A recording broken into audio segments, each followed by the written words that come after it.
Chapter 321 Evil Tree. The events that took place within the sea-breaking rift did not spread, and just like that, a divine immortal of wondrous dharma disappeared without a trace. Since then, Guan distinctly felt that the number of people on the continent probing for the sword Venerable Fudao had sharply decreased. It seemed that the master of the Broken Sea domain had already made a choice. If the Holy Court truly stopped scheming against Guan, he naturally didn't bother to hold a grudge. Living in peace was what he hoped for. A period of peace came to the Broken Sea domain, and despite great talents and powers continuously emerging in the world, Guan hid within the supreme sect and observed the world's vicissitudes with a smile. In the blink of an eye, 50 years swiftly passed. Guan returned to the Third Medicine Valley, and looking at his attribute panel, a smile spread across his face. Name: Guan. Lifespan: 293/470, 569, 402. Today's harvest from the Outer World Cave had allowed him to gain nearly 40 million years of lifespan in one go. It was so exhilarating. This was still the first large-scale herbal harvest from the Outer World Cave. Every year, he would plant high-rank medicinal herbs in the Outer World Cave, and the income from lifespan would only increase more and more. 50 years had gone by, and the Supreme Sect was flourishing. Nowadays, in terms of paper strength, it was one of the top great sects on the continent, with only the 7-star spirit realm comparable. The servant disciples within the Third Medicine Valley had also been largely replaced. Some left, and others came. The scene in the Medicine Valley was much the same as it was 50 years ago. Along the way, Guan greeted his disciples non-stop. This scene left Ji Xiaoyu standing before the pavilion feeling somewhat dazed. After being away for so many years, the fact that the valley remained unchanged made her feel incredibly moved. Guan made his way to the pavilion, sizing up Ji Xiaoyu, and smiled. Many years have passed, yet your aura is even more impressive. Ji Xiaoyu, dressed in green garments, still had an elegant charm. Her flowing clothes resembled a skirt, creating illusions of drifting clouds as they billowed in the wind. She fixed Guan with her gaze and said, "So many years have passed, and you are still at the core formation realm, while I have become a divinity transformation cultivator. Do you regret it?" "Regret? How could that be possible? Following you out, always encountering danger?" Guan mentally complained. Over the years, he had often used his divine thought to keep watch over Ji Xiaoyu, and he even acted a few times to ensure she always escaped danger by a hair's breadth. He knew all too well what she had been through. "I don't regret it at all. I've had a good time these years." As for cultivation level, slow and steady wins the race. "I will condense the nascent soul sooner or later," Guan replied casually. Ji Xiaoyu scrutinized him closely, and upon confirming that he wasn't lying, a smile appeared on her face. What she admired most was Guan's temperament. She had never seen him angry or envious, as he always seemed to be smiling. "Shall we talk upstairs?" Guan asked with a smile, knowing Ji Xiaoyu had a lot to say. For Guan, the journeys Ji Xiaoyu had embarked upon these past years couldn't compare to the distance of a single step for him, but for her, these decades were lengthy, and he would occasionally hear her murmuring to a campfire when alone. The Stealing the 5 Elements, who had been tailing Ji Xiaoyu, had never shown up, merely escorting her in secret for a part of her journey. Once they were upstairs in the house, Ji Xiaoyu began recounting her experiences throughout the years. Her stories were rich, with demon slaying, thrilling adventures, and even encounters with old grudges. Guan listened intently, chiming in from time to time, keeping Ji Xiaoyu's desire to share stories high. After more than an ancient hour, Ji Xiaoyu finally finished telling her tales. Guan exclaimed, "How exciting, just like the stories narrated by storytellers." Ji Xiaoyu laughed. "I obtained the inheritance left by someone from a previous life. The journey was worthwhile, but it's unknown how far I can go. It should be the second layer of the immortal path." Guan had seen that secret realm, created by a loose immortal, which meant that Ji Xiaoyu's predecessor's highest cultivation realm reached the loose immortal realm. For the current Ji Xiaoyu, how formidable a loose immortal was, practically out of reach. Guan asked with a smile, "What are your plans going forward?" Ji Xiaoyu replied, "Settle for a few decades before considering another journey. The ranking competition is about to begin, which is a good opportunity to enjoy the excitement. The Supreme Sect is not what it used to be, and this ranking competition will surely be lively. It's said that a loose immortal joined the Supreme Sect in the last couple of years. Have you heard about the loose immortal?" As Guan spoke of the competition, he became more talkative. Ji Xiaoyu watched him with a slight smile on her lips. This guy still loved to see the world bustling. Listening to Guan talk about the highlights of the ranking competition, along with the sounds of insects and voices from outside the window, Ji Xiaoyu's heart fell into tranquility. Having witnessed the world's turmoil, she now felt a sense of peace inside, free of any pressure or concern. After spending the afternoon with Ji Xiaoyu, Guan finally left the Third Medicine Valley and headed to the Mystic Valley's 8 scenic caves underground. He arrived in front of the green vine tree, where a large cauldron was set up, surrounded by various instruments. Over the past 30 years, he had been studying the art of artifact refining. He wasn't after creating any phenomenal Dharma treasures, but rather sought realizations through the process of forging. The Dharma treasures he had forged by now were coveted by the Supreme Sect, but he didn't hand them over to the sect, instead tossing them to the Immortal-seeking island for sale, exchanging the spirit stones received for seeds and refining materials. With a cultivation of divine thought immortal status, it wasn't difficult for Guan to forge immortal treasures, but creating supreme immortal path treasures was still out of reach. Supreme immortal path treasures could only be created by immensely powerful beings standing at the peak of the 9 heavens of the immortal path, the crystallization of a lifetime's Tao from a major immortal path power. In the entire great heavenly spirit land, forces that owned supreme immortal path treasures were territorial overlords, and those who could fully wield the power of such treasures were few and far between. At least Guan had yet to see such individuals. Long Zhan had one such treasure. When he reached the pinnacle of the 9 heavens of the immortal path, he could suppress an entire universe with just one treasure, incredibly formidable.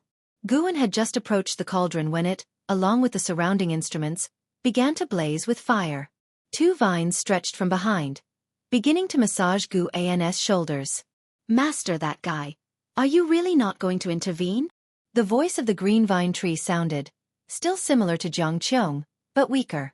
Guan replied, "It's fine. It's impossible for the other party to step foot here."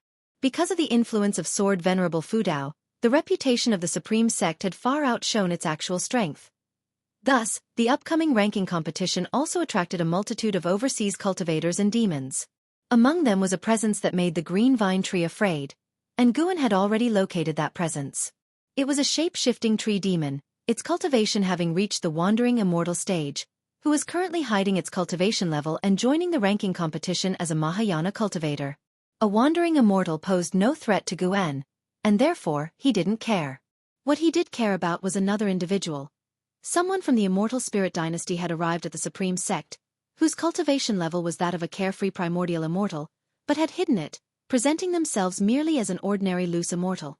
Of course, even a loose immortal was enough to be treated as an honored guest by the Supreme Sect. Guan was curious about the purpose of the immortal spirit dynasty's visit. There would be quite a show at this ranking competition. "Master, can you subdue him?" the green vine tree cautiously asked. Guan, thinking it was worried, grunted in affirmation. He felt the vines on his shoulders tremble, followed by the voice of green vine tree. "Then can you capture him and let me eat him?" Guan was taken aback and turned to look at the green vine tree in surprise. It had been so afraid moments ago, and now it wanted to eat someone? He had almost forgotten that the green vine tree came from the Thousand Autumn Pavilion, a demon path sect, so naturally, it could be an evil tree. "Don't get any funny ideas or watch out, I might eat you instead," Guan said, in no good mood. The green vine tree used to love eating lamb. If its murderous nature wasn't restrained, Guan feared for his disciples' safety. He kept the green vine tree mainly for the production of the green vine fruit. To him now, the green vine tree was not indispensable. Seemingly sensing Guan's displeasure, the green vine tree fell silent, and the 2 vines massaging his shoulders became even more careful. The next day at noon, Guan arrived at the outer gate city riding the blood prison Great Saint. The city was overcrowded, and even the air was bustling with a multitude of cultivators and demons. 50 years had passed, and Guan had even more acquaintances in the city. Wherever he went, people greeted him. He also encountered the son of Zhua Yijian, Zhua Lin, who was also Li Ya's childhood friend. Not practicing the sword Dao, he was a genuine prodigy. Now, Zhua Lin had completely abandoned the sword Dao and become a modestly famous talent. The two would meet every year, and their relationship remained strong. Zhua Lin began to complain about his father straight away. It was once again because of Sword Venerable Fudao that had offended a great cultivator. Day and night, he guarded the heaven-cutting axe. Despite this, Zhuoyijian had offended quite a few, resulting in frequent intrusions and investigations into the Zhua family. Luckily, with Sword Venerable Fudao around, no one dared make a move. Still, the Zhua family lived in constant fear of a catastrophe befalling them. Suddenly, Guan thought he should probably give Zhuoyijian some advice. To be honest, he clearly saw the devotion in Zhuoyijian's attitude and felt it deserved recognition. He should take the opportunity to guide him, not letting Zhuoyijian's efforts go to waste. After chatting for a while, they parted ways. Guan, using his mind, communicated with the Blood Prison Great Saint, who changed direction. The crowd surged, vendors on both sides shouted continuously, and Guan rode on the back of the Blood Prison Great Saint, looking curiously at everything along the way. This feeling was much like attending a fair. Unlike other meetings, the ranking competition was held every 100 years, making it the most important event for the Supreme Sect and even the entire Taicang continent, with a liveliness that couldn't be compared to any other time. The arrival of many sects also brought many new items. After 30 minutes, the Blood Prison Great Saint stopped in front of a pavilion, and Guan dismounted, entering a store named the Pavilion of Wonders. Once inside the hall, his vision was filled with numerous treasures, and his gaze fell upon an individual. Zhang Xianwang, Carefree Primordial Immortal Realm, Level 7359098/70000/250000. 2.5 million years of ultimate lifespan. Guan estimated he had the potential to reach the Tao Void Mysterious Immortal level. This person was the Carefree Primordial Immortal from the Immortal Spirit Dynasty, standing in front of a shelf, toying with a broken flute. Guan stepped forward, passing by his side. Zhang Xianwang didn't pay him any mind, and both stood in front of the same shelf, admiring treasures. After a while, Zhang Xianwang glanced at Guan, and at that glance, his eyebrows suddenly raised. "Young man, where do those gold patterns on your forehead come from?" Zhang Xianwang asked, his tone gentle and devoid of any great cultivator's assertiveness. Guan touched his forehead and smiled. "One night when I woke up, this gold pattern had appeared. Does Taoist friend know its origin?" Chapter 322. The Guidance of the Tao. These are Tao patterns, the initial manifestation of the Tao. Some people are born with the Tao, some cultivate it later in life, like the sudden gain you've experienced is not unheard of. Regardless, possessing Tao patterns means that sooner or later, you will transcend the mortal plane and become an immortal. Let me offer you my early congratulations. Zhang Xianwang spoke with a chuckle, appreciation gleaming in his eyes. Guan immediately clasped his fists in response. "This one's name is Guan. May I inquire about my Taoist friend's illustrious name?" He could feel that Zhang Xianwang was deducing his karma, but he didn't mind. His own karmic manifestations had long been altered by him. Unless one's realm was higher than his, looking at his true self would reveal only the life of an ordinary disciple tending the fields, unremarkable and plain. "I am Zhang Xianwang, from a very distant place. To meet is to be fated. Why don't you show me around? I'd also like to learn about the Heavenly Ranking Tournament and the Supreme Sect." Faced with Zhang Xianwang's suggestion, Guan naturally wouldn't refuse. After all, he was here for Zhang Xianwang. The two walked out of the treasure pavilion, and upon seeing Guan's mount, Zhang Xianwang didn't think much of it as he couldn't see through the path of returning primordial spirit. On the way, Guan introduced the Supreme Sect, and when he mentioned the sword Venerable Fudao, Zhang Xianwang immediately inquired about the specific details. As they discussed the sword Venerable Fudao, Guan's face lit up with fanaticism, praising him to the skies. The Blood Prison Great Saint remained expressionless, yet inwardly he was impressed. Such magnanimity from his master was worth learning. If he were Zhang Xianwang, he would never associate Guan with the sword Venerable Fudao. Not only did Zhang Xianwang find the Blood Prison Great Saint ordinary, but the Blood Prison Great Saint also didn't think highly of Zhang Xianwang. Both were great cultivators hiding their true cultivation levels, with inevitable pride within them. Inadvertently, the two arrived near the Heavenly Repair platform. Guan asked with a smile, "There's a heaven-cutting axe on the platform, would you like to give it a try?" Zhang Xianwang gazed off into the distance, shook his head slightly. "I'm certain I cannot pull it out, no need." He turned back towards Guan. "I'll be staying at the Supreme Sect for quite some time. Next time we meet, I'll treat you to a drink. If someone tries to tempt you to leave the Supreme Sect, You'd better refuse. Possessing Tao patterns is an innate blessing, but they can also attract calamities. At least within the Supreme Sect, the Sword Venerable Fu Dao protects you, so others won't dare to mess around. After speaking, he turned and left. Guan looked at his retreating figure, thinking to himself that this person was quite agreeable. He had assumed that the people from the Immortal Spirit Dynasty were all haughty as they seldom interacted with the outside world. Yet today's encounter had given Guan a different perspective on the Immortal Spirit Dynasty. Guan looked distantly towards the heaven-cutting axe, where Zhuo Yijian stood by the axe side, guarding it day in and day out for 10 years. Now, when one mentioned the heaven-cutting axe, it was hard to bypass Zhuo Yijian. Guan's thoughts stirred, his divine thought mixed with powerful sword intent boldly invading Zhuo Yijian's eyes, causing him to become dazed. Immediately after, Guan rode the blood prison Great Saint in another direction, without approaching the platform.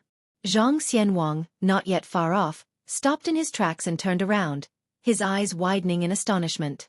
At the same time, a sky-reaching sword intent erupted from Zhuo Yijian, causing cultivators nearby to swiftly retreat, figures materializing out of nowhere around the heaven-cutting axe, isolating Zhuo Yijian.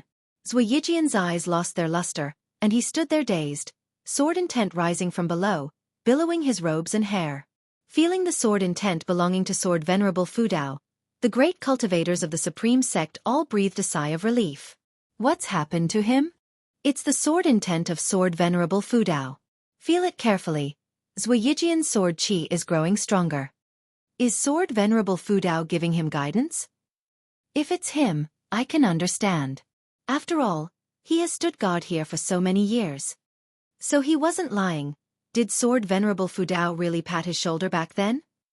The cultivators murmured among themselves as Zhuo Yijian was immersed in the sword intent, unable to extricate himself. Far beneath the heavenly repair platform, Zhang Xianwang felt the sword intent emanating from Zhuo Yijian's body, and his mind was profoundly shaken. He was, after all, a carefree primordial immortal, yet he could not detect Sword Venerable Fu Dao making his move. He even failed to comprehend how Sword Venerable Fu Dao's sword intent could lead Zhuo Yijian into a state of path enlightenment. At this moment, he realized his own insignificance. The carefree primordial immortal was merely at ease. He had not yet reached the stage of pondering the great Tao. In his peripheral vision was the retreating figure of Guan, who nonetheless had not caught his attention. He couldn't imagine that Guan, who had chosen a different path from his own, was the very Sword Venerable Fu Dao who had brought him such astonishment. Guan did not look back, keeping his achievements and fame concealed. Hearing the distant clamor, the blood prison Great Saint also did not turn his head, knowing that the legendary Sword Venerable Fu Dao was right behind him. When immortals intervene, mortals tend to fuss over nothing. How tedious. After seeing Zhang Xianwang, Guan continued roaming around the city, purchased many items, and then returned to the valley. Back in the Third Medicine Valley, Guan found an Xian and handed over the things he had purchased. The Third Medicine Valley also stored many medicinal herbs, elixirs, secret books, and magic artifacts, allowing servant disciples to purchase them directly at lower prices than in the city. This was a benefit Guan bestowed upon his disciples. Comparing the prices, they grew even more grateful to him. Such deeds meant that even after servant disciples completed their foundation establishment and later saw Guan, they would still address him respectfully as master. After arranging all of this, Guan prepared to go upstairs and read. Coincidentally, Shen Zhan arrived at that moment. Guan had no choice but to stop and wait for her. Over these years, Shen Zhan had not neglected her proper affairs and had even passed on her insights to the Supreme Sect, helping to create many transmission jade slips. These allowed disciples to cultivate not just by understanding the text, but by visualizing the cultivation scenes, a merit that garnered her true respect within the Supreme Sect. Come upstairs quick, there's something great. Shen Zhan said in a rush and then hurried upstairs, with Guan following behind. Inside the room, once the door was closed, Guan felt the aura below grow faint. It was obvious that Ji Xiaoyu was attempting to eavesdrop again. Reaching the table, Shen Zhan pulled out a painting and quickly spread it open. Guan walked over to look and saw an ancient painting, depicting many naked people kneeling on the ground, waving towards the sky, where a group of people robed in splendor floated amidst the clouds as if they were immortal beings. I previously came across an incomplete ancient scroll and have been analyzing it daily, imagining its complete scene. Perhaps, there is a hidden guidance within the Tao leading me, said Xinzhen, brimming with pride. It was imagined? Upon closer inspection, Guan noticed that the contours of the environment captured in the painting contained the mysteries of heaven and earth rules. Could it be that there was indeed a Tao guiding Shenzhen? Something wasn't right. Why would it be Shenzhen?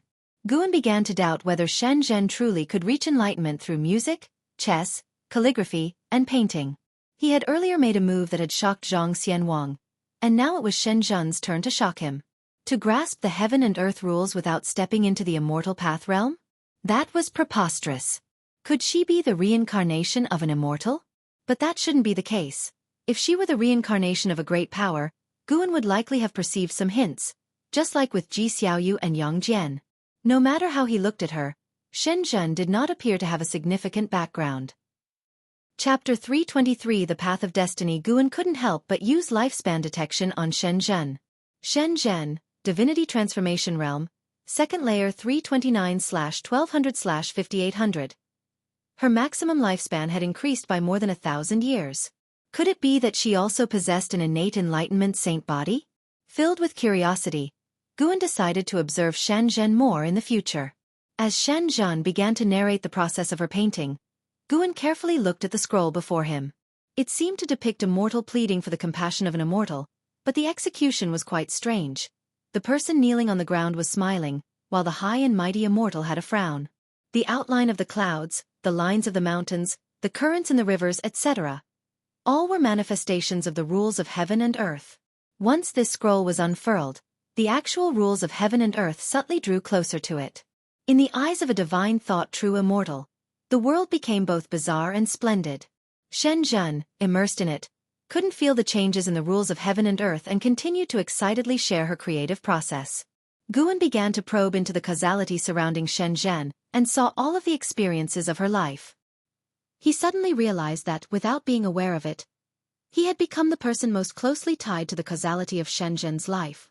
The relationship between Shenzhen and the Daotian sect grew increasingly distant. Although she was the daughter of the sect hierarch, her father had many children. Without regular contact, the bond between father and daughter became ever more distant, with her mother having passed away long ago. Guan suddenly had a bold thought. Could it be that Shenzhen was influenced by him? After all, he was a divine thought true immortal. Even though he concealed his cultivation level, his essence of life was still different from the surrounding disciples. Over the years, the time it took for disciples to enter Medicine Valley and complete their apprenticeship had become increasingly short, which could also be due to his influence. The degree to which Shenzhen had reached was not to be underestimated. Her innate comprehension was remarkable. But without Guan, it might have been very difficult for her to achieve this step. Gradually, Guan's understanding of the way of cause and effect deepened. On reflection, Guan had influenced the entire Supreme Sect. Regardless of the reason, the Supreme Sect indeed had entered an unprecedented phase of rapid development. After a while, Shenzhen's voice brought Guan's thoughts back to the present. Hey, are you listening? Guan turned to look at Shenzhen, who had a gritted teeth expression that didn't look fierce, but rather made Guan want to reach out and pinch her. I'm listening. You are really incredible. I can't understand how you did it. If what you say is true, you might really have the talent for enlightenment, Guan praised. Upon hearing this, a broad smile broke across Shenzhen's face. She chuckled proudly and said, "This painting is for you then. I'll continue to meditate." With that, she turned and left. Guan didn't see her off, but instead turned his gaze back to the scroll on the table. He felt the energy from below returning to normal. Ji Xiaoyu was once again immersed in her cultivation, but he didn't care. He sat on the chair, looking at the scroll, lost in thought. The influence he had on his surroundings wasn't just active from his side, but also aided by the momentum of heaven and earth, which gave him a deeper understanding of the ways of heaven and earth. He had this inexplicable feeling that he wanted to hide, but the way of heaven and earth did not want him to hide. Hence it influenced the environment around him. The great momentum of heaven and earth was like a surging tide. The nets of cause and effect were like heaven-trapping webs. All beings could neither resist them nor escape. Everything has its advantages and disadvantages. While helping the environment around him, he would also be drawn into more webs of causality. In that moment, Guan suddenly understood why many great powers retreated into seclusion indefinitely. It might not be merely because enlightenment took so much time. Just like the Great Cold Demon sect, there must be many great cultivators hidden away in seclusion, who had evaded disaster precisely because they withdrew from the world. Is this not a way of surviving? Guan was not fearful because of this revelation. Rather, he was contemplating how heaven and earth operated the laws of causality and destiny, creating a set of rules that most beings fear. Destiny. Guan never believed in an irresistible destiny. That which is irresistible is only so because it still lies within the rules. If one's strength surpasses the rules, how can one be manipulated? As for how to transcend destiny and surpass the ways of heaven and earth, that was the real direction Guan needed to think about. He sat in his room without moving all night, and early the next day, he rode the blood prison Great Saint to the outer gate city to watch the excitement. A night had passed, and Zuaijian was still in deep enlightenment, with over 100 great cultivators from the Supreme Sect protecting him and temporarily suspending the inheritance assessment of the heaven-cutting axe, not allowing anyone to approach Zuaijian. Zuaijian's cultivation level was not worth mentioning in the current Supreme Sect, but as he received the sword intent inheritance of the sword Venerable Fudao, it had a completely different significance. The Supreme Sect placed great importance on it, as a way to show respect to the sword Venerable Fudao. As Guan arrived at the outer gate city not long after, he encountered a middle-aged man accompanied by several young men and women. They were walking among the crowd, looking around curiously, finding everything new and amazing. "Chuanyue, long time no see." A voice reached Chuanyu's ears, prompting him to turn his head instinctively, only to see the Blood Prison Great Saint standing next to Guan. The Blood Prison Great Saint was as tall as an adult and had a domineering presence, but Chuanyue had seen larger demon pets and mounts, so he was not flustered. Chuanyue looked at Guan with doubt and asked, "You are?" The fact that the other person was riding a mount meant he must be a cultivator, and Chuanyue had to approach him cautiously. The descendants of the Chuanyue family following behind were just as curious, sizing up Guan, surprised to find that someone in the Supreme Sect knew their grandfather. Guan smiled and said, "Have you forgotten? I met you in your home, when you were only 15 years old. You kept nagging your grandfather to take you on the path of immortal cultivation." Chuanyue was stunned, then his eyes widened in astonishment and he asked, "You're the person who visited my grandfather back then, how come you, so young?" Guan asked, "How is your grandfather?" Chuanyue hurriedly replied, "He's quite well, spends his days cultivating and drinking tea, with no need to worry about anything." The descendants of the Chuanyue family looked at one another in confusion. Their grandfather's grandfather was the primordial ancestor of their family, wasn't he? They had only seen Xiaochuan once or twice, and in their minds, Xiaochuan was amiable, but with a status far beyond theirs, they could only feel reverence. After a conversation, Guan learned that Chuanyue had come to bring his descendants to broaden their horizons, while also seeking opportunities. Guan took out a token from his sleeve and tossed it to Chuanyue. If their aptitude is not exceptionally outstanding and there are no other connections, they can seek to become servant disciples at the Chores Hall. With this token of mine you can enter the Third Medicine Valley. Chuanyue instinctively caught the token and was about to inquire further when the Blood Prison Great Saint took a step forward and brushed past him. Chuanyue turned to look at Guan's retreating figure and asked, "Senior, how should I address you?" Guan simply raised his hand and made no sound. Chuanyue couldn't help but stare at the token in his hand, deeply puzzled. At that moment, another male cultivator came over and laughed. "Brother, you're in luck to be connected to the Third Medicine Valley. With such good fortune, foundation establishment is as good as certain, making a solid foundation for your path of immortal cultivation." Foundation establishment. The descendants of the Chuanyue family immediately brightened up, their breathing quickening. Chuanyue quickly saluted the male cultivator and inquired about the situation in the Third Medicine Valley. The male cultivator gave a rough introduction, mentioning thousands of servant disciples, countless medicinal herbs, and the high-ranking members of the Supreme Sect that could be seen in the valley every day, among others. The information left Chuanyue dumbstruck. Just who was the person they had just met to have such influence? Unable to contain himself, Chuanyue asked, "Do you know the person we just met?" The male cultivator shook his head with a smile, clapped Chuanyue on the shoulder, and walked away, leaving Chuanyue even more curious and in awe of Guan. The now distant Guan couldn't help but smile wryly to himself. That kid has always loved playing these little tricks back in Medicine Valley. The cultivator who had introduced Chuanyue to the Third Medicine Valley was precisely a disciple who had graduated from there. By now, The number of disciples who had graduated from the Third Medicine Valley and Mystic Valley had reached tens of thousands, which is why Guan often encountered familiar faces. Guan's reputation had also spread far and wide, and considering the number of foundation establishment pills needed by these disciples, who else within the inner and outer sects could supply them? Moreover, over the years, Guan had indeed made no additional demands of the servant disciples, which is what made him admirable. Guan soon arrived at the book collection hall, ready to chat with the book enthusiasts there for a while. 7 days later, the Golden List Grand Tournament officially commenced. The Nine-Finger Divine Lord also represented the Supreme Sect in the battle. With Leia unable to return, the Supreme Sect needed the combat strength of a wandering immortal. How the Supreme Sect persuaded the Nine-Finger Divine Lord, Guan did not know. He had not watched at that time and wasn't interested in finding out now. That day, LV Batian came to find Guan, pulling him who was watching the Golden List combat into the attic. Aside from the new disciples who were curious, many people ignored it as commonplace. Once seated inside the house, LV Batian, unusually, did not discuss official matters but instead talked about his son, LV Xian. That kid really is blindly loyal to Li Xiandao. I have no idea what he's thinking.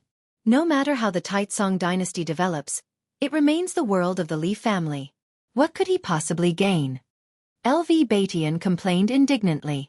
Guan was reluctant to comment on their father-son matters. It must be said that LV Batian and Li Xiandao were similar, both in their actions and their relationships with their sons. Originally, Leia also despised Li Xiandao, while LV Xian still seeks the life of LV Batian to this day. Guan had no interest in untangling their causality. An outsider's clarity was useless on family matters. Recently, Li Xiandao arranged for him to go to the domain master city of Broken Sea Domain. I'm not sure if it's a blessing or a curse. The establishment of the Broken Sea Domain Master City makes me feel like it's targeted against the sword Venerable Fudao, LV Batian said with concern. Guan inquired, "Why do you think so?" The Great Cold Demon sect appeared long before this domain was established, which means that even though the Holy Court sets the order, it does not manage specific locales. When I put myself in the place of the Holy Court, no matter how I speculate, establishing the Broken Sea Domain seems to be a means of defense, while also investigating the sword Venerable Fudao. In that case, why don't you go to the Heaven-Cutting Axe and ask the sword Venerable Fudao to leave? Nonsense. Don't spout such things in the future. LV Batian glared and spoke sternly. Guan smiled helplessly. This man was prone to irritation. LV Batian, following that, brought up Li Lingtian. Over the years, Li Lingtian had gained a great reputation, having previously participated in and topped the Golden List Grand Tournament and the 100 Clans Grand Meeting, creating a bigger sensation than in Hao and LV Xian of years past. To this, Guan had no particular stance. With Li Lingtian's return to the Taizong continent, it was obvious he was targeting Yang Jian. Guan found it hard to take an interest in the squabbles of the younger generations. What he cared more about was the identity of the mysterious great cultivator who had arrived at the Supreme Sect that day. Chapter 324 Heaven Sect, Immortal King Legend. After LV Batian left, Guan followed down the staircase, continuing to watch the excitement. Now the Mystic Heart Realm combat was underway. Its spectacle reflected upon the sky, inciting copious discussions among the disciples in the valley. How formidable! Is this what the Mystic Heart Realm is like? What's this? Just wait until you see the Mahayana Realm combat. That is truly thrilling, not to mention the immortal combat. Even here within the valley, you can feel a sense of oppression. It's an eye-opener. I wonder if we'll ever reach this stage? How could we not? Cultivate diligently, enter the Third Medicine Valley, and your starting point will already be higher than 90% of the disciples. That's right. Even if one is a scion of a noble family, without sufficient aptitude, they start as servant disciples too. Do you know about Li Ya from Divine Exotic City? He's my master's junior brother, and they entered the Medicine Valley on the same day. I know. My master once said that Li Ya often used to cry, feeling hopeless about his future. It was my master who inspired him. As the disciples conversed, their topics began to digress. The Third Medicine Valley's replacement of old and new was rapid, with many new disciples joining each year. The number of disciples registered in the valley had already surpassed 1,800. Guan naturally mingled among the groups of disciples without causing a disturbance. They didn't need to stand to greet each other or harbor suspicions, a mood that arose from Gu An's amiable manner, which also shaped the disciples' approach to interaction and life. Guan sat beside an Xian and inquired about the previous battles. Before an Xian could reply, Yu Yingying came and sat down on Gu An's other side, eagerly jumping into the conversation and briefing him on the situation. Her excitement stemmed from the great cultivators of the Star Sea congregations who also came to participate, including a senior she admired. She believed that this senior could capture first place on the Immortal list. To this, Guan merely smiled. This Immortal list tournament was a gathering of sleeping dragons and crouching tigers, with many who concealed their true cultivation level and identities. Aspiring to the first place was very difficult. The arrival of a divine immortal of wondrous Dharma to participate baffled Guan. What was their reasoning? No matter how you looked at it, the divine immortal of wondrous Dharma's participation in the Immortal list tournament seemed to devalue their status, and they might even provoke the sword Venerable Fudao, leading to a deadly disaster. Guan couldn't understand. The Immortal Spirit Dynasty sent people, the Holy Court also sent delegates, and now, the mysterious divine immortal of wondrous Dharma appeared as well. But what comes is to be accepted. Currently, the divine immortal of wondrous Dharma still remained a mysterious presence, seen but never met. The carefree primordial immortal stood as the highest entity the immortal cultivation sects could reach. As for the Tao Void mysterious immortal, who existed one realm higher, Guan had not yet encountered any. An Xian thought that the Nine-Finger Divine Lord could win first place, sparking a debate with Yu Yingying. Given Nzin's temperament, she naturally could not out-argue Yu Yingying. Guan couldn't just watch his precious disciple get pushed around, so he joined the debate, quickly causing Yu Yingying's face to flush red. 2 days swiftly passed by. On this day, in the early morning hours, although dawn had just broken, many figures were already bustling about in the city. Within a narrow alley, Zhang Xianwang from the Immortal Spirit Dynasty stopped in his tracks. Tilting his head slightly, he glanced askew at the person behind him. "Why do you follow me?" Zhang Xianwang asked calmly. Standing behind him was a white-haired old man, exuding an air of immortality. His mere presence compelled the passing cultivators at the alleyway entrance to take another look. The white-haired elder stared at Zhang Xianwang and inquired, "Why has one from the Immortal Dynasty come to this place?" Zhang Xianwang turned to face the elder, his expression indifferent as he countered, "If you do not answer, how shall I?" The elder replied, "You may call me Heaven Sect." Heaven Sect. Zhang Xianwang's face paled, a look of incredulity spreading across it as he exclaimed, "Heaven Sect? How is that possible? 50,000 years ago, had you not already?" Heaven Sect interrupted. "It's your turn to answer now." Zhang Xianwang's gaze flickered. He remained silent for a moment. "You probably don't want to cause a conflict here. Surely there are holy court cultivators within the supreme sect." The emotionless tone of Heaven Sect sent chills down one's spine. Taking a deep breath, Zhang Xianwang said, "I'm here to recruit Sword Venerable Fudao." "And you?" Heaven Sect replied, "I come for an old acquaintance." "An old acquaintance? Who?" "Since our purposes do not conflict, let's not disturb each other any further." Having said that, Heaven Sect turned to leave. Just then a voice called out, "Taoist friend Zhang, what brings you here?" The speaker was none other than Guan, approaching Heaven Sect head-on, the two passing each other. Heaven Sect, Divine Immortal of Wondrous Dharma Realm 7th Layer 789023/1700000/1750000. A formidable old monster who has lived for 788,000 years. On the 7th layer of the Divine Immortal of Wondrous Dharma Realm, that's frightening, almost catching up to me. Guan thought to himself as he looked at Zhang Xianwang, his face breaking into a surprised smile. Seeing Guan, Zhang Xianwang couldn't help but smile. After Heaven Sect left the alley, Guan then asked, "Who was that person just now? Were they troubling you?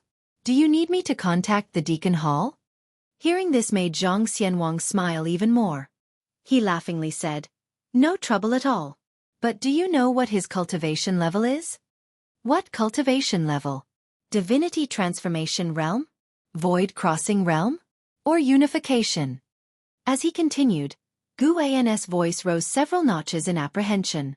Zhang Xianwang, bemused, changed the subject. "What brings you here?" Guan responded, I came to purchase seeds for medicinal herbs. And you? The two began to chat, and Zhang Xianwang, favorably impressed by Guan, did not fuss about their disparity in cultivation level and conversed as equals. After a while, Guan asked, "You seem quite impressive. Did you sign up for the Immortal List tournament?" "No, I'm here for a different matter. May I help you with it?" "There's no need for that." "All right then, I won't disturb you any further." Guan bowed in farewell, then departed. Zhang Xianwang watched him go, a hint of hesitation in his heart. Guan pondered why Zhang Xianwang sought to recruit him. He had previously thought the Immortal Spirit Dynasty was rather xenophobic and unlikely to be recruiting him into their ranks, meaning it must be some other scheming. After leaving the alley, Guan continued wandering about the city, planning to buy some interesting trinkets for Tian Yaoer to lift her spirits. Managing the outer world cave was quite taxing. Guan had to show favor to keep her from feeling disheartened. Just after passing 2 streets, Guan spotted Heaven's Sect. As they were about to pass by each other, Heaven's Sect suddenly raised a hand and held onto Guan's shoulder. Guan quirked an eyebrow, feeling uneasy about being touched on the shoulder. He turned his head toward Heaven's Sect, asking in surprise, "You, huh? Are you the same person from before?"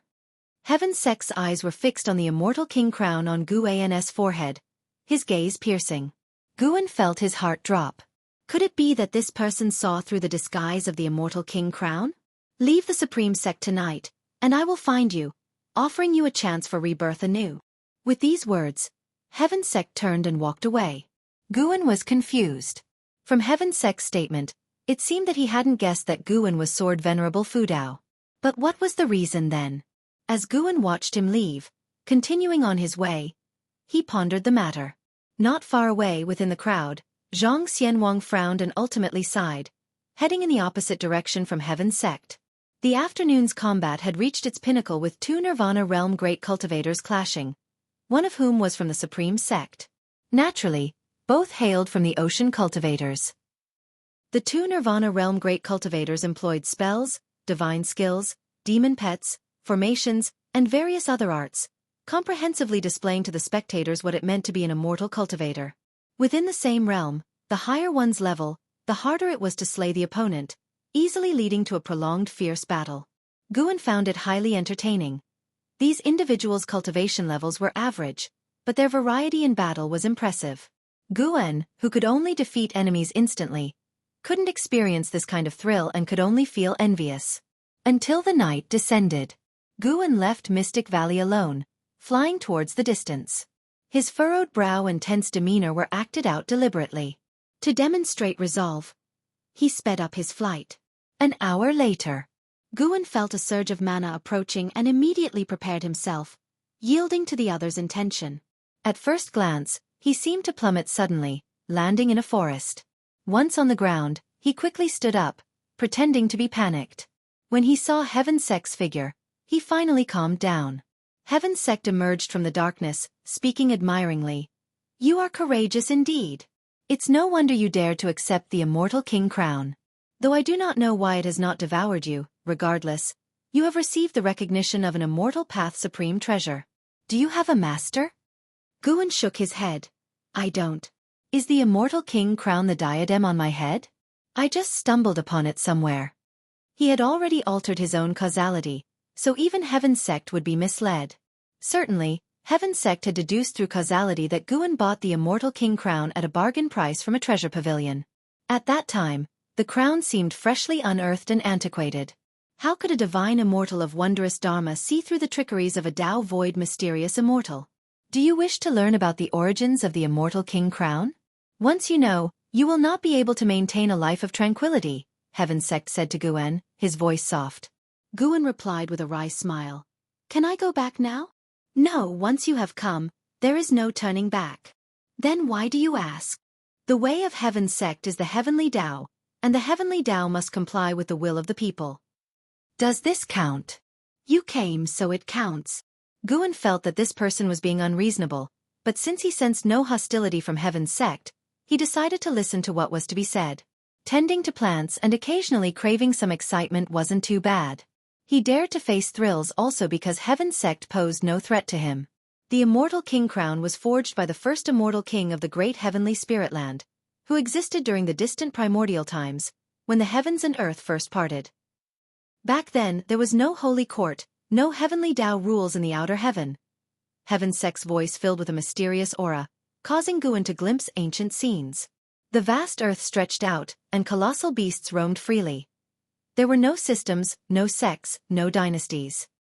He saw the silhouette of the immortal king, blurred yet emanating a terrifying presence that reminded him of Long Zhan. This indicated that the immortal king stood on the same level as Long Zhan. The 9th level of immortal path. When the immortal king declared, "I am the immortal king," thunder roared, and the land was stricken by various natural disasters. Thinking too highly of himself, the immortal king sought to challenge the heavenly Tao, striving to unify all creation, to venture into the outer heaven, and in doing so, offended the will of the heavens. He was ultimately afflicted by the curse of the heavenly Tao and, upon his impending death, sealed his own Tao within the Immortal King crown. The Immortal King crown is also the first ever Immortal Path Supreme Treasure in recorded history. At the very least, it is the first within the great heavenly spirit land. Heaven Sect's tone remained emotionless. Chapter 325 Heavenly Tao Inheritance. The First Immortal King, the First Immortal Path Supreme Treasure. Guan had felt a power from the Immortal King that transcended the epochs, a mighty will that challenged the heavenly Tao. Heaven Sect continued to watch over Guan, and spoke further. Ever since the fall of the Immortal King, the world was submerged by the oceans, ushering in an era of decline. But from destruction comes creation, and even in the most perilous environments, new beings are nurtured. Over the long epochs, many have emulated the Immortal King. The title he bestowed upon himself also became a glory pursued by later generations of cultivators, continually producing new immortal kings who challenged the authority of heavens and gradually increased the heavenly restraints imposed on this world. Epochs change, and seas turn into mulberry fields. It wasn't until the birth of the Holy Court that beings finally had the chance to set foot in outer heaven. I inherited the legacy of Heaven Sect and took on its name. Heaven Sect can only be transmitted singularly, and I want to take you as my disciple, to make you the next Heaven Sect. By the end of this statement, the sound of the wind in the forest abruptly stopped, and the flora ceased their swaying. Guan widened his eyes and asked incredulously, "Me? Can I really do it? I'm just a mediocre talent." What does talent matter? Heaven Sect has its own legacy that can help you break free from your shackles. You have been recognized by the Immortal King crown. There must be something extraordinary about you, either an ancient treasure body or your soul harboring greater power. The Tao patterns on your forehead are the best proof, Heaven Sect stated, his eyes blazing as he gazed at Guan. Guan hesitated. "But I don't understand what being Heaven Sect entails. What are your ideals?" Heaven Sect is about complying with the heavenly Tao. What you need to do is to follow the heavenly Tao. As long as you adhere to this, you will constantly surpass your limits and might even achieve immortality. If immortality is attainable, why do you want to pass it on to me? Because I have regrets and no longer wish to comply with the heavenly Tao. These words from Heaven Sect only added to Guan's confusion. Are you trying to trap me, or just deceive me? Seeing through Guan's doubts, Heaven Sect looked up at the bright moon and explained, "I have lived for 780,000 years. In my life, every choice made was in compliance with the heavenly Tao. For the heavenly Tao, I have forsaken my family and dear friends. I have attained immortality and earned a revered holy name. But over time, I also grew regretful.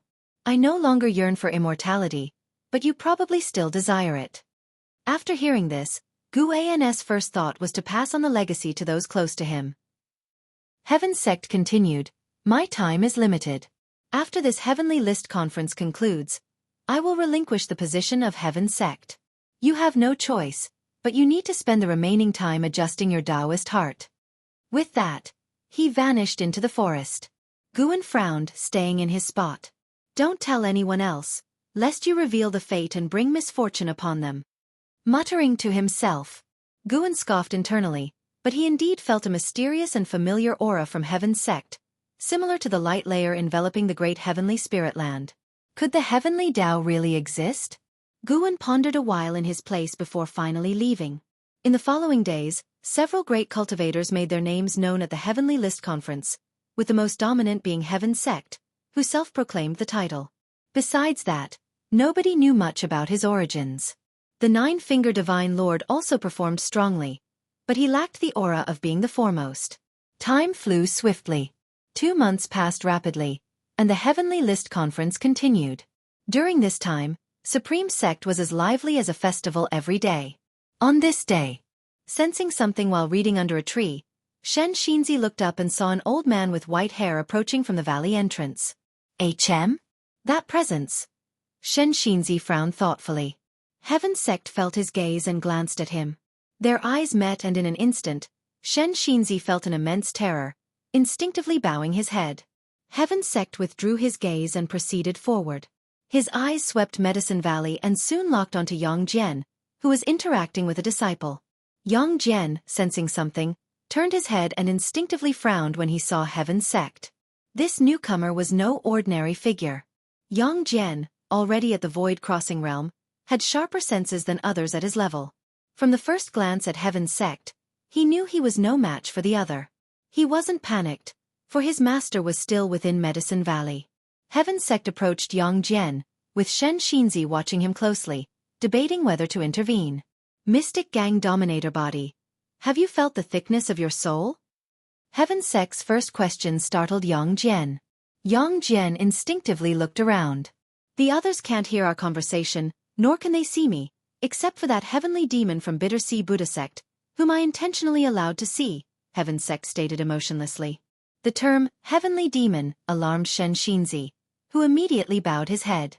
Yang Jian, however, was not distracted by the mention of the heavenly demon.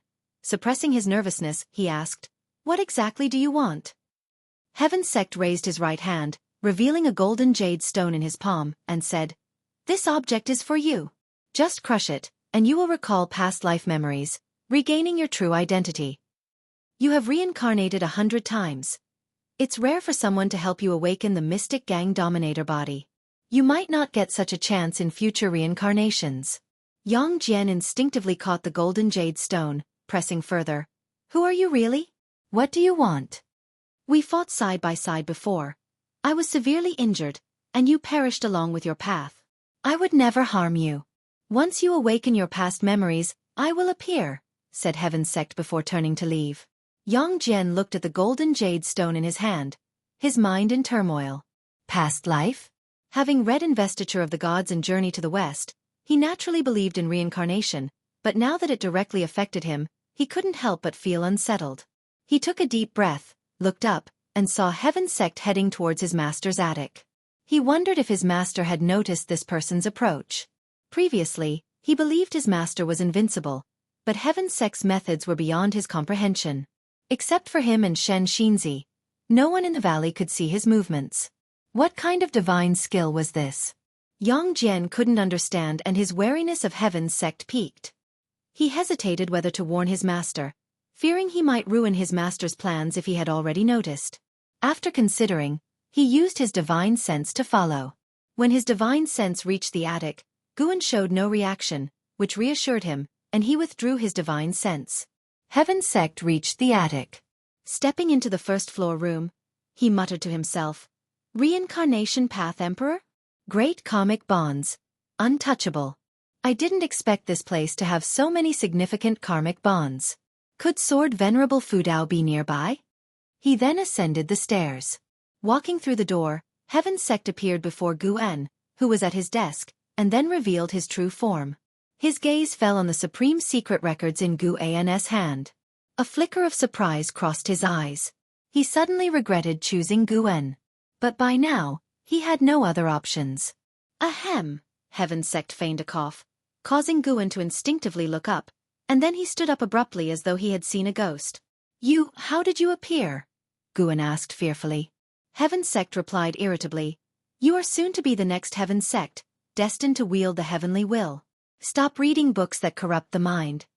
Guan closed the supreme secret records, explaining, "This book is different." "Enough," Heaven Sect cut him off, his gaze returning to the Immortal King Crown. "You roam around wearing the Immortal King Crown all day. Aren't you afraid of trouble? Not everyone is like me, without greed for Immortal Path supreme treasures, especially since the Immortal King Crown is special, being one of the rare treasures not bound by the chief fortune of the Holy Court." "The Holy Court manipulates? What do you mean?" Guan asked, puzzled. Considering that nearly all Immortal Path Supreme treasures were presented by the Holy Court to help various congregations better manage the populace, Guan had obtained the 7 Stars Mirror from the 7 Star Spirit Realm, and the Starseed congregations also had their own supreme treasure. Yet almost no one attempted to steal their supreme treasures, indicating that some powerful force was balancing the greed of the great powers. Heaven's Sect explained, the vast majority of supreme treasures in the world are dispatched by the Holy Court, aiding the various sects in governing the populace. Of course, some treasures aren't under their control, and your Immortal King Crown is one such example. The Holy Court can trace all supreme treasures linked to Chi Fortune, which is why they are more wary of those they can't control. If someone discovers your Immortal King Crown, you're in major trouble, and even the Chi Fortune of Heaven's Sect can't protect you. Guan thought, I have another supreme treasure in my possession, and you haven't recognized it either. Chapter 326. Immortal Dynasty and Holy Court. Heaven's Sect lectured Guan at length, telling him how to act in the future and what pitfalls to avoid, as if imparting his last words. Despite thinking to himself, I, a divine thought true immortal, will not acknowledge you as my master, Guan considered retaining Heaven's Sect's legacy since Heaven's Sect was determined to abdicate his position and had decided to search for a successor on his behalf. Before leaving, Heaven's Sect said, though there are many secrets about you that puzzle me, I have no desire to understand them anymore. Your disciple named Yang Jian, let him leave when he wishes to. Do not stop him, for he will bring you great trouble. Guan nodded, planning to dismiss him first. Heaven's Sect raised his right hand. A chi sphere formed in his palm and he threw it at Guan. With no time to dodge, Guan could only watch as the chi sphere entered his body, causing him to stiffen. Heaven's Sect looked at Guan, a smile appearing as he said, It's a pity I didn't formally accept you as my disciple. It's better this way, to avoid my karma affecting you. With that, he turned and left, his figure passing directly through the door. Feeling his presence disappear, the color of panic finally vanished from Guan's face. Accept me as a disciple? Sorry, I am more afraid of getting involved in your karma. Guan touched his chest, extracting the chi sphere. He could feel the powerful force inside, no weaker than Heaven's Sect's, and its chi fortune was something he currently couldn't fathom.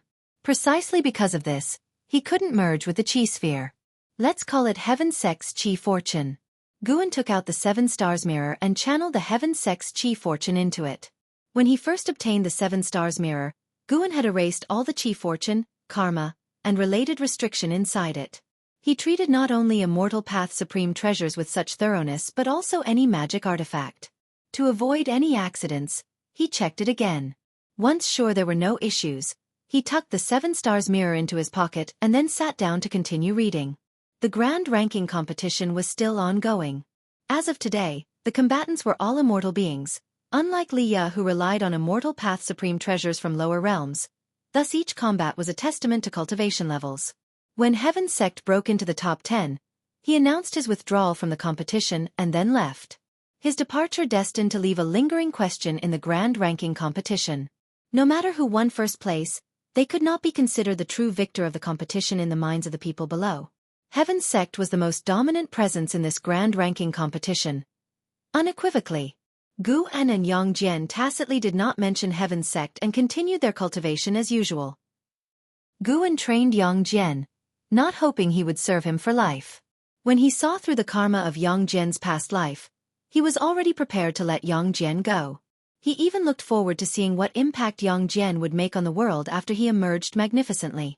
By the end of summer, the grand ranking competition concluded, and 9-Finger Divine Lord representing the Supreme Sect won the first place seat. Carefree primordial immortal Zhang Xianwang from the Immortal Spirit Dynasty did not participate. He lingered in the Supreme Sect, searching for Sword Venerable Fudao.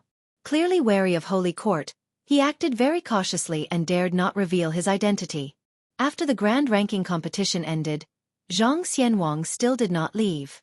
Until one night in early autumn. Zhang Xianwang was reading in his inn room, with more than a dozen books about Sword Venerable Fudao spread out on the table. A cold breeze stirred the oil lamp on the table. Zhang Xianwang's eyes flickered, instinctively looking to the side. Immediately after, his pupils contracted sharply as he abruptly stood up. He saw a figure shrouded in purple demonic chi, his face's shock quickly turning to joy. The newcomer was Guan. His 9 extremes yin-yang body had advanced to the extreme path transforming form, allowing him to change into various forms, and even without transformation, he could avoid karma calculation by using the extreme path transforming form. However, the image of Sword Venerable Fudao was too deeply ingrained, and he had to meet people in this guise. "Why are you looking for me?" Guan spoke, his voice hoarse, prompting Zhang Xianwang to imagine a face weathered by the vicissitudes of life. Zhang Xianwang promptly bowed, then introduced himself. He came from the Immortal Dynasty, sent by the master of the Immortal Dynasty, Yongxian Emperor, to request Sword Venerable Fudao to take action on a matter. He did not immediately mention what it was but instead asked Gu An's impression of the Holy Court. It upholds the great righteousness of protecting the mortals, yet shows disdain for mortal spirits with its pride. It has its good and bad sides. Are the Immortal Dynasty and Holy Court at odds? Guan asked nonchalantly. Zhang Xianwang took a deep breath and said, "It's not that we are at odds with the Holy Court, but rather that the Holy Court has always wanted to eliminate us, to make the great heavenly spirit land entirely theirs. The master of Holy Court, Shangtian, comes from outer heaven and established the Holy Court in this land. The top hierarchy of the Holy Court mostly shares a similar origin with him, while the Immortal Dynasty is a gathering of native immortal beings from the great heavenly spirit land, evolving over generations to form the Immortal Dynasty."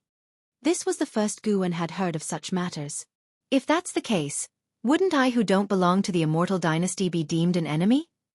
Guan asked. It was important to consider right and wrong based on one's stance.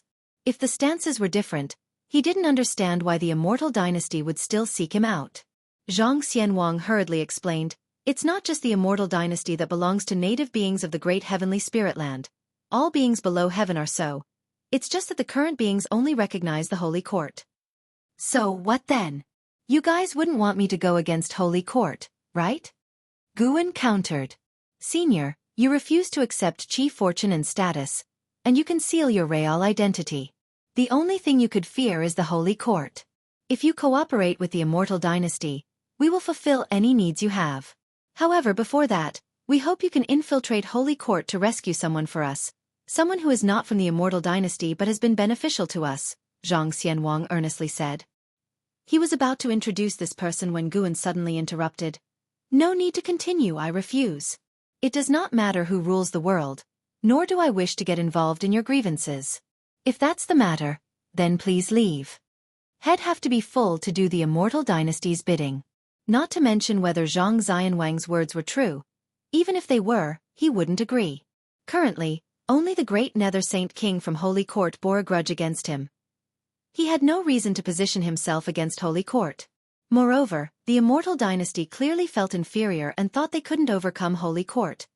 He had no desire to be their pawn. "Senior." Zhang Xianwang still wanted to persuade, but a terrifying force enveloped him, making him fall silent and tremble. This carefree primordial immortal appeared quite embarrassed now. "Leave the supreme sect. Do not disturb my secluded cultivation. I do not wish to be an enemy of any force, but if someone forces me, I won't hesitate to visit their Taoist tradition." Before his words fully faded, Guan disappeared from the spot, leaving Zhang Xianwang in the room, his face changing expressions. He originally thought Sword Venerable Fudao was concealing his name because he feared Holy Court. He didn't expect that what Sword Venerable Fudao feared was the entire world. Are there really such ascetic cultivators in the world with such a temperament? Meanwhile, Guan returned to the 8 scenic caves. Had he not been favorably impressed by Zhang Xianwang, Guan wouldn't have met him at all. Had Zhang persisted unreasoningly and kept pushing, Guan wouldn't hesitate to annihilate him. He continued his artifact refining, which had been delayed for several months due to the grand ranking competition. Now, he needed to pick it back up. His goal was to create his own Immortal Path Supreme Treasure when he reached the 9th level of Immortal. What kind of Immortal Path Supreme Treasure would be worthy of him? He constantly pondered this question. As dawn broke, Guan felt Zhang Xianwang's presence departing, bringing a smile to his face. He hoped Zhang Xianwang could convey the signal that Guan had released to the Immortal Dynasty. He didn't want further conflicts with the Immortal Dynasty. Standing up, he tidied up before leaving the 8 scenic caves. After the grand ranking competition ended, new disciple numbers in the Supreme Sect surged, even attracting high cultivation level cultivators to join. The Supreme Sect once again began expanding the sect. It recruited many servant disciples to labor, offering generous compensation. Gu-An's third medicine valley remained unaffected because he offered even higher treatment to the servant disciples. 10 years passed, and the number of disciples in third medicine valley broke 2,000. This year, the Supreme Sect agreed to expand third medicine valley.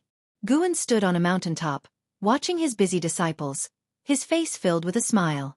The expansion of Medicine Valley helped increase his lifespan income. Naturally, his mood was excellent. A figure approached from behind him.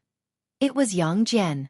Yang Jian had grown more composed and his brow bore a vigorous look. "Master." Yang Jian approached Guan and respectfully bowed. Guan did not turn around but gazed into the distance, asking, "Have you decided?" Taking a deep breath, Yang Jian replied, "I have decided. I carry too much karma. First it was Impermanence Tian, and now Heaven Sect. As my cultivation level continues to rise, the problems will only increase in the future. I don't want to cause trouble for you and Medicine Valley. Also, I wish to venture out alone to cultivate my heart and seek Tao." Guan turned around, looked at him and softly laughed. "You truly have grown up. Go then, it's time for you to be on your own." Hearing Guan consenting, Yang Jian sighed with relief, his face showing happiness as he solemnly nodded. "Leave today, and don't say goodbye to anyone else." Guan waved his hand. Stunned, Yang Jian could only nod. As he turned to leave, he couldn't help but ask, "Master, who exactly is my senior brother?" "You've already chosen another path. Don't ask further. After leaving Third Medicine Valley, do not mention my name or reveal my existence, or else." Guan's back faced Yang Jian as he spoke in a calm tone. He didn't complete his sentence, but he believed Yang Jian understood. Yang Jian took a deep breath, knelt again, and bowed deeply to Guan. Then, Yang Jian left.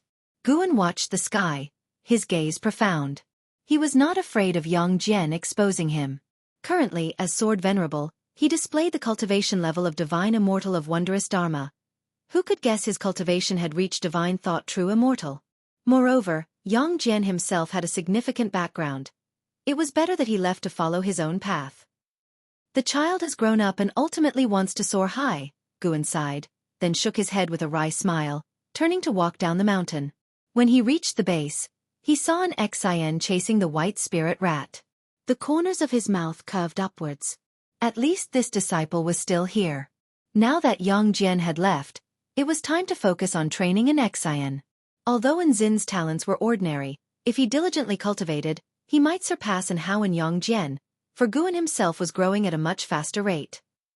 Chapter 327. Nzin's surprise. Late at night, an Xian knocked on Guan's room door, and with a wave of his sleeve, the door opened directly. An Xian stepped inside and closed the door behind her. She approached Guan's desk, curiously looking at her master. Guan seldom called for her at this time alone, and she couldn't help but be curious.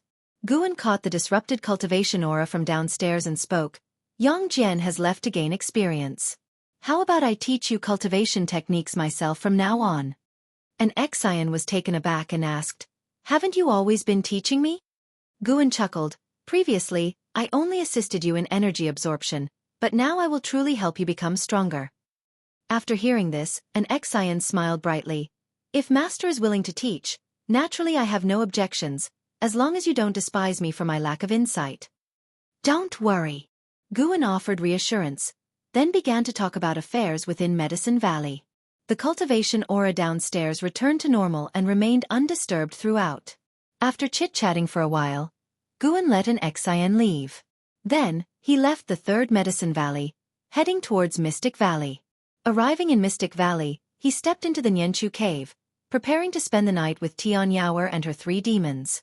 In a bright and magnificent hall, rows of figures stood, forming 4 long lines, neat and orderly, with the 2 middle rows spaced wide apart to create a broad aisle. A rainbow light flew into the hall, swiftly condensing into the form of Zhang Xianwang. Zhang Xianwang quickly strode forward, reaching the steps, where he bowed in greeting and looked up to see a towering figure seated on a golden throne, the back of which was made of overlapping golden weapons, like an unfurled fan. The towering figure donned a red dragon robe and a dragon crown with hanging beads, surrounded by whirling blood-colored dragon chi, as if encircled by dragons. His visage was majestic, eyes seemingly containing a sea of stars, piercing and profound.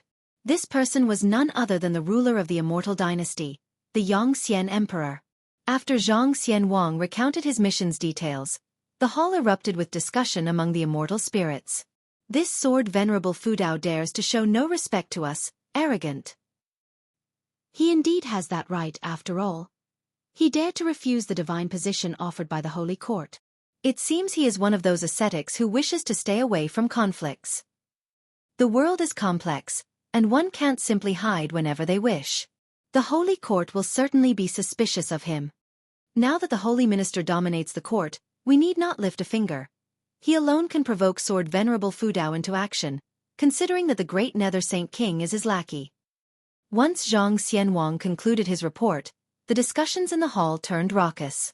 Ignoring the surrounding noise, Zhang Xianwang's gaze was fixed on the Yangxian Emperor, awaiting his judgment.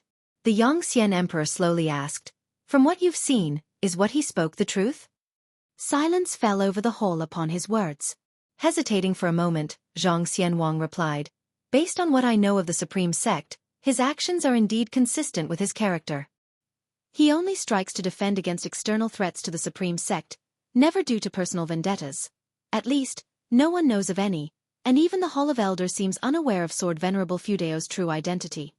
The Yangxian Emperor listened and narrowed his eyes. No one dared interrupt his contemplation. After a while, the Yangxian Emperor spoke. "In that case, let's not disturb him any further." "Yes," Zhang Xianwang replied, relieved. Although the actual realm of Sword Venerable Fudao was unclear, the mere fact that he could effortlessly crush the Great Cold Demon Sect meant he was at least at the divine immortal of wondrous Dharma realm. If his realm exceeded that, he would be even more dangerous to provoke. Unable to ally, it was also needless to make an enemy. Zhang Xianwang then added, "During this mission, I also encountered someone from Heaven's Sect, who went to the Supreme Sect looking for someone. It's likely that the reincarnation of the great Nether Saint King is hidden within the Supreme Sect." "Heaven's Sect?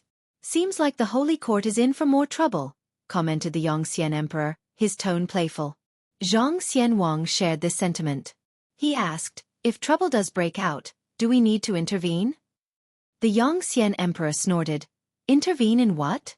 With the arrogant nature of Heaven's Sect and the great Nether Saint King, they didn't need our help in the past.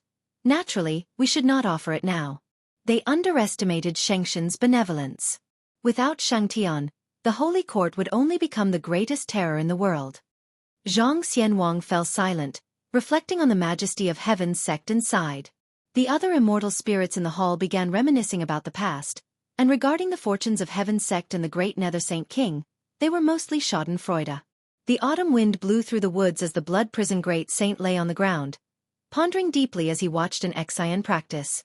Guan sat nearby, reading a book, occasionally shifting his position. The blood prison great saint turned to Guan and asked, "Master, she has been meditating for 5 ancient hours. Does she have a talent that I am unable to see through?" Back then, he could not see through Yang Jian, and now, faced with Nzin's transformation, he began to doubt himself. As Guan turned the page, he responded, "There aren't so many extraordinary geniuses in the world. I merely wanted her to achieve path enlightenment." The blood prison great saint's eyes widened, shocked. He had not given it much thought when Guan asked Wei Jian to seek path enlightenment, as Wei Jian already had remarkable achievement in the sword Dao. But an Xian was different. She was just an inexperienced girl, lacking the demeanor and potential of a powerful being. Could someone so ordinary really be transformed? The blood prison great saint suddenly felt that Yang Jian's current fate was perhaps truly shaped by his master's defiance of the heavens. His heart ignited with excitement. How could one not achieve greatness following such an entity? If Yang Jian comes back and sees an Xian surpassing him, that would be interesting. The blood prison great saint entertained this thought, suddenly feeling that Guan might actually have nurtured an Xian intensively for this very reason. Poor Yang Jian.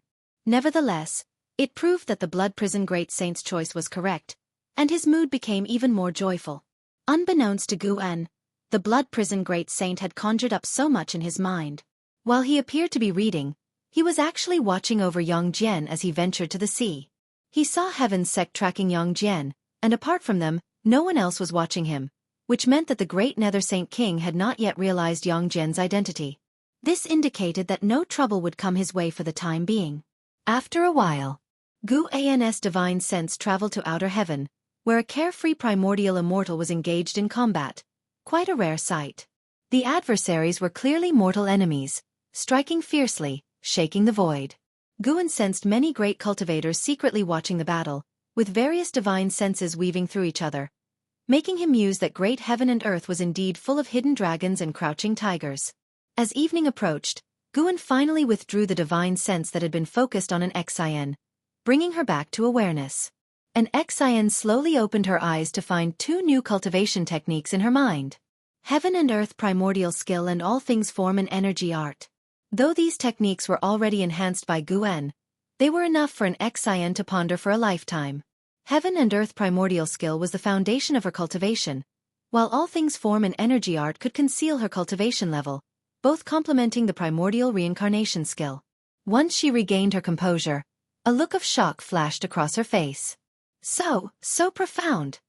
Instinctively, an Xian looked towards Guan, her eyes filled with surprise, confusion, unease and joy. She cautiously asked, "Master, was it because of you last time too?" Guan, with a book in hand, nodded lightly. "How does it feel?" "Good, but—" An Xian stopped mid-sentence, hesitant to ask a lingering question, afraid of offending Guan. How could Master be so powerful? Could Master be an immortal? Guan calmly said, "From now on, I will teach you cultivation in private, and you mustn't tell anyone." For some reason, upon hearing these words, Anzin's heart quivered. It sounded so familiar. A figure from deep within her memory emerged, coincidentally overlapping with Guan at this moment. Could it be? Impossible. Wasn't Master just a little over 300 years old? How could he be so formidable? Guan put away his book, looking at an Xian. "The identity of Supreme Sex Guan is indeed my disguise." "You guessed it right. I am him. From the very beginning, you've only had me as your master." With these words, an Xian immediately stood up, her eyes welling up and her body trembling uncontrollably. "Master!" Overwhelmed by emotions, an Xian burst into Guan's arms and began to sob uncontrollably. Guan, helpless, said, "Why are you crying? You're making it seem like we haven't seen each other in ages, and I haven't mistreated you these years, have I?" An Xian buried her head in his chest, sobbing, "I haven't been mistreated. It's just, I never expected that, after all these years, what I've wanted most is actually happening. I'm so foolish. How could there be two people in this world who are so good to me? Master, I've missed you so much." The blood prison great saint was utterly confused. Weren't these two just master and disciple? Why the emotional reunion? Guan patted Anzin's back. "Let go of your master, you're grown up now. Don't let others see this." An Xian released Guan and then knelt on the ground to wipe her tears, her face radiating with a smile. "So, Master, you tricked us. If my senior brother knew you were our master, he would probably be devastated. Wait, does that mean you knew him because you were looking out for him back then?" An Xian asked wide-eyed, her shift from formality to familiarity not out of disrespect, but because the master who saved her and led her on the immortal cultivation path was like a father to her. In front of her father, she had no apprehensions. Guan said, "You could say that. However, our relationship should stay as it appears on the surface, and don't tell your senior brother." An Xian immediately nodded, her eyes still red, but now she was excited. Suddenly, she glanced at the blood prison great saint, hesitated, and said, "Master, but he hurt us." The blood prison great saint bristled. "What do you mean, behind my back? I am the master's most trusted mount, even closer than you disciples." Guan smiled. "Don't underestimate him. Bull Demon King. Feel free to share your story with her." With that, the blood prison great saint stood tall, filled with pride, and began to reveal his true identity. Ascender. Mahayana realm. Just those two aspects were enough to shock an Xian. Her mouth agape, and as for the long list of titles that followed, she had already tuned out. She turned back to Guan and asked, "Master, does that mean Yang Jian is really my junior brother? What is his cultivation level now?" Chapter 328. Master, what realm are you exactly? "He has already reached the void-crossing realm in terms of cultivation level," Guan replied offhandedly, as if he was talking about a trivial matter of no importance. An Xian was shocked once again, her mouth agape and hands involuntarily covering her face, seemingly unable to accept this reality. Xian and Hao had started cultivating on the same day and knew all too well how extraordinary Hao's pace of cultivation was. Precisely because of this, she was very clear that Yang Jian's progress was no less sensational than Hao's. She had watched Yang Jian enter the valley, watched him grow up. In the beginning, how mediocre Yang Jian had been, yet he had grown so rapidly right under her nose. It was simply outrageous. Suddenly, an Xian didn't know what to say. Guan looked at her and smiled. Keep cultivating well, strive to surpass those who came before you. An Xian hesitated, but my talent. After all, she had trained under Guan and, seeing the vast gap between her and Hao, her confidence had long since been worn away. What was in the past was in the past. Had I not let you settle in, how could you have today's temperament? Do you think your senior brother could have had it all smooth sailing? I've intervened for him countless times over the years. He always loves to cause me trouble, Guan huffed. An Xian was astonished. The master had helped the senior brother before? Why hadn't the senior brother mentioned it? Damn it, he actually kept it hidden from me. An Xian gritted her teeth. She looked at Guan and asked, then, do I have a chance to surpass my senior brother? Guan spoke earnestly. That depends on how much determination you're willing to put forth. No one is predestined to be stronger than another. These words completely ignited Nzin's aspirations, as if flames were blazing in her eyes. Blood Prison Great Saint was somewhat displeased. I haven't finished bragging yet. After returning to Third Medicine Valley, an Xian was in an exceptionally good mood, wandering around and greeting everyone she saw. For this senior disciple of the Medicine Valley, all the disciples held great respect. Passing by, Chuanyue asked with a cheerful smile, Senior sister, why are you so happy? An Xian replied with a smile, because the moonlight is beautiful tonight. Chuanyue looked puzzled, but an Xian did not explain, instead brushing past him. On the other side, in a loft, Guan picked up Green Hero Travelogue and had only been reading for a short while when Ji Xiaoyu came up the stairs and entered the room. Where did you two go during the day? Ji Xiaoyu stared at Guan and asked. Guan answered, we went out for cultivation. Really? What can you teach her? Well, I managed to teach Yang Jian, didn't I? Just wait. Maybe he'll make a name for himself and shake the world someday. Ji Xiaoyu raised an eyebrow. After a moment of silence, she asked, you wouldn't happen to know Sword Venerable Fu Dao, would you? Gu An's face changed dramatically, and he exclaimed with shock, how did you know? Really? Truth be told, I am actually a disciple of Sword Venerable Fu Dao. Heh. What? You don't believe me? Okay then, I am Sword Venerable Fu Dao. Ji Xiaoyu rolled her eyes at Guan and said, you're always talking nonsense. Every time I ask about your secrets, you always dodge the question, yet I've shared everything with you. At this point, her tone carried a hint of melancholy. Guan replied helplessly, my dear sister, I do want to know. Every time you just tell me outright, I listen with trepidation, fearing that your enemy from a former life will come knocking at our door. It's not death I fear, but if the enemy tortures me severely, even if I confess, they might not believe me. As he spoke, Guan rambled on, causing Ji Xiaoyu to show a look of remorse. From Gu An's perspective, it indeed seemed like a lot of pressure. After Guan finished speaking, Ji Xiaoyu asked, should I stop telling you from now on? Really? False. I'm still going to tell you. You only live once.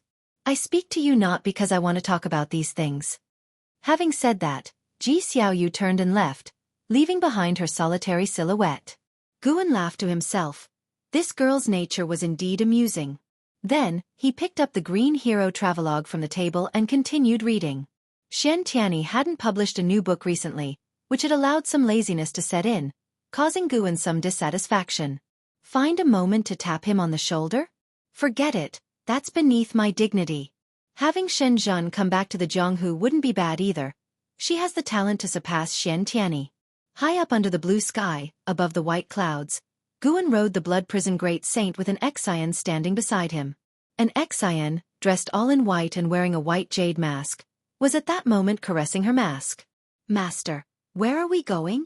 An Xian turned her head and asked, feeling a powerful force whisking her away, immense and vast. To another branch of your master's sect, Guan replied. Upon hearing this, an Xian immediately became excited and asked, Master, What realm are you really in? Even Senior 9 Fingers and the others can't see through your disguise. I am slightly higher in cultivation level than the 9-Finger Divine Lord, Wu Xing, and Shen Xinzi, Guan answered ambiguously. Seeing that he was unwilling to reveal more, an Xian didn't press the matter and started to get curious about their destination. A gust of sea breeze blew from the front, prompting an Xian to turn her head. Immediately, her complexion changed drastically. One by one, towering and majestic peaks entered her vision, shocking her very eyes. Guan glanced at her, feeling a sense of emotion. Since they had recognized each other, an Xian seemed to have become a different person, lively as if returning to her youthful days. This indicated that she truly saw Guan as family. With parents present, a child can afford to be willful. Without parents to accompany, one must learn to behave properly. An Xian was like this, which made Guan quite happy. After all, he had watched an Xian grow up, and she had been with him for so many years. In his heart, wasn't an Xian like a daughter? Look at you, acting like you've never seen anything. This is Mortal World Peak, and the master here is the Peak Master of Dingtian Peak. Blood Prison Great Saint said proudly, as if he himself were the Peak Master of Dingtian Peak. An Xian exclaimed in astonishment, Dingtian Peak? I've heard of it. Senior Lu came to attend the Millennial Peak Conference before. So that's how it is, no wonder. Master, if Senior Lu knew it was you taking care of her in secret, with her affection for you, she would probably wish to pledge herself to you right there and then. Gu An's handsome face turned red, and he fake coughed, saying, What nonsense are you spouting? How could a girl speak such words? Your master would never become Taoist friends with her. Just so, she isn't worthy? Blood Prison Great Saint chimed in, feeling annoyed with Lu Lingjun, also an ascender, ever since she had called him a stupid cow. An Xian giggled behind her hand and said, I finally understand why the master refuses to accept those female companions. Indeed, there's no need. They would only drag you down. She admired Guan greatly. The master truly gave without expecting anything in return. What woman could resist his charisma? And who would have thought that Sword Venerable Fudao would be a valley master at the Supreme Sect? Such a waste of talent. The master really has patience. An Xian silently vowed to herself to become a great cultivator like her master. Hidden amidst the mortal coil, watching over the swirling winds of the world with a smile. If she could truly surpass her senior brother and junior brothers, she would also conceal her cultivation level, watching the two of them vie against each other with a smile. Just by thinking about it, an Xian felt a surge of excitement. At that moment, a vast aura descended, dispersing the sea of clouds and fluttering in Xin's long hair and gown. She looked up, and her eyes instinctively widened. There before her was a green mountain reflection stretching across the sky, larger than all the massive peaks in front of them. Guan remained expressionless. His reason for coming today was for this very item. It was an Immortal Path Supreme treasure belonging to Mortal World Peak. Chapter 329, Fu Shinxiu, Qingtian Peak. When the azure mountain shadows hung suspended in the sky, disciples from various peaks flew out, looking up at this magnificent scene. Guan did not stop, taking Blood Prison Great Saint and an Xian toward Dingtian Peak. An Xian, feeling the aura of the mountains and cultivators along the way, was secretly astonished, realizing that Mortal World Peak truly was unfathomable, seeing that Senior Lu hadn't spoken falsely. The oppressive force of the azure mountain shadows lingered for a long time, enveloping the entire domain of Mortal World Peak, prompting discussions among the disciples from all peaks. Upon reaching Dingtian Peak, Guan flew toward the mountaintop.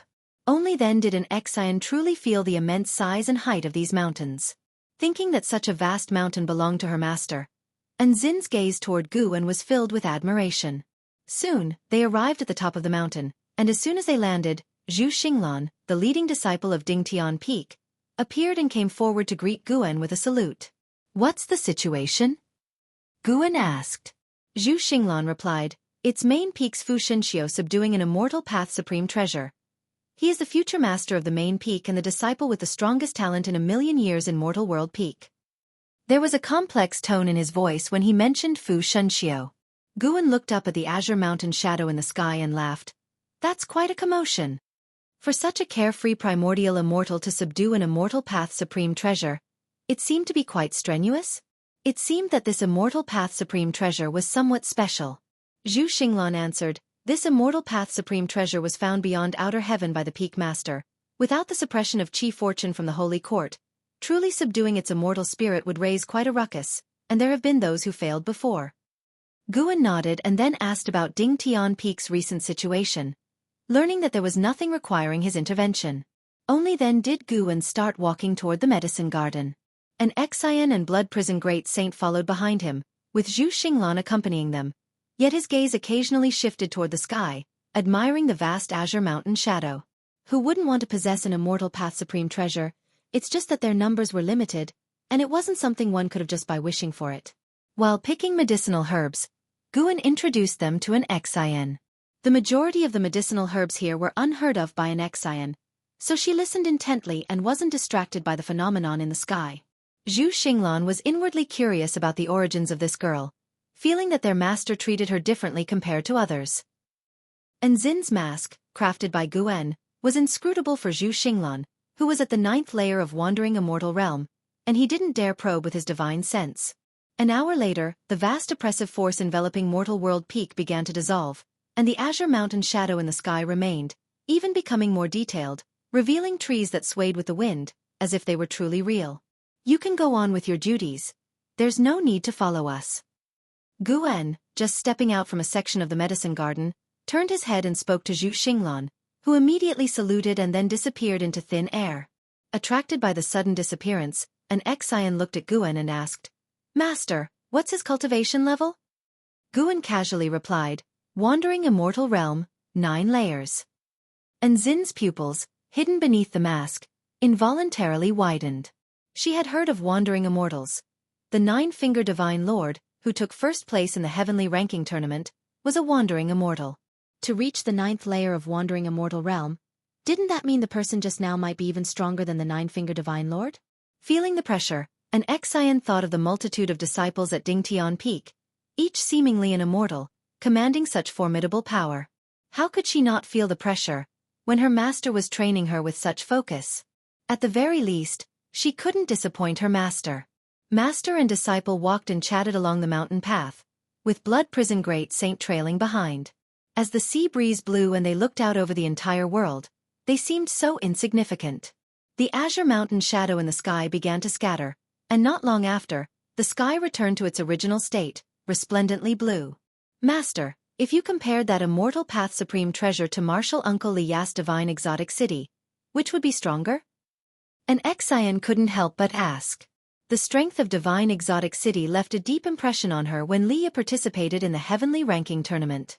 The strength of an immortal path supreme treasure is related to the user's cultivation level. Li Ya is not yet able to fully unleash divine exotic city's power, Guan answered. The mightiest feature of an immortal path supreme treasure is its eternal indestructibility. Currently, there are many immortal path supreme treasures in the world, all passed down from generation to generation, each symbolizing the lifetime of a 9 heavens of immortal path being. After hearing this, an Xian became even more curious about immortal path supreme treasure. Guan brought her here today to broaden her horizons, to understand the world structure, and to comprehend what an immortal path supreme treasure is. What's that? Blood Prison Great Saint suddenly spoke up, and an Xian turned her head to look, seeing a streak of azure light racing from the distant horizon of the sea, stirring up huge waves. A smile appeared on Guan's face. He thought to himself, as expected. The immortal spirit of that immortal path supreme treasure was not simple, which was also the reason Guan came to watch the excitement today. An immortal path supreme treasure from beyond outer heaven implied there was a scheme behind it. That treasure heading straight for Ding Tian Peak was probably related to the demon fetus within. As the azure light drew closer, an Xian and Blood Prison Great Saint's expressions drastically changed, a feeling of indescribable panic born in their hearts. This panic emerged but vanished in an instant because Guan stepped forward. An Xian and Blood Prison Great Saint subconsciously looked toward Guan. Guan raised his hand to grasp, then clenched his fist, and the distant azure light immediately disappeared. An Xian and Blood Prison Great Saint turned to look but could no longer see the azure light. It was as if the previous sight was just an illusion. Both looked toward Guan's outstretched hand. Unfortunately, Guan's fist remained closed, shielding from their view whatever lay within his palm.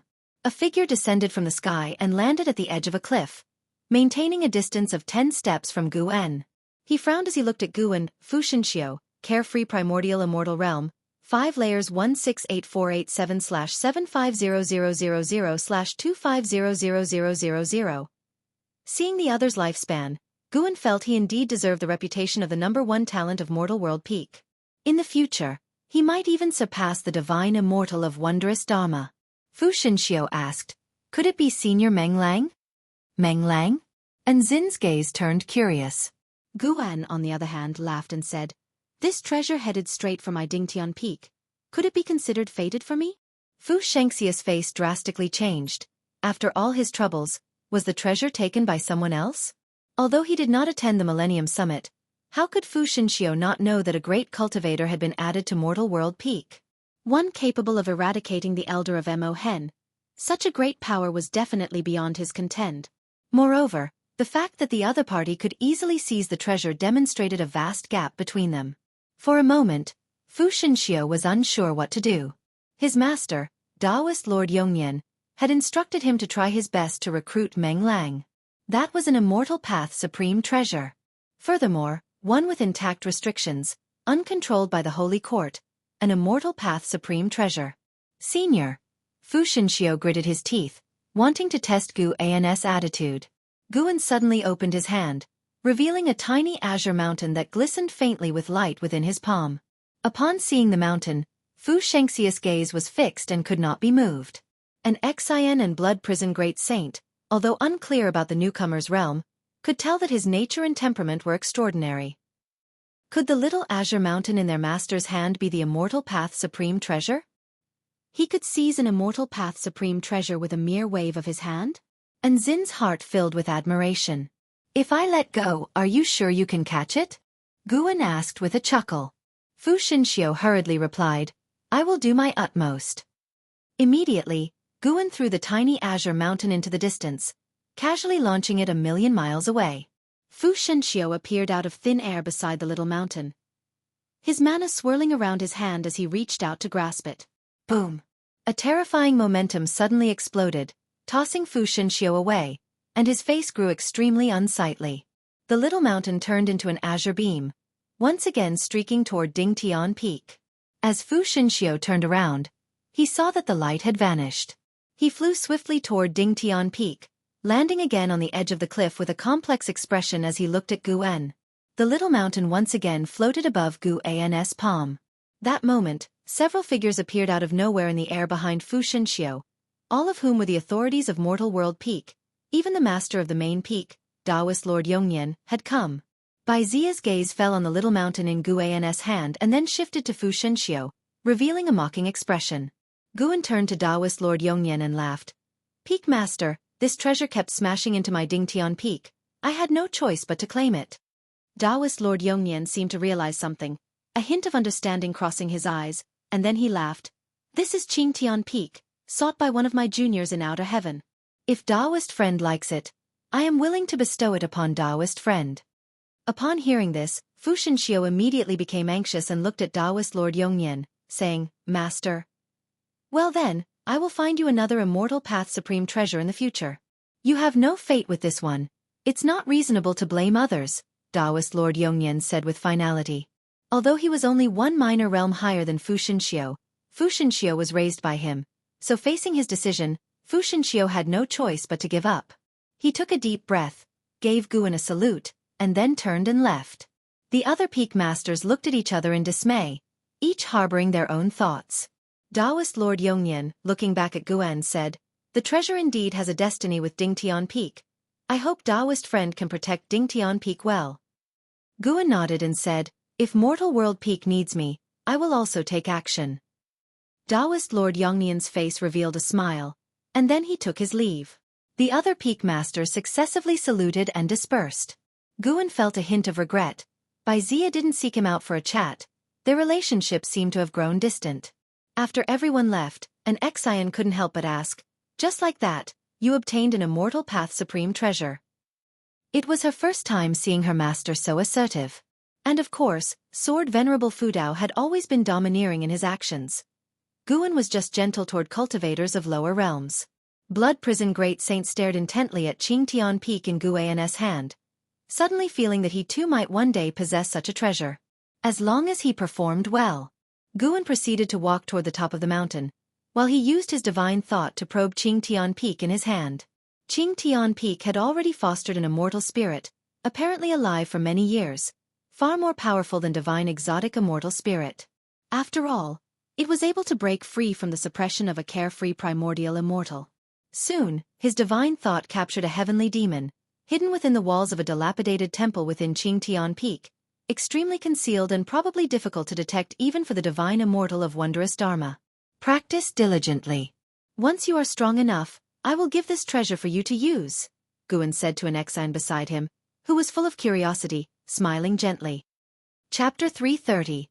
Awakening, really. When an Exine heard Guan's words, she was instantly excited, and the eyes of the blood prison great saint also turned fiery. Indeed, the master would not be stingy with the treasures of the immortal path. After returning to the mountaintop, Guan had an Exine start cultivating while he went back to the house alone. Sitting on his bed, Guan's gaze fell on Qingtian Peak. He first used his divine thought to erase any marks and restrictions within Qingtian Peak that made him wary. The immortal spirit of Qingtian Peak was very submissive and did not resist Guan. Instead, it was quite jubilant.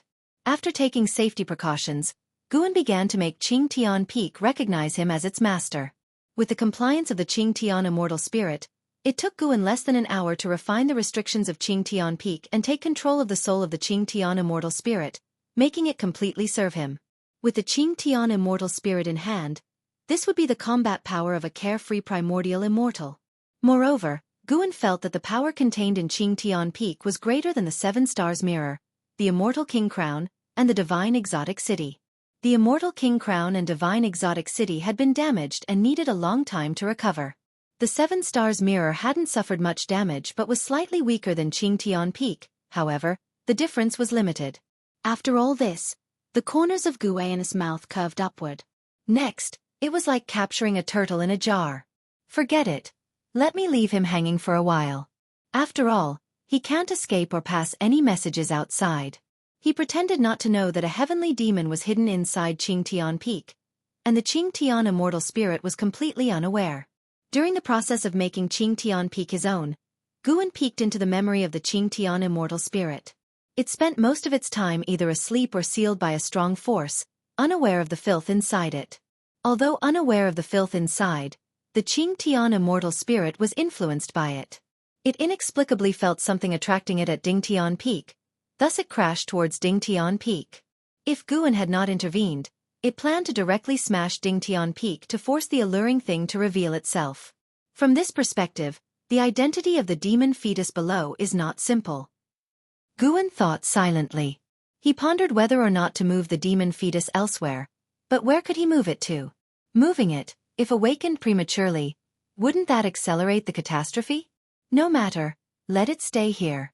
As for whether another heavenly demon will come later, he didn't care. He would destroy any heavenly demon with lesser cultivation than his. As for those with higher cultivation than his, if they could infiltrate the great heavenly spirit land, wouldn't the holy court have been penetrated long ago? Guan shrank Qingtian Peak into an accessory and hung it on his belt. His ultimate elusive body was evolved from the practice of the demon shadow divine skill. Its main use now was to block all causality deduction, which also protected Qingtian Peak when it was attached to his body, making it indeducible. It wasn't necessary to activate the ultimate elusive body to block causality deduction. After mastering it, he could block it permanently. In such a case, releasing some causality on the surface could easily misguide others' deductions. The ultimate elusive body also had combat capabilities, allowing his physical soul to become elusive, dodging spells and divine skills, providing infinite uses in battle. Guan stood up, stretched lazily, and loosened his body. Heavenly demons. The Holy Court. It's really hard to achieve true peace in this world. Guan reflected internally, yet he faced no pressure. There's still much time ahead. Take it slow. The conflicts of the moment mean little. Who laughs last is what truly matters. As the seasons changed, a new year arrived. Just after the new year, Guan was in the forest instructing an Xin on qi absorption cultivation. The stepping path of Age's step was too profound and enigmatic. Even with Guan's personal guidance, an Xin still found it difficult to master. The current goal for an Xian was to discover the patterns of the stepping path of age's step. An Xian moved swiftly, appearing 5 steps away in an instant before stumbling and falling to the ground. She sat on the ground, feeling dizzy and shaky, her eyes closed and mouth slightly open, which made Guan want to laugh. He didn't help an Xian regain her composure. This was a necessary path for her. She stayed in that spot for nearly half an hour before fully regaining her senses. Turning to Guan, she gave a bitter smile and said, "Master, this technique is incredibly profound. Do I really need to learn it?" Guan, holding the 7 stars mirror like a fan, chuckled and said, "You must learn it. Just absorbing qi is not enough, and besides, cultivating divine skills will enhance your understanding too." An Xian made a mournful face but didn't give up. Instead, she stood up again, ready to continue practicing the stepping path of age's step. The thought of the previous dizzy sensation made an Xian want to vomit. She raised her hands, patted her face, and tried not to think about the discomfort. At that moment, she turned her head and saw a golden glow in the sky outside the forest, rapidly stretching out and magnificent like the sunset. Guan also looked up, his expression calm. Is it finally coming? Meanwhile, overseas on an island, Yang Jian and Heaven Sect stood side by side. Yang Jian gazed at his right hand, having just crushed a golden jade stone given by Heaven Sect, with his palm covered by a golden sphere and tiny golden stars scattering into the air. He appeared expressionless, yet he was extremely nervous inside. Merging with his past memories, was he still himself? Heaven Sect looked at him and comfortingly said, "Don't worry, this process won't be painful. I've already set up formations, and no one will disturb you." Yang Jian looked up at the sky where the golden glow covered the sky. So beautiful. But this phenomenon? Yang Jian hesitated. Heaven Sect stroked his beard and said, "Don't worry, this phenomenon covers a vast area, and you don't have to worry." Yang Jian took a deep breath and refocused on his palm. Then, the golden stars rising from his palm began to fly toward his face, eventually entering his eyes. The wind picked up on the island as the world's spiritual energy surged towards Yang Jian. The golden light in his palm brightened, illuminating his face while his eyes flickered with different scenes. Seeing this, Heaven Sect smiled, slowly backing away to give Yang Jian space. Elsewhere, inside Supreme Sect, Guan could see the heaven and earth rules enveloping Yang Jian, with yin-yang rules being the most intense. He couldn't understand the process, but he felt that Yang Jian wouldn't encounter any mishap. There was no other soul in that golden jade stone, so there was no risk of soul snatching. "Master, why has the sky changed color?" An Xian curiously asked. "Your fellow disciple is awakening his past memories," Guan said nonchalantly as he gazed at the sky. "Past memories?" An Xian immediately became interested, and Guan did not hide the truth, revealing Yang Jian's causality. Hearing that Yang Jian was the reincarnation of a holy king from the holy court, an Xian was even more shocked. "No wonder he's so powerful, Master. Could my fellow senior brother also be the reincarnation of a great power?" An Xian asked, staring intently at Guan, her eyes apprehensive. "Probably not." Guan's answer left an Xian feeling disappointed. If and how was a reincarnation of a great figure, that would mean she was not too bad. The problem was her comparison to an how. However, everyone might have a past life. "Once you reach a certain realm, you will understand," Guan said and then looked away.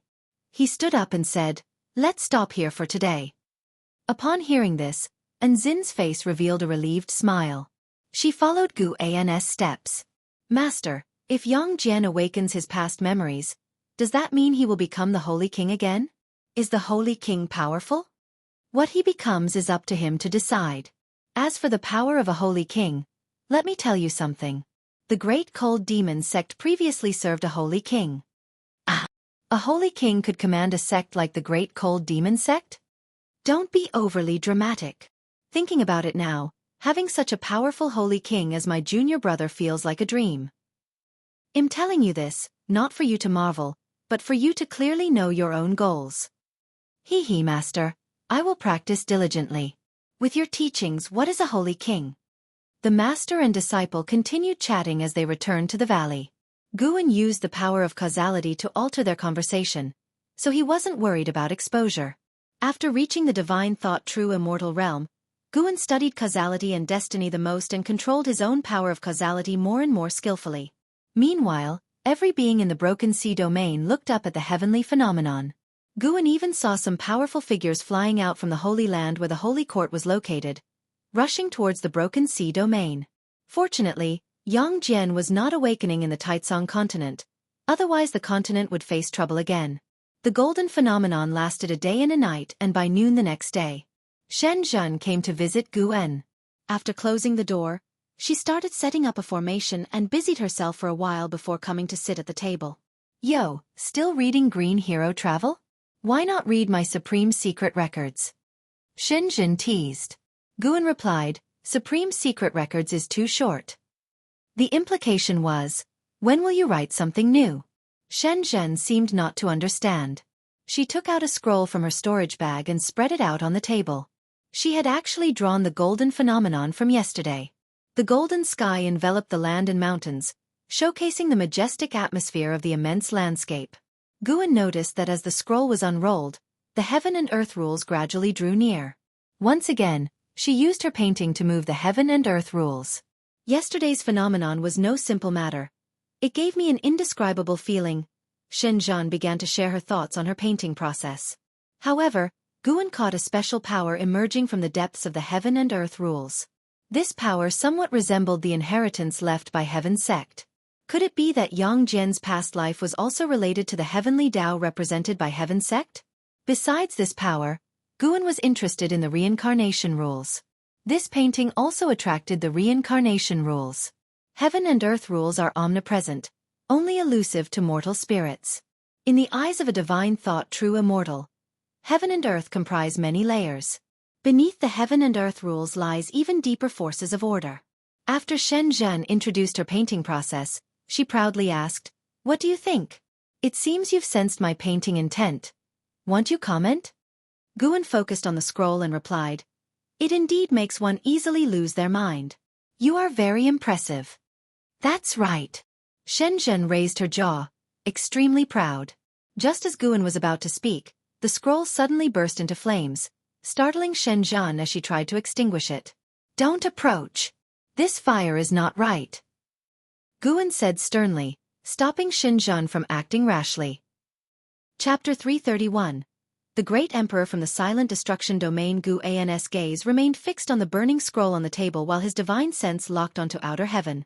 Above the great heavenly spirit land hung 7 suns. From within one of those suns, the eyes of a mysterious colossal creature opened and stared directly at Guan's attic. It was this creature that caused the scroll to burn. Guan was not perturbed.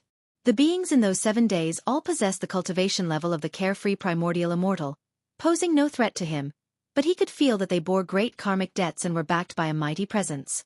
Thinking about it, it was normal. After all, if the Holy Court could contain them, either their patron was the Holy Court or their patron was feared by the Holy Court. Regardless of the situation, Guan did not want to stir trouble unnecessarily. Soon, the scroll on the table turned to ash, yet it miraculously did not affect the table's surface. Shen Zhen asked, somewhat shaken, What was that just now? Even with her divinity transformation realm cultivation level, she could not understand how the flames appeared and vanished. At this moment, she felt as if she had incurred the wrath of the heavens. Guan took a deep breath and said, I'm not sure, it seems like you shouldn't have painted yesterday's vision. Shen Zhen frowned and asked, Only yesterday? It seems so, since you've painted other pictures before without such events occurring, Guan replied. Thinking about it, the karmic debt hidden by Yang Jian seemed to be related to those 7 days. Shen Zhen took a deep breath and said, Forget it, my cultivation is too weak, and I certainly cannot provoke them. With her words, Guan saw the mysterious creature within the sun close its eyes. Shen Zhen had managed to escape this ordeal. It was merely a warning, indicating that the mysterious beings of the 7 days were not so murderous or domineering. Guan sat back down and teased, You're quite something, managing to draw a picture that provokes the wrath of the heavens.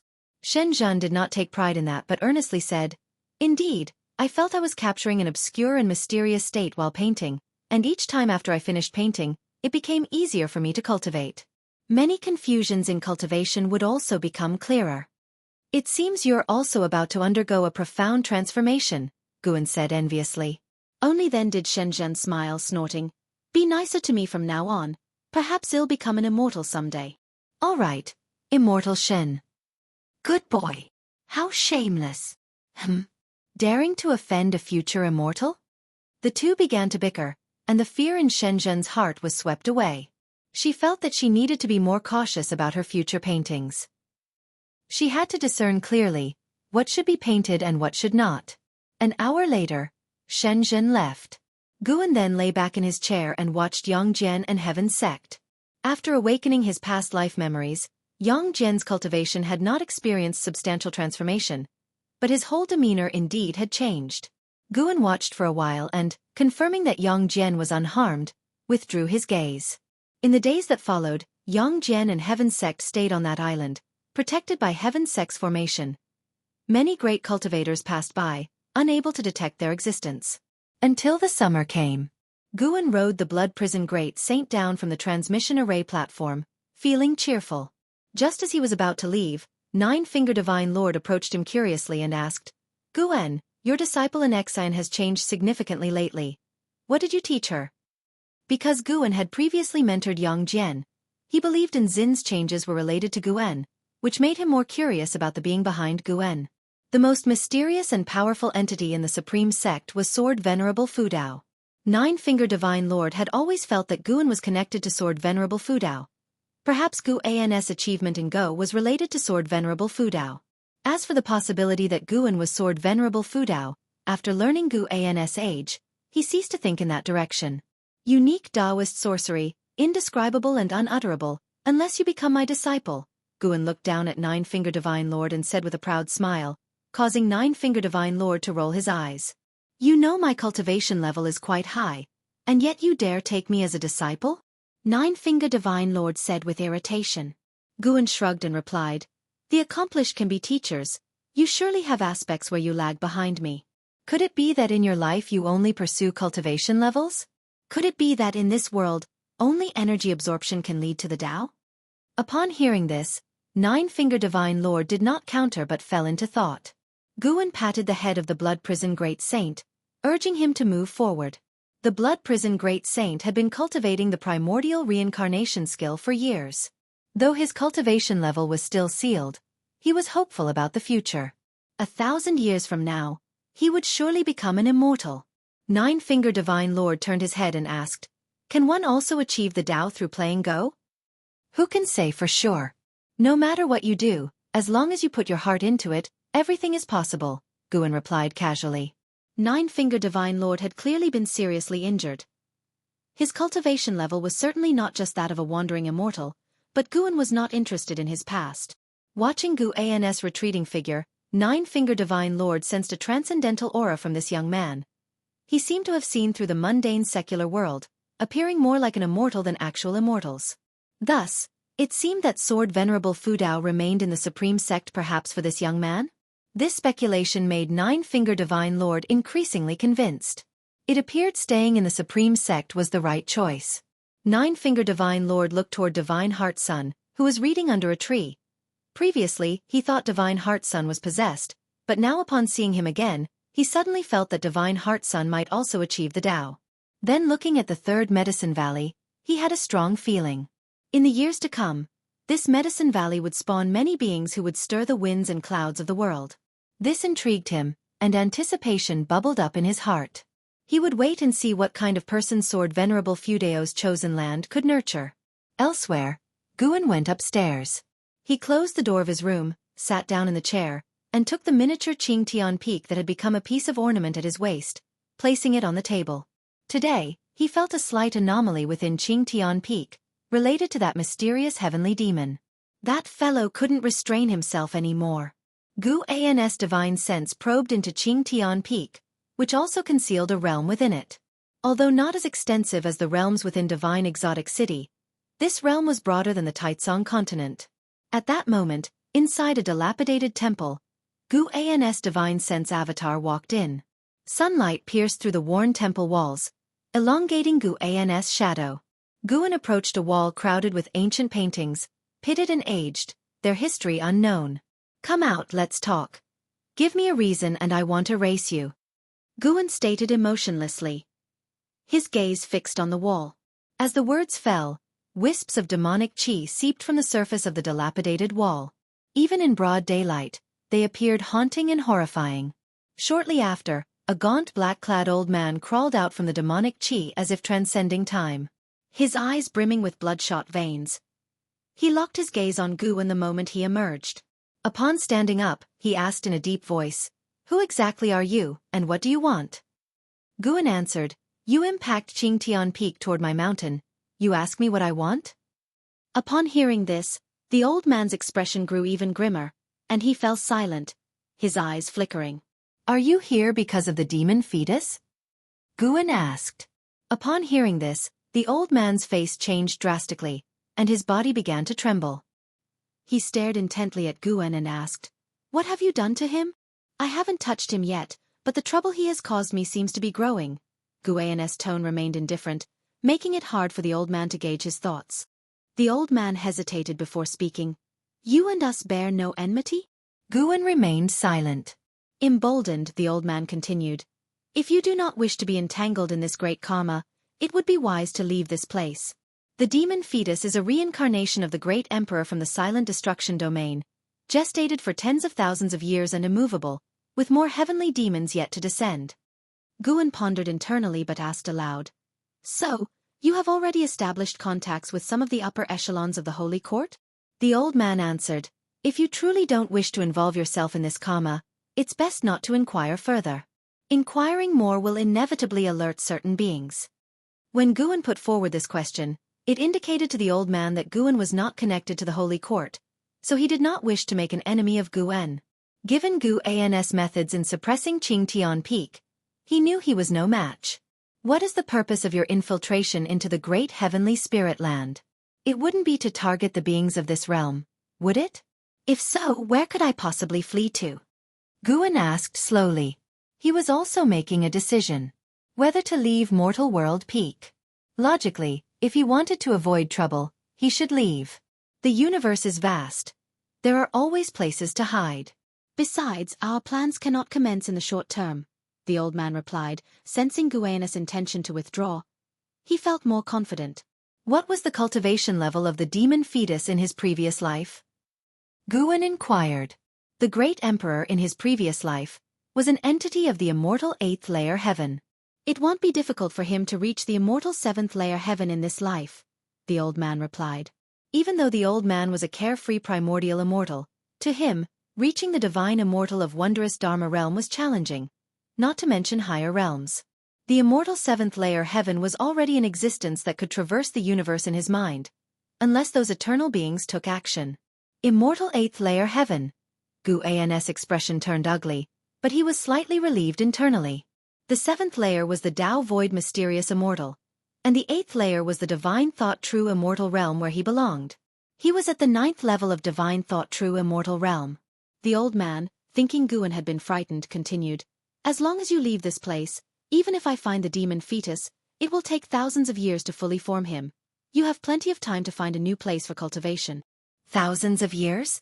The pressure in Guan's heart sharply decreased.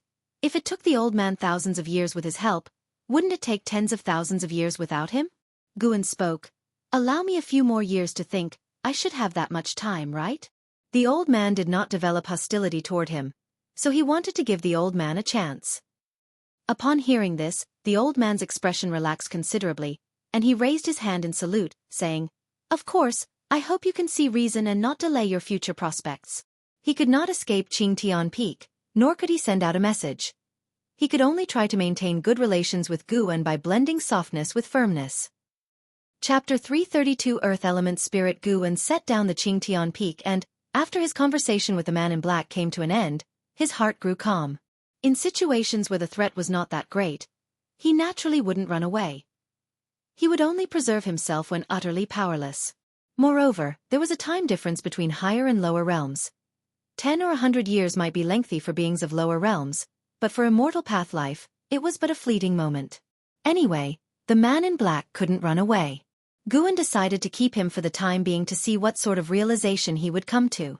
Guan raised his hand and beckoned, attracting a piece of paper from across the space. He was ready to write another secret book. The sun set, and the moon rose. Time turned its pages day by day. Winter snow inevitably arrived. Before the world fell into a blanket of white, Guan went to the wooden fence to enjoy the snowscape. He hadn't stood there long before Ji Xiaoyu walked over, standing side by side with him. Ji Xiaoyu didn't look up at the sky but fixed her gaze on a distant Xian. An Xian was carrying a plump white spirit rat, constantly moving her little mouth, clearly saying something to the white spirit rat. "She's progressing so fast," Ji Xiaoyu whispered. "Could she not?" Whenever Guan had time, he would assist an Xian in entering the way.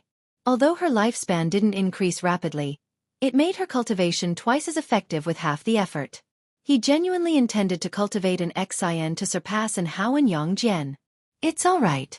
Her cultivation level is growing very slowly," Guan spoke. Due to the primordial reincarnation skill, An Xin's cultivation level was always suppressed. Even if she were to release her cultivation level in the future, it would be concealed, with her apparent cultivation level controlled at the Foundation establishment realm. It seemed that Guan would have to tell an Xian to restrain herself a bit more, since more and more people had started to notice the changes in her. "The Ji family recently discovered an undersea secret realm and invited me to go. I could take your disciple along. What do you think?" Ji Xiaoyu asked. Upon hearing this, Guan hurriedly shook his head. "An Xian is timid, there's no need to take her. I'll be there. She won't encounter any mishaps. It's unnecessary. It's not something I wish to see, to burden you." "Is that so?" "Yes. I just feel that her aptitude is improving. Staying in Medicine Valley might bury her talent." "I don't like to hear that. Would I delay her?" Guan glared at Ji Xiaoyu. He had intentionally said this to make Ji Xiaoyu believe that the high-level cultivator guiding an Xian was someone else. Ji Xiaoyu's mouth lifted into a smile. "All right then, I won't invite her. I want to see what you can make of her." Guan smiled. "Then when are you leaving? And for how long?"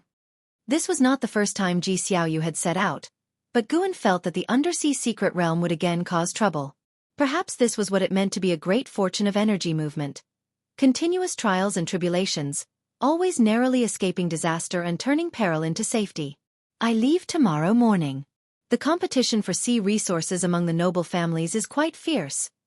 Ji Xiaoyu started talking about the situation at sea. Despite the vastness of the ocean and the richness of its resources, the coveted areas had long been divided by the major powers, making it difficult to gain a foothold at sea. The Ji family, wanting to occupy a region of their own and lay down roots for development, eyed the secret realm. That oceanic secret realm was the source of abundant spiritual energy nearby. Immortal path beings didn't care about such a realm, but those in the mystic heart realm would fight tooth and nail over it. She shifted the conversation from the Ji family to other significant happenings at sea as Guan listened with keen interest. During their conversation, a powerful divine sense swept across the Taitsong continent. Guan was used to this. The other party was probably searching for Yang Jian. Yang Jian, having awakened memories from past lives, shocked many cultivators of the Holy Court, who were still searching for him.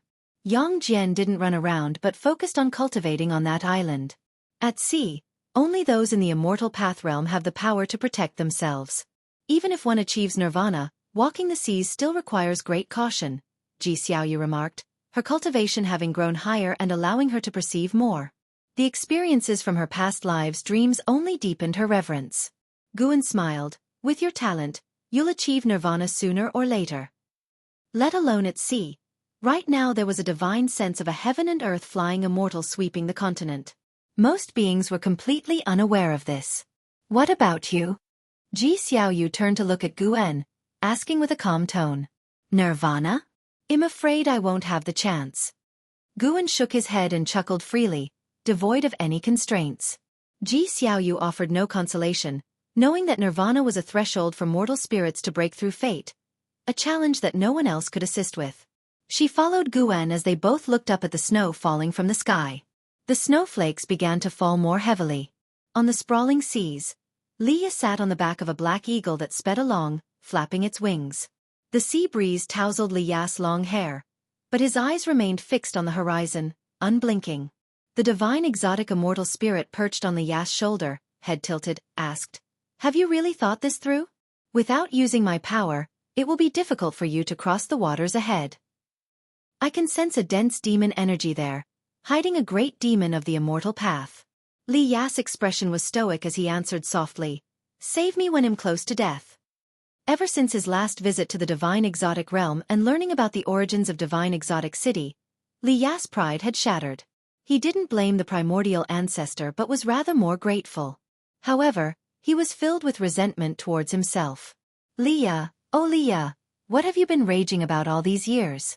All this time, he had always needed the primordial ancestor, needed others' help. Without divine exotic city, what was he? Upon returning to the Star Sea congregations, Li Ya secluded himself for cultivation and pondered over this question. This seclusion lasted for many years. He had now made up his mind.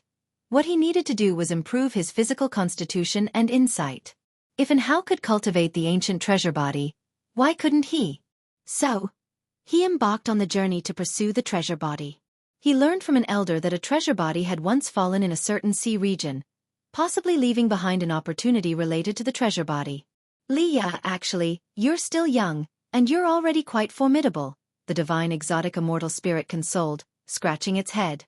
Having spent many years with Li Ya, it had grown fond of him and didn't want him to take extreme measures. Don't worry, I will measure my abilities and refrain from making the primordial ancestor take action again, Li Ya said calmly, his eyes resolute. Following his gaze, dark clouds appeared at the far end of the sea horizon, small but clearly an ominous sign. Meanwhile, on the path of Dingtian Peak on Mortal World Peak, Guan rode the Blood Prison Great Saint while an Xian walked in front of the Blood Prison Great Saint, occasionally looking back and sharing a laugh. The sea breeze blew, stirring Guan's hair by the temples. He withdrew his gaze from spying on Li Ya and looked towards an Xian. How many of the medicinal herbs did you memorize today? It had been 8 years since Ji Xiaoyu left for the undersea secret realm. She had not returned for 8 years, but as Guan saw she wasn't in mortal peril, he allowed her to face the ordeal alone. During these 8 years, Guan taught an Xian no other spells or divine skills. Aside from qi absorption cultivation, she only practiced the stepping path of ages step daily. Wearing a mask, an Xian turned back and said, "Master, rest assured, I remember them all." "Good. Go back and write them into a book, so other disciples can increase their knowledge in the future," Guan nodded. An Xian was about to reply when 2 figures descended from the sky and landed on the stone steps ahead. Upon seeing these 2 people, an Xian immediately tensed up. They were Taoist Lord Yongnian and Fu Shinxiu from the main peak. An Xian thought they were there to demand the Immortal Path's supreme treasure. Taoist Lord Yongnian raised his hand in salute, saying, "May I inquire if Taoist friend has time? My disciple and I have a matter to request." Upon hearing this, Guan responded, "Speak directly, what's the matter?" Taoist Lord Yongnian glanced at Fu Shinxiu and said, "Since Qingtian Peak has no affinity with my disciple, I have found another great opportunity for him, located within the Sea Demon Thunder Domain. It is a treasure left by an ancient great power named Earth Element Spirit. Every 100,000 years it congeals one spirit, and its appearance is not fixed, but it can be confirmed to only appear within the Sea Demon Thunder Domain. Earth Element Spirit." It was the first time Guan had heard of this, and he also became interested. According to Taoist Lord Yongnian, that ancient great power was unfathomable in his cultivation. Before passing away, he used some great divine power to refine his Immortal Path supreme treasure, submerging it into the Sea Demon Thunder Domain, merging it with the ocean, rendering it unfindable. It was only when someone accidentally acquired the Earth Element Spirit that the veil of this opportunity was lifted. The Earth Element Spirit could strengthen the soul of a cultivator, and even demons were eager to obtain it. Later on, the Holy Court took charge of the Sea Demon Thunder Domain, and a holy god decreed that the Thunder Domain was land without an owner. No sect was allowed to occupy it, and regarding the Earth Element Spirit, it all relied on one's power. Mortal World Peak had also sought the Earth Element Spirit. Either fate was there but the affinity was not, or they found the Earth Element Spirit but lacked the power to fight for it. Hearing about the anomaly in the Sea Demon Thunder Domain, which might signal the birth of an Earth Element Spirit, Taoist Lord Yongnian thought of Guan. "Taoist friend Meng, if you could take action, I would be deeply grateful," Taoist Lord Yongnian sincerely said, convinced that Guan had surpassed the carefree immortal realm. Such a great cultivator aiding them would surely clinch the Earth Element Spirit without difficulty. Guan feigned hesitation. "Will this offend other sects?" Taoist Lord Yongnian replied, "The worthy receive treasures, don't they?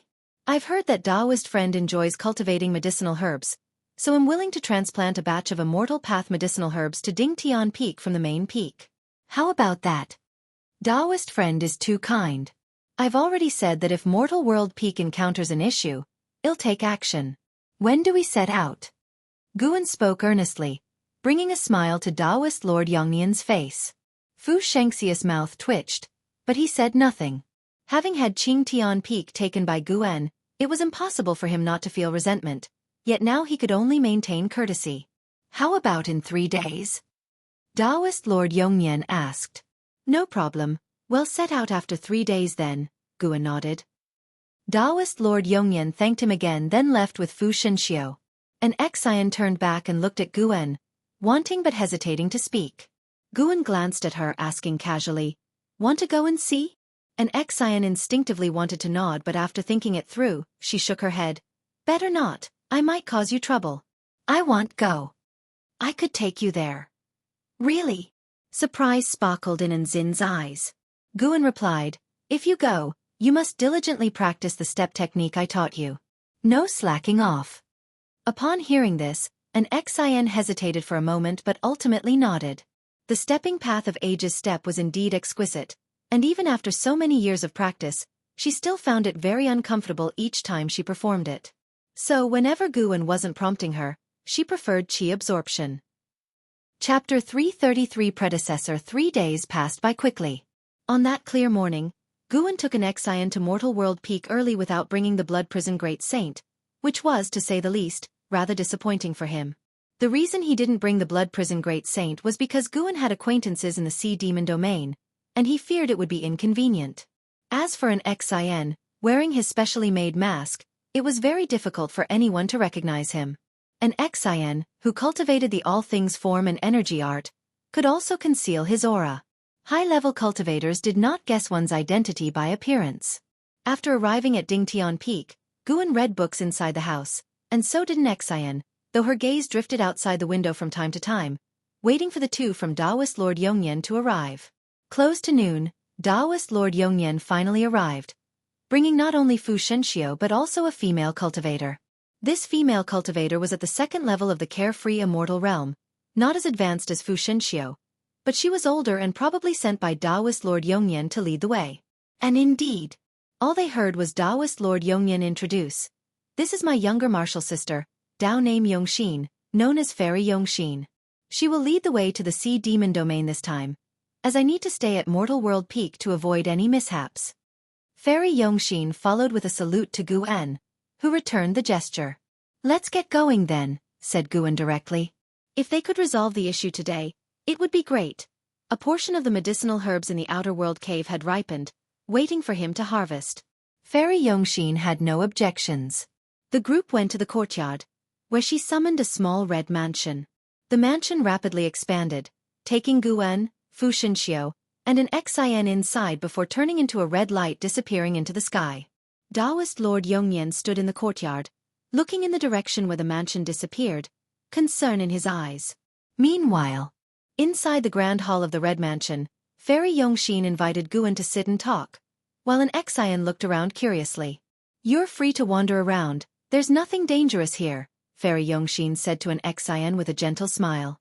She might not have been stunningly beautiful, but her smile was generous and tender, easily engendering goodwill.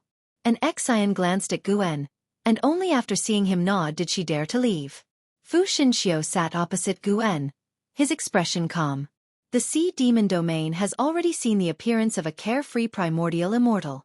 It said that in these 100,000 years, a great demon has been born there, cultivating for 100,000 years, entering the realm of the carefree primordial immortal, commanding countless demon soldiers, a force not to be underestimated, said Fairy Yongxin. Guan had long ago used his divine sense to probe the Sea Demon domain.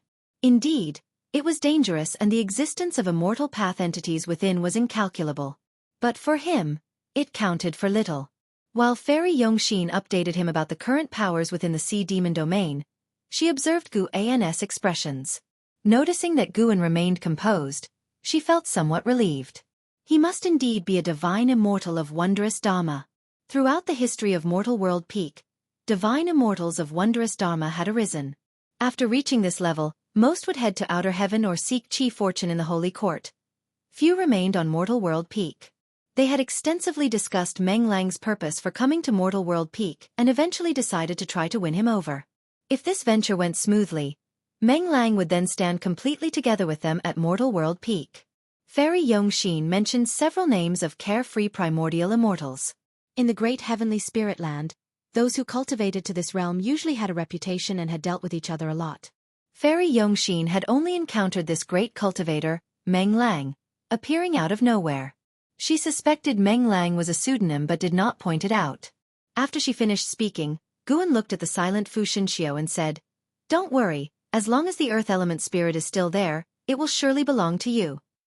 Upon hearing this, Fu Xinxiu hastened to thank him. He felt a mix of emotions. He had been sullen ever since Guan took Qingtian Peak away from him, but hearing Guan's words, he inexplicably admired Guan.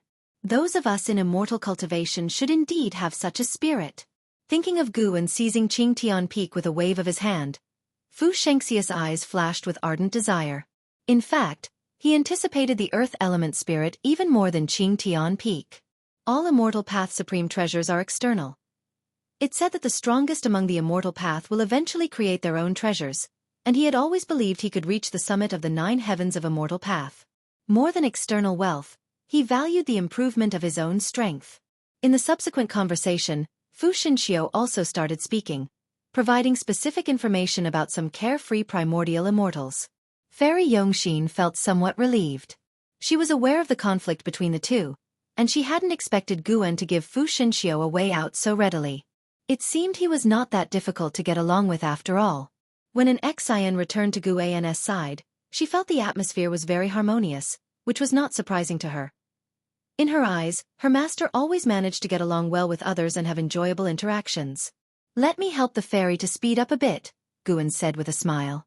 Immediately after, Fairy Yongxin's face changed, as she sensed Guan's vast, ocean-like mana. The flight speed of the Red Mansion surged. Fairy Yongxin suppressed the shock in her heart and asked, "Taoist friend, have you been to the Sea Demon domain?" "No, but I have captured it with divine sense before. This Sea Demon domain is not simple. You only know the surface, but inside lies a divine immortal of wondrous dharma who will be our greatest obstruction," Guan replied with a shake of his head, smiling. As he spoke, he picked up the teacup next to him and began to sip tea. Divine immortal of wondrous dharma. Fairy Yongxin couldn't maintain her composure, and her eyebrows involuntarily furrowed. Fu Xinxiu was inwardly shocked. How profound must this person's Tao level be to mention the divine immortal of wondrous dharma so casually? An Xian was filled with curiosity. What realm was the divine immortal of wondrous dharma? A realm above the wandering immortal? Without mentioning the heaven and earth flying immortal, Fairy Yongxin and Fu Xinxiu led her to mistakenly think the divine immortal of wondrous dharma realm lay immediately after the wandering immortal. He fears those above the 5th level of the divine immortal of wondrous dharma realm. Fairy Yongxin thought to herself and gazed at Guan with a mix of reverence and anticipation. In the following conversation, Fairy Yongxin dared not address Guan merely as a Taoist friend but referred to him as a senior. Guan did not shy away from this title, graciously accepting it. This made an Xian proud, and she sat up straighter. Boom, the deafening thunder echoed above the ocean, with torrents of waves rising and crashing down. A black hawk skimmed through the tempest. Leah stood on the back of the hawk, his brows furrowed, murmuring, "I run into such a fierce demon aura just after entering. That old guy wouldn't have tricked me, would he?" On his shoulder, the divine exotic immortal spirit nodded frantically, saying, "I've had a bad feeling about him for a while now. He also calls himself the immortal seeking Taoist, which sounds like a bluff to me." Li Ya's brows relaxed and he whispered, "Since I'm already here, I can't leave empty-handed. If I don't find the cultivation technique for the treasure body, looking for a demon treasure to enhance chi blood isn't a bad idea either." He drew the treasure sword from his waist, a slender blade that reflected a cold light amidst the downpour. Boom! Suddenly, far out at sea, an explosion erupted, and a terrifying black shadow leapt from the water, immense and imposing as if Mount Tai itself had risen from the ocean floor and swiftly entered the clouds. The hawk beneath Leah immediately slowed down, not daring to approach rashly. Chapter 334. Is this it? A flash of red light zipped across the sea covered by storm clouds, fast as lightning. Gu En, and Xin, Fairy Yongxin, and Fu Xinxiu stood on the edge of the terrace, gazing over the spectacular vista of the Sea Demon Thunder Domain. Demon energy permeated the area, but it could not obscure the fearsome waves and countless lightning bolts weaving through heaven and sea like monstrous dragons and serpents, fearsomely twisting. Every so often, a giant demon beast as large as mountains would burst from the sea surface and roar unrestrained, reminiscent of the primeval chaos. The earth element spirit appears in a place engulfed by a unique radiance, making it quite easy to locate. However, the earth element spirit may attempt to escape. If it is not captured quickly, it will dive into the sea and vanish without a trace, only reappearing the next time, Fairy Yongxin spoke. Guan nodded slightly. He could feel a strong divine thought pervading this ocean, dissipating within the waters, unable to condense. It seemed that the ancient great cultivator Fairy Yongxin mentioned had at least the cultivation level of a divine soul true immortal. Divine soul true immortals could also perish. Who knew what calamity he had faced? While pondering, Gu An's divine thought enveloped the Sea Demon Thunder Domain. The domain was immense, larger even than the entirety of the Broken Sea Domain, teeming with countless demon creatures from every possible realm, ranging from the divine immortal of wondrous Dharma down to those in the energy cultivation realm. There were many areas within the domain that his divine thought could not penetrate directly. They were guarded by powerful restrictions. Though Guan could forcefully break through with focused divine thought and succeed, it would inevitably destroy the restrictions and cause the internal minor heaven and earth to shatter. Gu An's divine thought locked onto that divine immortal of wondrous Dharma. This person was hidden within an island, surrounded by seas infested with demons each as large as the island itself, comparable to heaven and earth flying immortals. He just caught sight of a wandering immortal passing nearby, then watched as the immortal was swallowed whole by a black giant whale, so fast that its primordial spirit couldn't even escape. It was a female cultivator, almost like a fairy. Such a pity.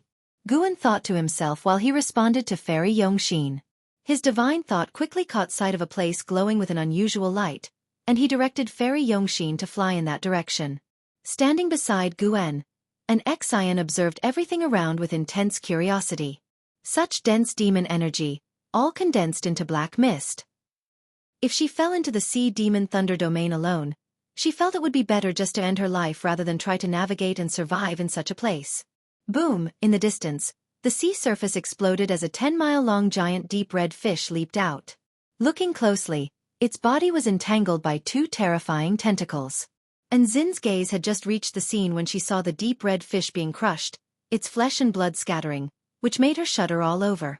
Guan, Fairy Yongxin, and Fu Xinxiu seemed quite accustomed to this.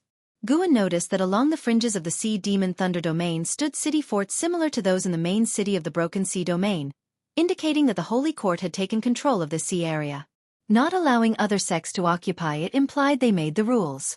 No wonder there were many cultivators fighting in groups, led by heaven and earth flying immortals, staying far from where the earth element spirit was located. Clearly, they were not here for the earth element spirit. Upon closer inspection, Guan felt an aura similar to Lu Xianya's chi fortune on them. After a while, they reached a sea area enveloped in blue light, stretching 10,000 miles, making even the clouded sky appear transparent. Within the blue light sea, two carefree primordial immortals were engaged in fierce combat. Their divine skills were immensely powerful, yet the force of their battle did not exceed the range of the blue light. Gu An's gaze locked onto a man named Zhao Qizhen who was dressed in battle armor, wielding a divine weapon, surrounded by a fire phoenix, casting spells with a majestic and domineering aura. He was holding a blue crystal stone in his other hand. Surely that was the earth element spirit. Guan could feel a wisp of divine thought within the blue crystal stone, similar to the divine thought in the sea. Zhao family's Zhao Qizhen, Fu Xinxiu declared coldly as he stared at Zhao Qizhen. Fairy Yongxin smiled and said, Zhao Qizhen and Xinxiu are fated rivals, clashing at every major cultivation level. An Xian looked toward Fu Xinxiu, curious about who had won but afraid to ask. Fu Xinxiu huffed, I lost the last combat, but next time, I will win. Guan was curious. Was there a family powerful enough to rival mortal world peak? The fact that Fairy Yongxin highlighted Zhao Qizhen's family, instead of his sect, was enough to demonstrate the Zhao family's strength. An Xian was eager to ask, why next time, not now? Fairy Yongxin continued to introduce Zhao Qizen's opponent, a supreme elder of a sect. A supreme elder losing to a family genius already reflected the disparity in their strengths. Their presence also put pressure on the two carefree primordial immortals, particularly on Zhao Qizhen, who felt Fu Shengxia's aura. For a moment, the two combatants tacitly slowed the rhythm of their battle, keeping an eye out for the arrival of a third-party force. Fairy Yongxin and Fu Shenxiu also turned to Guan, curious to see how he would make his move. And Xian watched nervously ahead. After arriving in the blue light area, she could truly sense the power of the carefree primordial immortals. It was terrifying. Such overwhelming battle pressure had never appeared even at the Heaven Tier tournament. Guan raised his right hand and made a grabbing gesture at the engaged Zhao Qizhen, who vanished into thin air. The carefree primordial immortal he was fighting immediately retreated, his gaze swiftly turning toward the distant building. Fairy Yongxin and Fu Shenxiu did the same, their eyes falling on Guan's hand, and the two carefree primordial immortals suddenly looked alarmed. Coming to her senses, Xian instinctively turned her head and stared wide-eyed. The previously dominant Zhao Qizhen was now in Guan's hand, tiny as an insect. Zhao Qizhen looked up, shock and dread filling his face, most terrified by his inability to escape, bound by an invisible intangible force. Guan raised his left hand, extending his forefinger and middle finger. Zhao Qizhen felt something slip from his hand, and looking down, saw the earth element spirit gone, now between Guan's fingers. Guan casually tossed it, and the earth element spirit fell into Fu Shengxia's hands. Fu Shenxiu stood dumbfounded, and Fairy Yongxin's eyes also widened. It was successful just like that? Guan threw Zhao Qizhen from the palm of his right hand. Zhao Qizhen regained his freedom, returning to his original size. Stabilizing himself, he looked at Guan, his eyes filled with dread. Guan, expressionless, couldn't be bothered to say anything and instead turned to Fairy Yongxin. "Let's go." Fairy Yongxin, coming to her senses, instinctively cast a spell, propelling the building. Guan simply revealed himself and did not earn the hostility of Zhao and his companion, so he spared their lives. Watching the building recede, Zhao Qizen's handsome face flushed with embarrassment. He tried to calm his emotions. Just from the other's display of power, he knew he was no match. If it were him, he probably would not have spared a life. Now all he had was confusion. Since when did Mortal World Peak have such a powerful figure? His capabilities must certainly be that of a divine immortal of wondrous dharma. Taking a deep breath, he turned to face the carefree primordial immortal he had been fighting, raised a hand in salute, leaving the latter quite stunned. Before the immortal could return the gesture, Zhao had already turned and left. On the building, Fu Shenxiu held the earth element spirit, a complex look on his face. Fairy Yongxin was the first to thank Guan, and Fu Shenxiu hurriedly followed suit. "Is that it?" And Xian couldn't help asking. That made the expressions of Fairy Yongxin and Fu Shenxiu even more complex. Guan just smiled. "Isn't it good when things go smoothly?" And Xian quickly said, "Of course it's good, I mean," seeing her struggle to explain, Guan merely chuckled, "Let's head back first." Fairy Yongxin, smiling, felt this smooth operation was absolutely a surprise for her. Even if a carefree primordial immortal were to come to the Sea Demon Thunder Domain, they would face life and death risks. As they reached outside the Sea Demon Thunder Domain, Guan suddenly grabbed Nzin's shoulder, causing her heart to skip a beat, and she soon found herself flying out of the building. Guan, holding her shoulder with one hand and waving the other, sent the building into the distance. Fairy Yongxin and Fu Shenxiu were taken aback. Before they could react, Guan's voice reached their ears. "You two go ahead." The building sped away, the two feeling the rules of heaven and earth retreating along the way, allowing unimpeded passage, an intricate technique beyond their comprehension. "It seems he has another purpose," Fairy Yongxin remarked. Fu Shenxiu added, "I think it's because his disciple still wants to see more."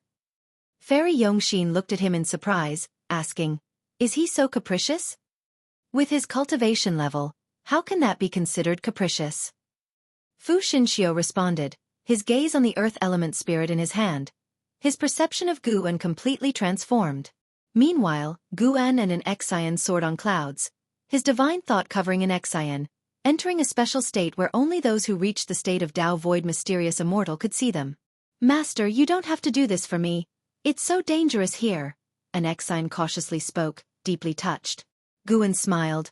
Don't overthink it, it's not for you. For whom then? You'll know soon.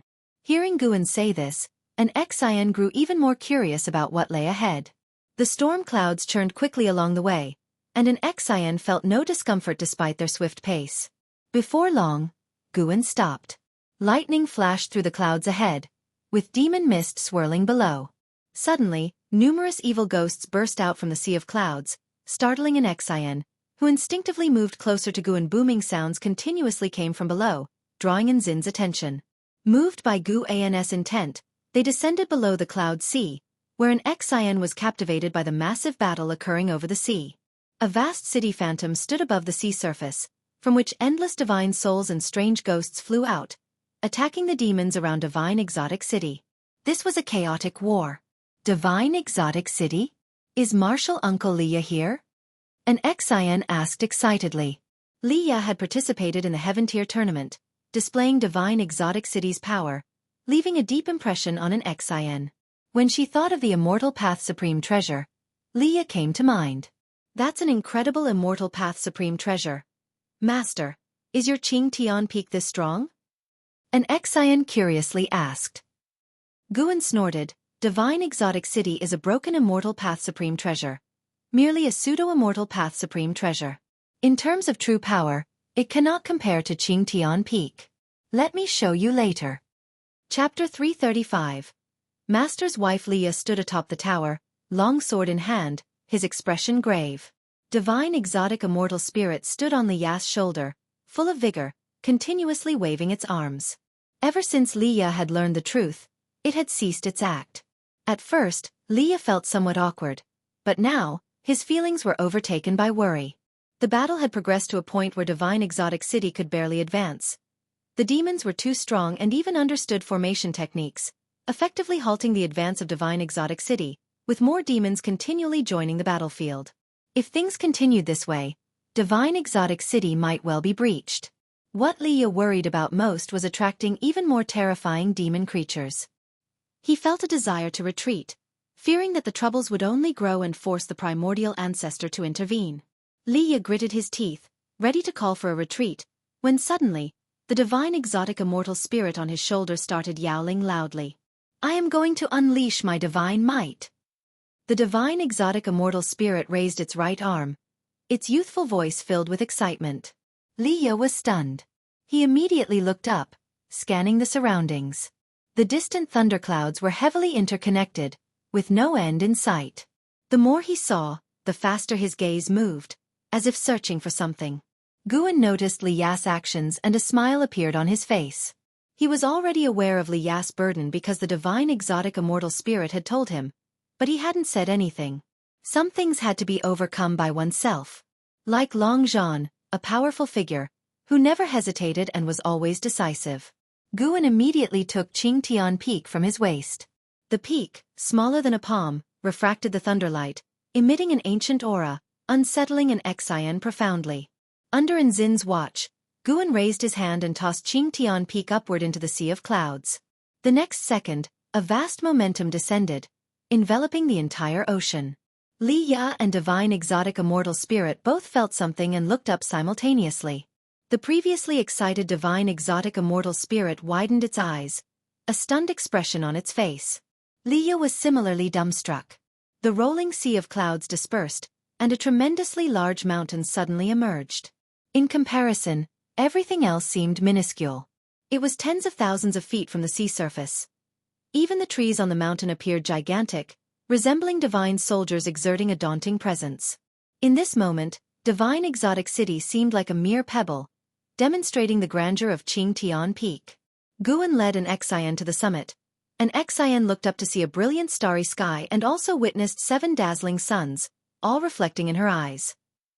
As soon as Qing Tian Peak appeared, it grabbed the attention of all the demons. The demons, upon seeing Qing Tian Peak, were equally scared. What is that? It's a huge mountain. No, an immortal treasure. Damn it, why is there another supreme treasure appearing?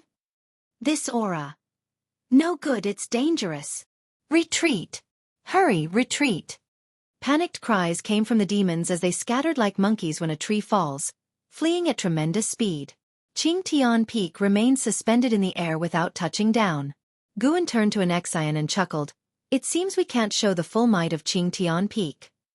An Exian wasn't foolish and shook her head. That's because, Master, you are merciful. Otherwise they wouldn't think of escaping. Guan just laughed and shook his head. In that moment, he thought of Long Zhan and Xiao Shengtian, and thus decided to adhere to his principles. His target for elimination should at least be beings with whom he had grievances.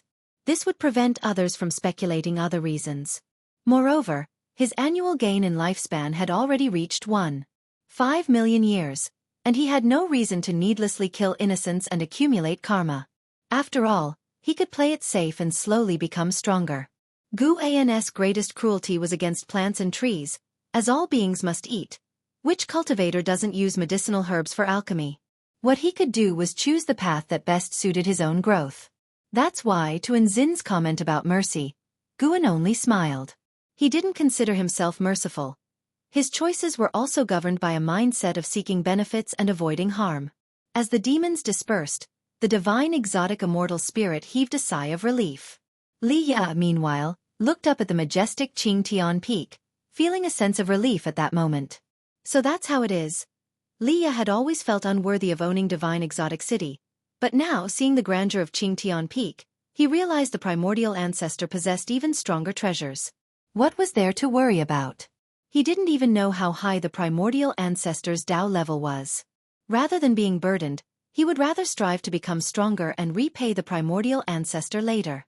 No matter how much he tried to think for the primordial ancestor's sake now, he couldn't possibly help the primordial ancestor, who was gambling on his future, not the present. As Qingtian Peak rose higher and rapidly shrank, it gave Li Ya a sensation of flying beyond the heavens.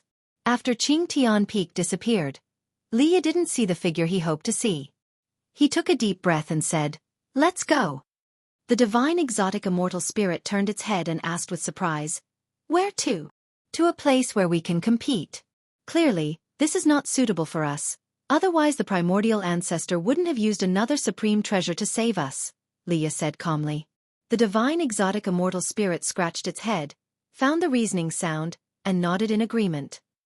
Divine exotic city transformed into a rainbow of light and streaked back the way they had come. This scene caught Nzin's eye, and she asked with surprise, "Why are they leaving?" Guan didn't expect his intervention to actually persuade Li Ya to leave, which left him with mixed feelings. "Let them go. We'll make another round for an ancient hour before heading back," Guan said. An Exian had no objections and began to inquire about Divine Exotic City and Li Ya. Guan told her everything he knew. After the voyage through the Thunder Sea Demon Domain, an Exian pursued her cultivation more diligently, becoming more reserved, just like before. Having seen a stronger world, a fighting spirit was ignited within her, and thereafter, she needed no urging from Guan. Whenever she had time, she would actively practice the stepping path of Age's step. The Nine-Finger Divine Lord and Shen Xinzi had also covertly observed her step technique. Unfamiliar and slightly embarrassed to keep spying, after watching 2 or 3 times, they completely lost interest in paying attention to an Exian. But in their hearts, both Guan and an Exian had become different. Years passed by. 5 years went by in the blink of an eye. This year, Ji Xiaoyu returned. "How come you have another woman's aura on you?" Ji Xiaoyu stood at the table, frowning as she asked. Guan put down the book in his hands and replied, "I went to see my junior sister 2 days ago." Ji Xiaoyu pressed on, "Why has her aura changed?" Guan looked at her surprised. She actually remembered Yilan's aura? "She has made a breakthrough in her cultivation recently, so her aura has changed," Guan casually responded. In fact, that was indeed the case. In his heart, Nzin's status could not surpass Yilan's, so whenever he visited Yilan, he would preach to her, and the elixirs he invested in her were more than those for an Exian. Watching the junior sister's maximum lifespan increase little by little gave Guan a sense of achievement. He relished the feeling of contending with the heavens. "Is that so?" Ji Xiaoyu asked skeptically. Guan rolled his eyes at her, saying, "I am upstanding and straightforward. Why would I deceive you? Don't I often meet other women in front of you? Besides, why do you care about these matters? Don't harbor any improper thoughts about me. The karma associated with you is too great. I'm afraid reincarnation path emperor's enemies might capture me to threaten you. Ji Xiaoyu couldn't help but glare at Guan. Guan crossed his arms and said, honestly, other than Yi Lan, Shen Zhan, and Lu Lingjun, whom you have seen, there is another woman who likes me. I'm still considering it, mainly because I'm raising 3 adorable female demons, so I don't have much need for romance. Ji Xiaoyu laughed, saying, it wouldn't be those 3 monkey demons, would it? More and more great cultivators from the Supreme Sect were appearing, and Tianya Valley could no longer be hidden, but LV Batian and Li Shendao had reached an agreement, so Tianya Valley remained unscathed. Ji Xiaoyu had learned about the situation inside Tianya Valley through the Ji family. How could it be? Guan retorted with a glare. Ji Xiaoyu pulled out a chair to sit down and began to recount her experiences over the years. Guan listened intently. After talking for 2 ancient hours, Ji Xiaoyu finally left. After Ji Xiaoyu went downstairs, she saw an Xian speaking with 5 female disciples. Thus, she waited on the spot. Once the 5 female disciples had left, she approached an Xian. At this moment, the sun began to set. An Xian turned around, saw Ji Xiaoyu approaching, and quickly stepped forward to greet her. In her heart, Ji Xiaoyu was one of the potential sect mothers, a very strong contender, capable of living under the sect leader's floor. She had to be treated with respect. Your talent is commendable. If you need help, just let me know. My Ji family has some resources, and we can assist you, Ji Xiaoyu said, staring at an Xian. Upon hearing this, an Xian hurriedly thanked her, then added, thank you for the kind offer from the Ji family, but it's not necessary after all, I have my master. Ji Xiaoyu interrupted her, don't mind his attitude. I'm helping you for his sake. The stronger you are, the better you can protect him. With that, she turned and walked away. Watching her retreating figure, an Xian felt moved. Ji Xiaoyu truly had a domineering aura. An Xian silently compared herself. Despite her rapid progress, she was not yet a match for Ji Xiaoyu. She decided to set Ji Xiaoyu as her target. Surpassing Ji Xiaoyu would enable her to chase after an Hao and Yang Jian. She refused to believe that Ji Xiaoyu's talent could surpass an Hao and Yang Jian. Inside the house, Guan was reading a book, the corners of his mouth curling into a smile. The evening sunlight burst through the window, bathing him in a layer of rosy light, as if he were clad in a robe of twilight. The sun set, and the moon rose. The following morning, Guan left the Supreme Sect alone, controlling his sword as he flew into the distance. Once he was no longer locked onto by divine sense, his figure vanished instantly. An hour later, Guan arrived in front of the gate of Juhua Sect, surrounded by undulating mountains. From the cliff, each mountain boasted a sea of flowers, a magnificent sight. When he took out the sect leader level token from the Supreme Sect, the disciples of Juhua Sect halted their hostility and even warmly escorted him inside. Hearing that Guan was seeking the sect leader, the disciples dared not delay and immediately guided him, as the token Guan showed was of sect leader level from the Supreme Sect. An hour later, Guan was situated in a separate courtyard. He sensed that Zhang Qiong was in closed-door cultivation, with disciples guarding outside. Sure enough, not much later, the guiding disciple hurried back, asking him to wait a few days since the sect leader was in seclusion. Guan wasn't in a hurry. With Zhang Qiong in seclusion, he'd discreetly help her with her path enlightenment and leave. Once she found out Guan had been looking for her but hadn't waited, she'd definitely feel embarrassed. Just thinking about it, Guan was a little excited. Chapter 336. Reincarnation to Earth. After the disciples of Juhua Sect left, Guan sat inside the house and suddenly found himself feeling a bit bored. Do I need a round of reincarnation evolution? If he changed locations for the evolution this time, maybe he would have different luck. His lifespan had already surpassed 500 million years. In a few years, the outer world cave would experience another surge in lifespan. It might be fun to try. Mainly because lifespan samsara could enhance Guan's comprehension of the Tao rules, especially the way of cause and effect. He wasn't doing it for fun but for cultivation. Let's start one round. After convincing himself, Guan sat down and drank a cup of tea. While pouring another, he initiated lifespan samsara. The tense and thrilling reincarnation evolution began. You have expended 10 million years of your lifespan to initiate reincarnation evolution. Beginning connection with Tao rules. Searching for reincarnation realm. You have the following realm choices, choose any one of them. 1. Dark Great Heaven and Earth. 2. Divine origin great heaven and earth. 3. Primordial great heaven and earth. Seeing these three options, Guan was immediately attracted to the primordial great heaven and earth. His physique was the primordial ultimate body, and he had always suspected that primordial pointed to a certain realm or world. How could he not be curious upon seeing the word primordial?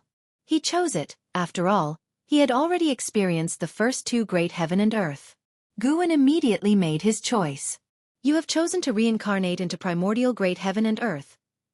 Given that the Tao rules of this realm are too powerful, you temporarily cannot activate the ability to seize lifespan, nor can you activate phase-based functions.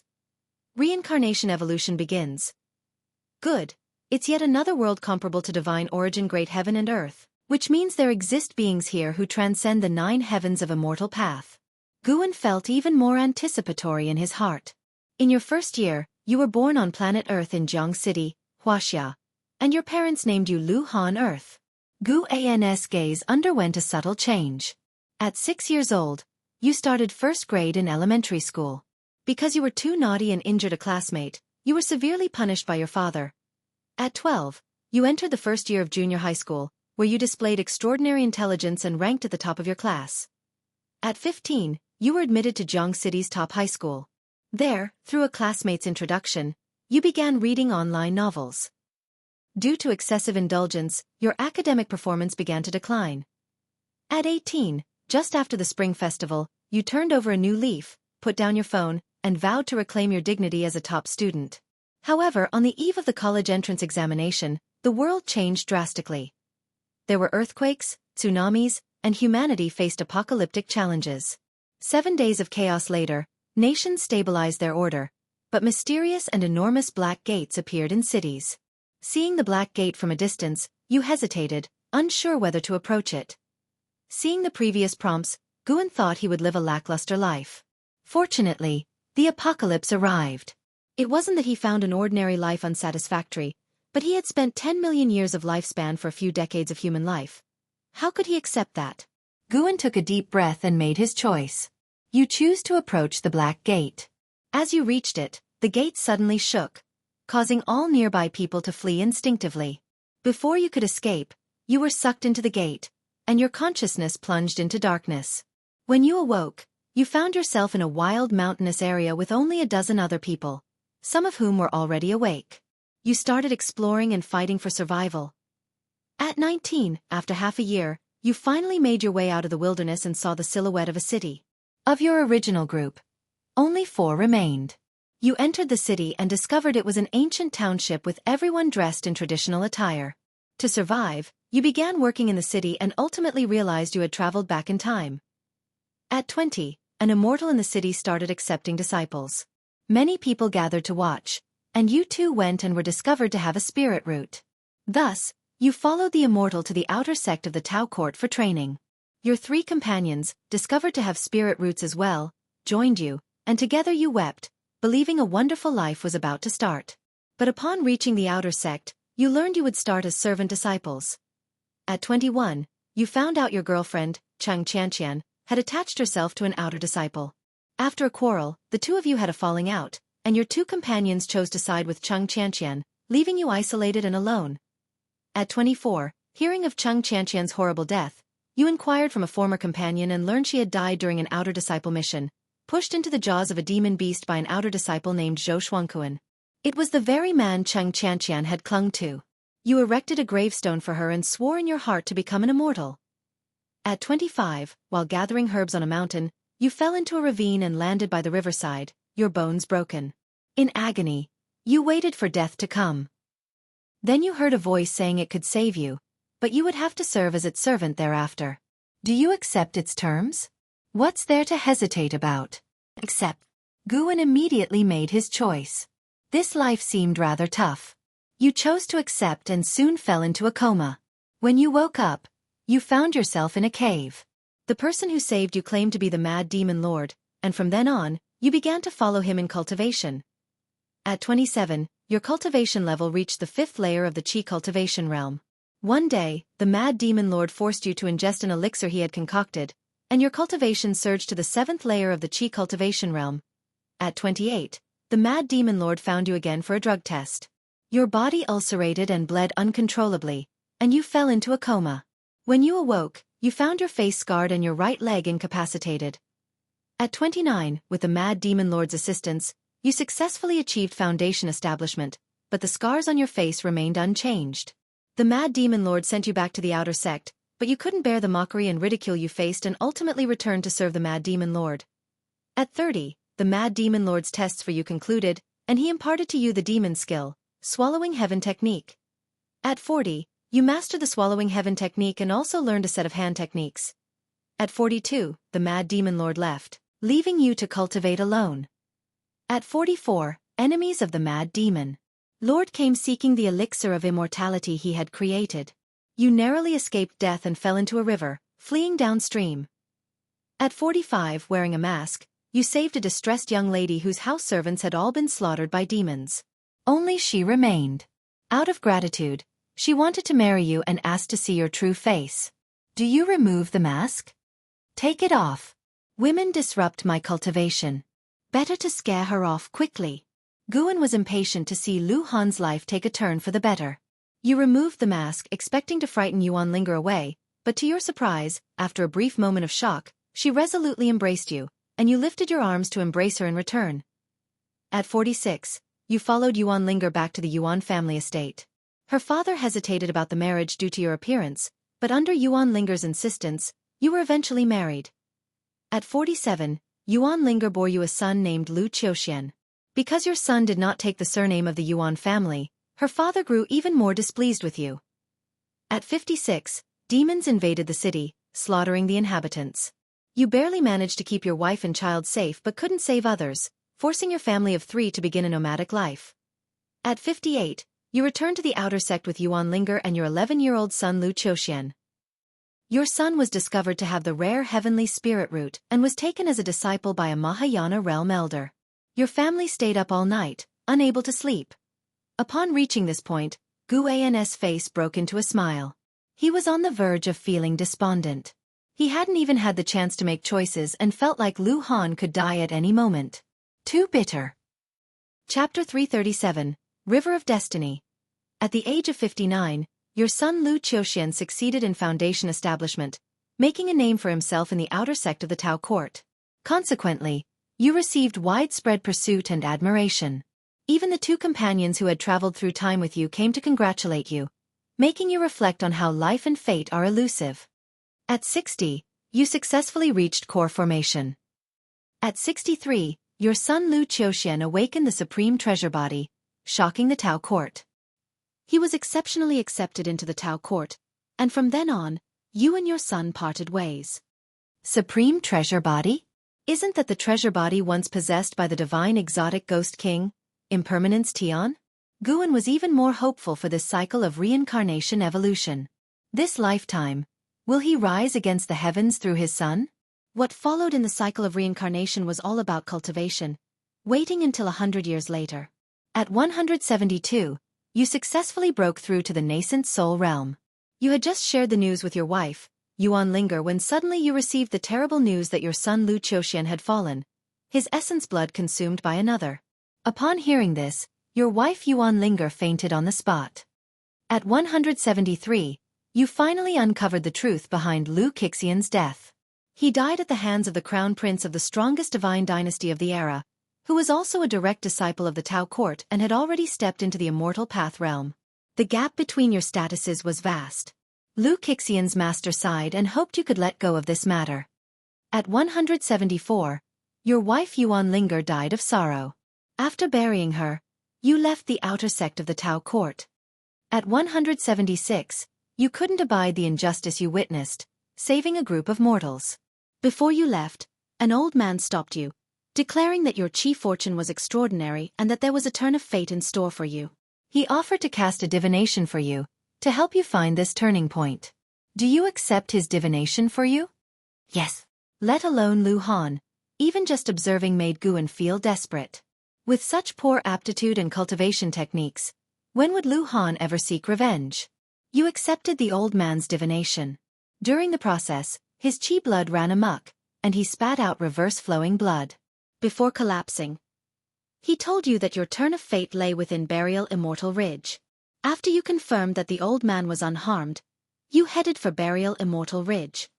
At 185, you finally reached Burial Immortal Ridge. You learned it was a death zone for mortals. Even creatures of the immortal path struggled to survive there. Yet you resolutely entered Burial Immortal Ridge. What followed were various perilous encounters. Guan was on edge, fearing that Lu Han might suddenly die young. At 192, you stumbled upon an abandoned cave and unexpectedly discovered a stele inscribed with bizarre and complex characters. As you wandered about, you accidentally triggered a mechanism. In a panic, your blood splashed onto the stele as you collided with it, and soon after, a mysterious force drew you inside the stele. You arrived within the miniature world of the Chenkuan Saint Emperor and met the remnant soul of the Chenkuan Saint Emperor. After some negotiation, you ultimately became a disciple of the Chenkuan Saint Emperor. At 200, under the guidance of the Chenkuan Saint Emperor, you cultivated the Supreme Treasure Body. Your physical body was reborn, and you regained the appearance of a 20-year-old with no scars on your face. Only your hair turned white. At 210, you broke through the Divinity Transformation realm. Things are looking up. Chenkuan Saint Emperor? Just by the sound of it, he must be powerful. Guan was also excited, for he would feel Lu Han's experiences as the memories of the cycle of reincarnation flowed into his mind. Naturally, he hoped the memories would not be so filled with hardship. What came next were constant breakthroughs, practicing spells and divine skills. At 250, you broke through the Void Crossing realm. At 317, you broke through the Unification realm. At 430, you broke through the Mystic Heart realm. At 431, the Chenkuan Saint Emperor called you forth, saying his remnant soul had little time left. He wanted to help his Supreme Treasure Body step into the Supreme Tao Body before his soul dissipated, but it required enduring unimaginable pain. Do you accept? Accept. Guan made his choice without hesitation. You accepted the help of the Chenkuan Saint Emperor. After several months of tempering, you successfully cultivated the Supreme Tao Body, causing a phenomenon that alarmed the Tao rules of great heaven and earth. You gained the divine aspect of the Supreme Immortal. At 440, you left the miniature world of the Chenkuan Saint Emperor and returned to the mortal world. Upon reaching Burial Immortal Ridge, you were attacked by a Mahayana realm cultivator with an ancient treasure body. You slew the assailant, breaching the realm gap, and inadvertently consumed their essence blood, further strengthening your physique. Over the next 50 years, Lu Han left Burial Immortal Ridge, seeking out cultivators with ancient treasure bodies. Some were successful hunts, some were not, but in any case, he always managed to escape. Guan saw traces of impermanence Tian in him. Perhaps this was the destiny of the Supreme Treasure Body. Until the age of 600, Lu Han, under attack from several Nirvana realm great cultivators, forcefully underwent tribulation crossing. He used the heavenly tribulation to obliterate his foes and stepped into the immortal path realm. After that, Lu Han entered the path of the unbeatable. At 720, he found the Divine Dynasty's crown prince, executed him, and consumed his essence blood. His cultivation level skyrocketed. Concurrently, the Emperor of the Divine Dynasty, enraged, issued a kill order against him. Lu Han fled while killing his enemies. Guan had few chances to choose, mostly deciding whether to save or kill. After numerous prompts, Lu Han finally reached the age of 10,000. His cultivation level reached the Wandering Immortal realm, making him the #1 prodigy of the era. However, he was attacked by the carefree Primordial Immortal and was in critical condition. Fortunately, a great power from the Tao Court intervened, and he returned to the Tao Court. The two companions who had accompanied him through time had long since turned to dust. Revisiting the old places, he entered a state of path enlightenment, perceiving the power of time. The master of the Tao Court wished to take Lu Han as his disciple. Lu Han hesitated, and Guan helped him choose to accept. From then on, Lu Han became the top disciple of the Tao Court, sweeping through his peers and standing out amongst his fellow heaven's prodigies. Guan helped him reject numerous proposals from daughters of heaven. Outside the Tao Court, Lu Han vanquished demons and evildoers, rescued those in pain and suffering, and established a holy name. At the age of 20,000, Lu Han stepped into the heaven and earth flying immortal realm, becoming the youngest heaven and earth flying immortal in the history of the Tao Court. At 50,000, Lu Han once again broke the records of the Tao court by becoming the youngest carefree primordial immortal. At 60,000, Lu Han ventured alone into the Divine Dynasty, executed the Emperor of the Divine Dynasty in front of all the powerhouses, and in the Emperor's treasure Botus Bone Palace, he found the remains of his son, Lu Xiaofan. Guan was immersed in Lu Han's legendary life, with Lu Han living more and more splendidly. Compared to the domineering ways of Long Zhan, he was reckless and unfettered, yet he didn't lose his sense of righteousness.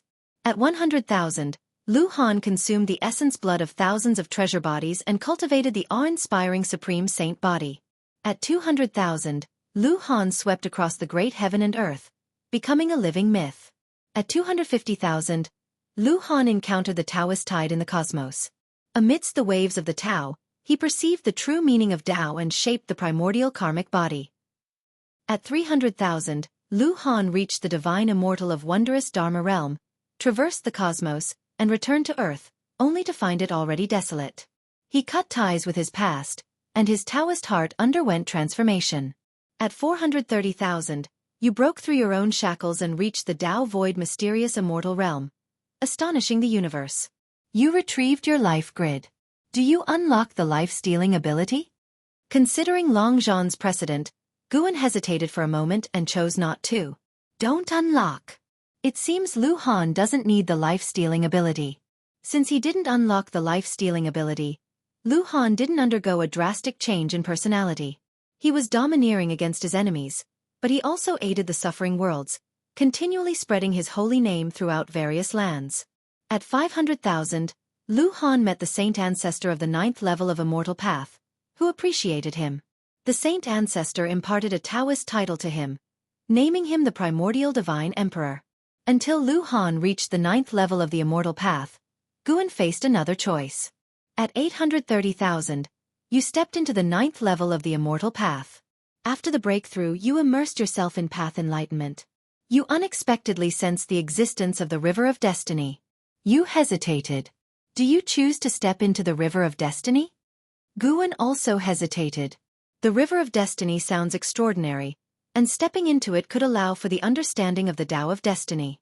To Guan, Lu Han's divine skills and cultivation techniques weren't very important. Comprehending the Tao rules mattered more. But the unknown represented danger. Even Long Zhan, surpassing the 9 heavens of Immortal Path, had not encountered the River of Destiny. After much hesitation, Guan chose yes. You chose to step into the River of Destiny. After entering the river, you entered a state of path enlightenment. You comprehended the Tao of Destiny. With your own creation, you revived your son Lu Xiaofan, aiding him in cultivating the primordial karmic body. You wished to revive your wife, but Yuan Linga, with her low Tao level, had already reincarnated. You were attacked by the Black Profound Emperor.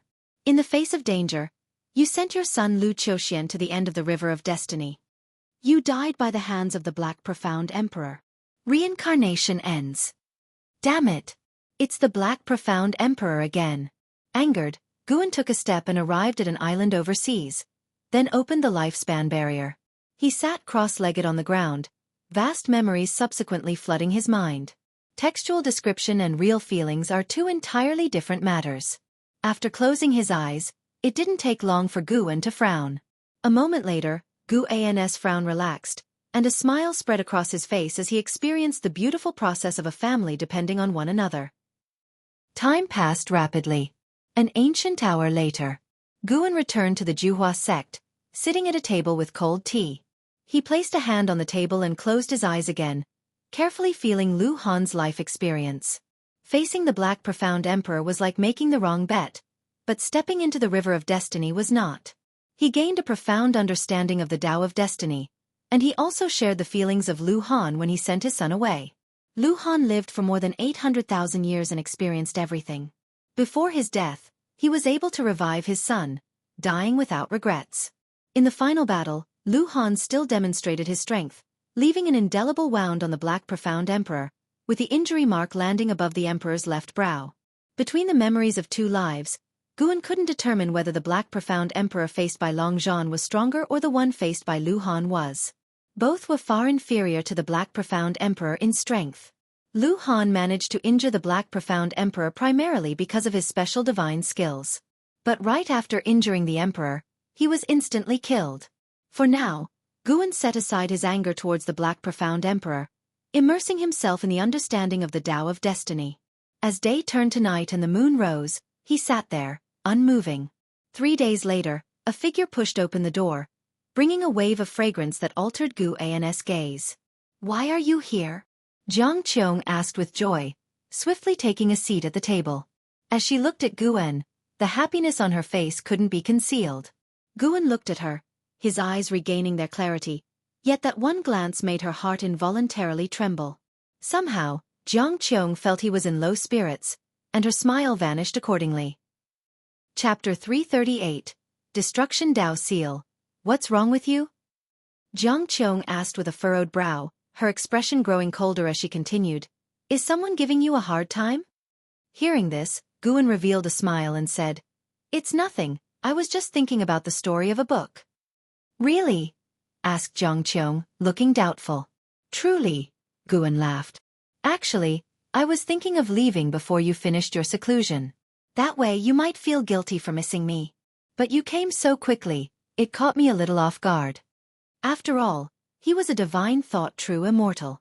Even though Lu Han's memories were heavy and vast, he could quickly detach from them. To him, Lu Han was just a past life. Lu Han was him, but he was Guan.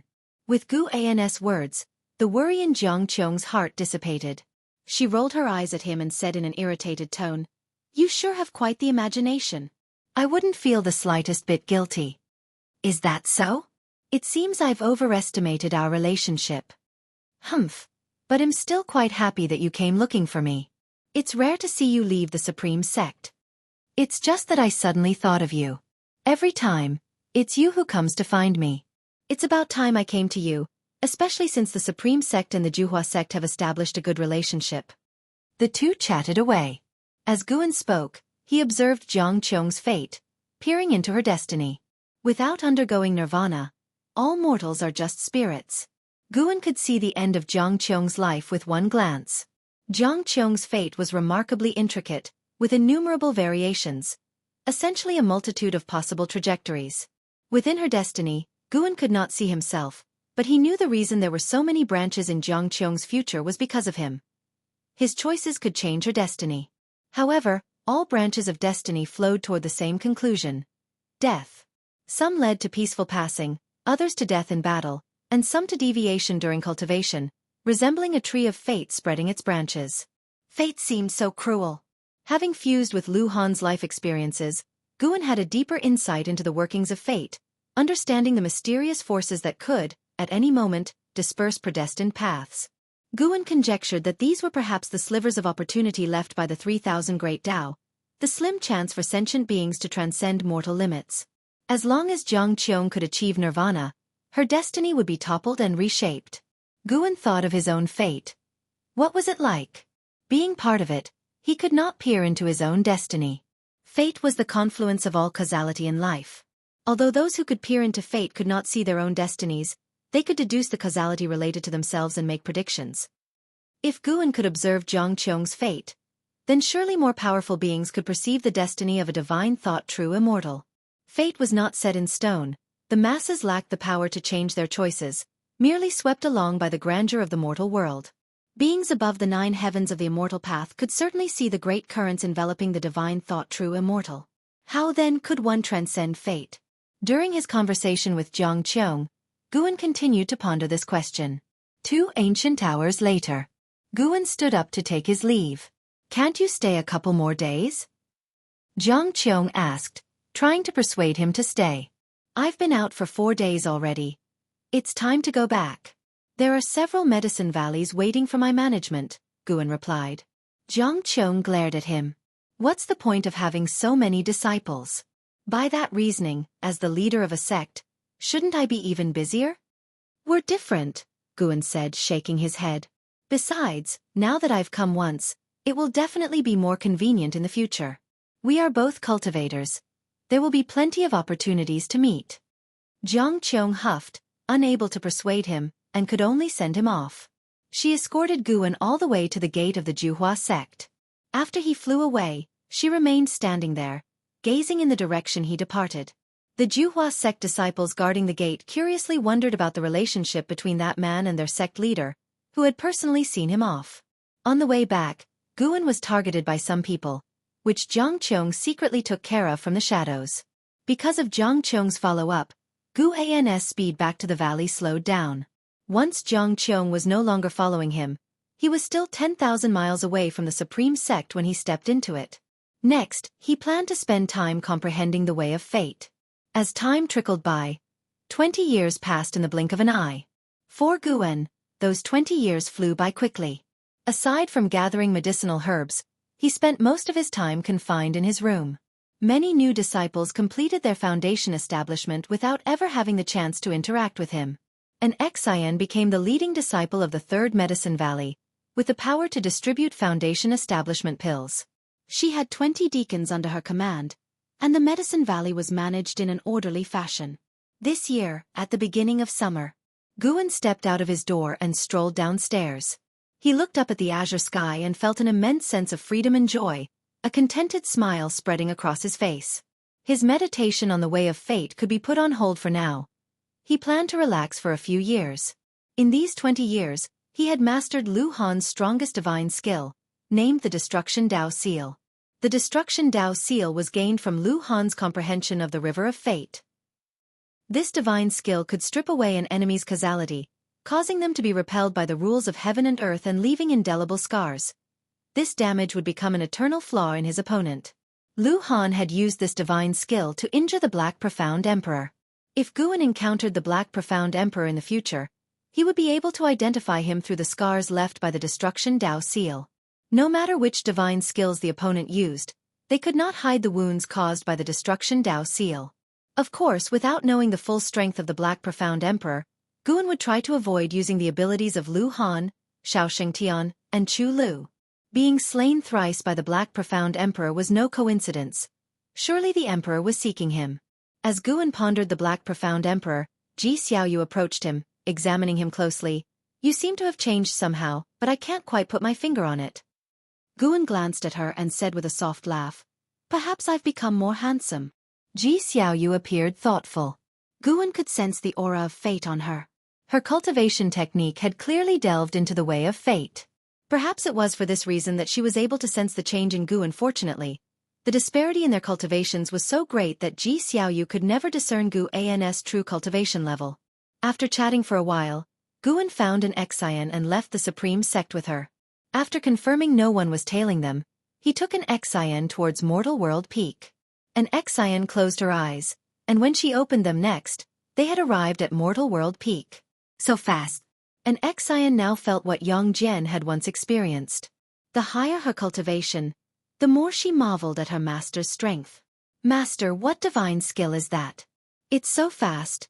An Xian couldn't help but ask. As Guan led her across the clouds, looking ahead, he replied, "You guessed right, it's the stepping path of ages step that you've been practicing." And Zin's eyes widened in surprise. No wonder that step technique was so difficult to master.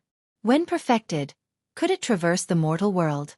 An Xian developed an unprecedented expectation for the stepping path of ages step. Soon, the master and disciple arrived at Dingtian Peak. Guan first went to gather medicinal herbs, greeting disciples along the way. News of his return spread rapidly across Dingtian Peak. With Guan's joining, Mortal World Peak grew more tolerant towards Dingtian Peak. The direct disciples managed to secure greater benefits for Dingtian Peak, benefiting the entire peak. All the disciples privately mythologized Guan, knowing their peak master's exceptional strength. Strolling along, Guan nonchalantly picked herbs, appearing to deliberately enter the lives of his disciples. Everyone he spoke to along the way was more excited. Occasionally, Guan would even help the disciples gather medicinal herbs, picking but not taking, leaving those disciples feeling honored and shocked. Gradually, Guan heard some news. The Immortal dynasty was about to emerge. On Mortal World Peak, one could learn about various major events in the great heavenly spirit land. Guan also heard about the long-standing feud between the Immortal dynasty and the Holy Court. The two forces had been warring for many years until Shangtian ascended the throne, and the mortal world basked in peace at last. Tian was certainly the strongest in the great heavenly spirit land, but no one knew how powerful he truly was. The emergence of the immortal dynasty would inevitably provoke oppression from the holy court. Once friction sparked between the two, the tranquil days in mortal world would end. Despite experiencing several calamities, the broken sea domain's influence was too small to affect the whole world. Broadly speaking, the great heavenly spirit land had maintained peace for hundreds of thousands of years. And Xian was also very interested in these events. It was her first time hearing about the immortal dynasty, and she didn't realize that the mortal world harbored a force capable of contending with the holy court. After a while, Guan took an Xian to a courtyard on the mountain's peak. An Xian began cultivating, and Guan wrote in the yard to relax. His main purpose for coming today was to take a breather. A moment later, he suddenly felt something and looked up.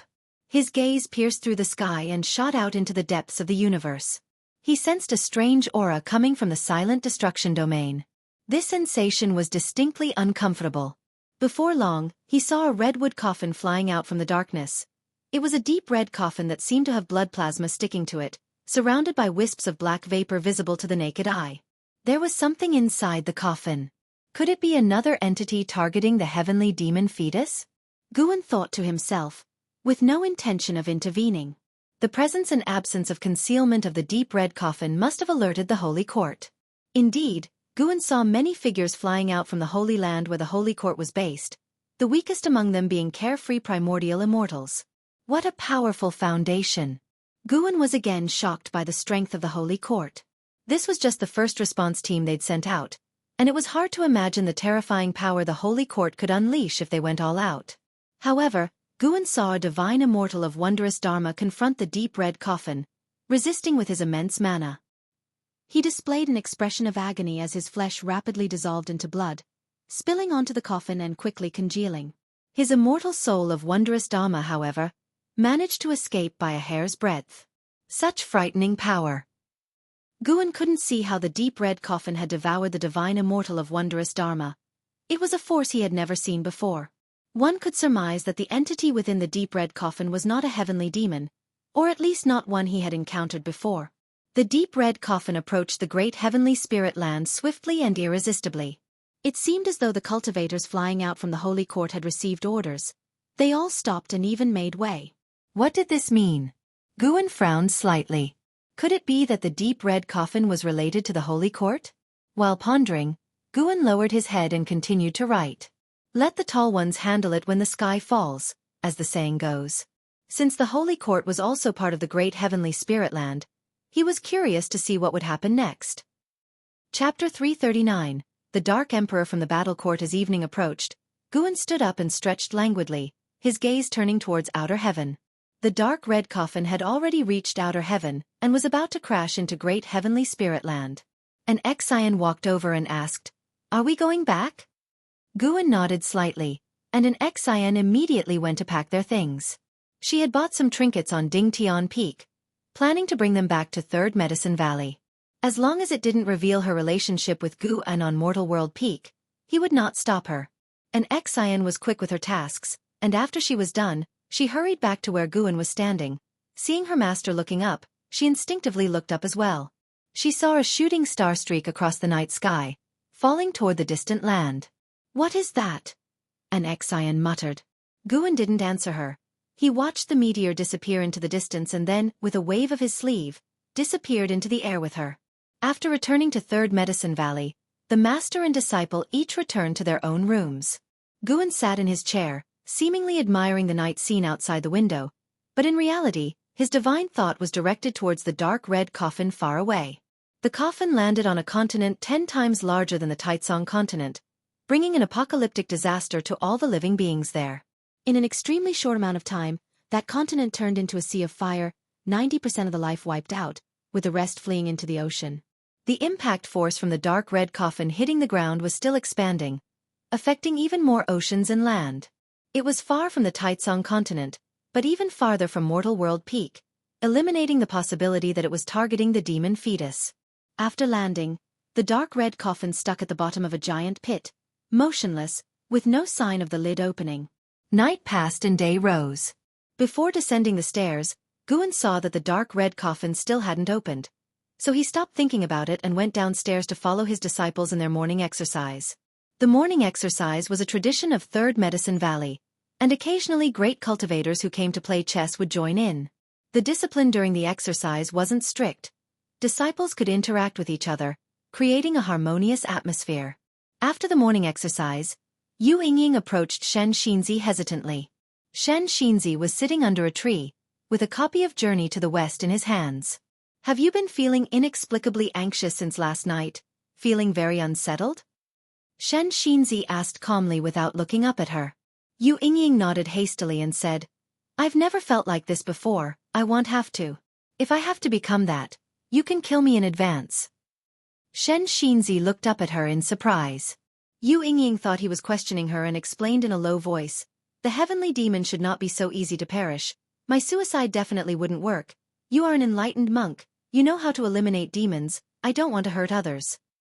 Shen Xinzi looked deeply at her and said, Don't worry, in this lifetime, it is very hard for you to turn into a heavenly demon. The reason you're feeling this is probably because the natural enemy of the heavenly demons has arrived. He had also sensed the commotion from the night before. His cultivation realm was high, and his unease far surpassed Yu Yingying's, which was why he picked up Journey to the West, to try and distract himself. Really? What is the natural enemy of the heavenly demons? What should I do? Yu Yingying asked eagerly. Shen Xinzi lowered his head and said, Do nothing, continue with your cultivation practice, and get used to it. Yu Yingying was stunned and could only walk away full of thoughts. On the other hand, Guan, who was patrolling Medicine Valley on Blood Prison Great Saint, heard the conversation between Yu Yingying and Shen Xinzi. The natural enemy of heavenly demons? Guan took off Qing Tian Peak from his waist, then lifted it up, and sent his divine thought into it. Immediately after, he arrived inside an old temple. He was about to speak when a man in black appeared and asked, Have you made up your mind? Guan shook his head, changing the subject to ask, Do your heavenly demons have a natural enemy? The man in black frowned upon hearing this and asked warily, What do you mean? Since when do heavenly demons have a natural enemy? Guan then waved his sleeve, and an illusion appeared between them. The man in black's expression dramatically changed when he saw the dark red coffin. Seeing his reaction, Guan was not in a hurry. He waited for him to speak. The man in black's hands clenched into fists inside his sleeves. Taking a deep breath, he said through gritted teeth, He is coming for the great emperor, but his arrival will also bring disaster to great heaven and earth. The fact that he can enter indicates that Holy Court also plans to use him to eradicate the heavenly demons within the great heavenly spirit land. Who is he? Guan asked. His name is the Dark War Emperor, no one knows his origins, he once wreaked havoc in the Silent Destruction domain. I only know he comes from the ancient Battle Court, the man in black answered. Battle Court? The forces established by Long Zhan? Guan kept his composure and further inquired, What is the origin of the Battle Court? The man in black looked at him before saying, The Battle Court is a legend of the Silent Destruction domain. Legend has it that there once was a force that ruled the Great Thousand World, standing at the peak of the immortal path. Whether it was destroyed or left is unknown, that's all I know. What is the Tao level of the Dark War Emperor? I don't know, but definitely very high, the man in black responded, shaking his head at the thought of the Dark War Emperor, making his scalp tingle. All of a sudden, Guan said, It seems now that I don't need to leave. I'll just wait for the Dark War Emperor to eliminate the heavenly demons, and the Holy Court will naturally ask him to leave, right? Upon hearing this, the man in black became panicked and said, The Dark War Emperor is unpredictable, extremely violent, and will surely bring calamity to mortal world peak. If he devours the great Emperor's demon fetus, he might even start a war with the Holy Court. You won't be able to avoid trouble either. Hearing this, Guan wasn't alarmed, just stared at him steadily. The man in black gritted his teeth, suddenly knelt down and said solemnly, Please, Elder, help the great Emperor. As long as you can help with the birthing of the great Emperor, our tribe will owe you a favor. Afterward, I will convey this matter back to my tribe, and you will gain our friendship. In the future, walking in the Silent Destruction domain will also mean having an ally. You're joking. What if he decides to attack me? Guan said coldly. The man in black looked up and explained, Don't worry, he has forgotten his past life memories. He is undergoing his own reincarnation stage, which is when he is the weakest. Once he is born, he will be a new being. You can even take him as a disciple, and when he achieves the Tao in the future, he will definitely not forget your kindness. After listening, Guan fell into hesitation. If you don't do this, once the Dark War Emperor emerges, he will surely come after you. The moment the Great Emperor is born, he will undergo reincarnation baptism, hiding the causality of the heavenly demon, making it impossible for the Dark War Emperor to find him, the man in black urged urgently. As if the Dark War Emperor might come to kill at any second. Guan hesitated for a moment, then asked, "How can I assist him?" The man in black was elated and immediately imparted a miracle technique. Guan listened intently, memorizing it in one go. The man in black urged, "Act quickly, if the Dark War Emperor finds him. He can obstruct the Great Emperor's path to achieving the Tao. We must not let him succeed." Chapter 340. Projecting into the past, the birth of Long Qing. Guan placed Qing Tian Peak down and hung it back on his belt. He didn't fully believe what the man in black had said, but he could judge that the miracle technique the man had imparted to him was free of hidden dangers. Taking advantage of the blood prison great saint carrying him on a patrol around Medicine Valley, he began to weigh the pros and cons. Upon careful consideration, he felt it was worth a try. The Dark Battle Emperor had just arrived and slaughtered the beings of one area. His cruelty and ferocity had to be guarded against. Even if he was related to the Holy Land, he couldn't be trusted. He would first see how the demon fetus would react once born. If worse came to worst, he would simply destroy it, even if it meant offending the heavenly demon. Guan made his decision. He did not set out right away. The Dark Battle Emperor had not yet emerged from his coffin, and Guan could sense that the presence within the coffin was growing stronger. He estimated that it wouldn't emerge for a little while. An hour later, Guan arrived at a cave at the foot of Dingtian Peak, undetected by gods or ghosts alike. He stood in front of the stone pillar, extending his divine thought into it, and saw that the demon fetus was still curled up, unchanged since decades ago. Guan immediately activated the lifespan barrier, enveloping the entire cave, and then applied the miracle technique taught by the man in black to the demon fetus. More and more black qi began to emerge from the surface of the stone pillar, and the heartbeat of the demon fetus within grew strong and powerful. Time passed, second by second. The birth of the demon fetus would not absorb nature's spiritual energy, which meant that the consumption of the lifespan barrier wasn't rapid, providing Guan with a bit of relief. Half an hour later, Guan moved the demon fetus out. It had shrunk to the size of an ordinary baby, still surrounded by demonic qi, but its form could not be completely concealed. Guan performed a lifespan detection on it. Long Qing, Energy Cultivation Realm 9 Layers 0/1000/9999. Huh?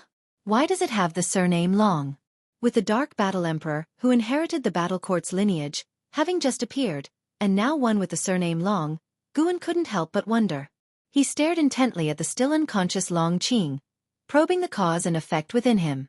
The cause and effect of Long Qing were complex, but Guan had inherited all memories of Long Zhan, who had also delved into the way of cause and effect. After a long while, Guan felt that Long Qing's soul had a deep connection with the soul of Long Xin, the son of Long Zhan, which meant it was very likely that Long Qing was a descendant of Long Xin. Long Zhan was born into the Long family, but the name Battle Court was chosen by Long Zhan himself. The ancestors of the Long family had not established the Battle Court. This confirmed that Long Qing was definitely a descendant of Long Zhan, who lived in the past, not the future. Reincarnation evolution could indeed project into the past. Was this predestined to happen, or did his decision change the past? Before his reincarnation evolution, the demon fetus was already hidden within Dingtian Peak. But it was only after his reincarnation evolution ended that he discovered the demon fetus, unclear if its identity had changed. Guan considered this a problem worth contemplating. Long Qing continued to absorb the innate demonic qi, rapidly reaching the Foundation Establishment realm. This kid couldn't possibly have been born with a cultivation level of the immortal path like the immortal spirits of the immortal dynasty, could he? Guan guessed to himself, and in the time that followed, Long Qing's cultivation level quickly intensified, relying solely on the surrounding innate demonic qi and not consuming any spiritual energy. Time sped away. 3 ancient hours later, Long Qing's cultivation level surpassed the Mahayana realm, reaching the first layer of Nirvana realm, with his maximum lifespan metamorphosing to 999,999 years. Guan felt that if he were to come into the world, he would be sure to attract heavenly tribulation, and that would be troublesome. Once Long Qing's increase in cultivation ceased, Guan used the divine skills of Path of Returning Primordial Spirit to suppress Long Qing's cultivation, changing his aura to that of an ordinary person. For now, using the Path of Returning Primordial Spirit, he could also suppress the opposing party's cause and effect. Before the seal was lifted, not even the heavenly demon would be able to locate Long Qing. The demonic qi surrounding Long Qing completely dissipated, vanishing in an unfathomable manner. Long Qing slowly opened his eyes. They were big and sparkling, and his small hands remained clenched into fists. Upon seeing Guan, he broke into a smile, his little mouth opened, and he let out a giggling sound. For some reason, seeing the newly born Long Qing made Guan suddenly think of Long Xin's appearance when he was born. They were exactly alike. A smile appeared on Guan's face as he began to play with Long Qing. During this process, Guan once again experienced the feeling Long Zhan had when he faced his son for the first time. But the descendants of the battle court and the Long family arriving in the great heavenly spirit land seemed a little too coincidental. Guan silently stayed on guard, vowing to never reveal his true cultivation level to anyone around him, not now nor in the future. He had to keep up the act. In life, one must always keep something in reserve. Guan performed the stepping path of ages step and stepped outside the supreme sect, then lifted the lifespan barrier. He took robes from his storage bag and wrapped the little Long Qing in them. Sunlight poured down, causing little Long Qing to become even more excited, laughing non-stop, his small hands reaching around in a futile attempt to grab at things, for his arms were too short to reach anything. Luckily, the little fellow was not an ordinary baby, or else Guan would have had to consider feeding him milk. Guan, cradling him, walked to a nearby tree and sat down, continuing to amuse him. Bringing a child back all of a sudden was bound to attract attention, so Guan decided to wait until evening to return, so he could fabricate a reason. The woods were filled with the chirping of birds and the fragrance of flowers, and Guan listened to little Long Qing's laughter as his thoughts drifted away. Visions from his reincarnation evolution surfaced before his eyes. It was in the great hall of the battle court, with Long Zhan standing with his back to Long Xian atop the hall. Long Xian questioned him about why he had become so ruthless, but Long Zhan did not answer. "Father Emperor, I preferred you back when you took me hunting in the mountains. Though you were not invincible, you were more like a father."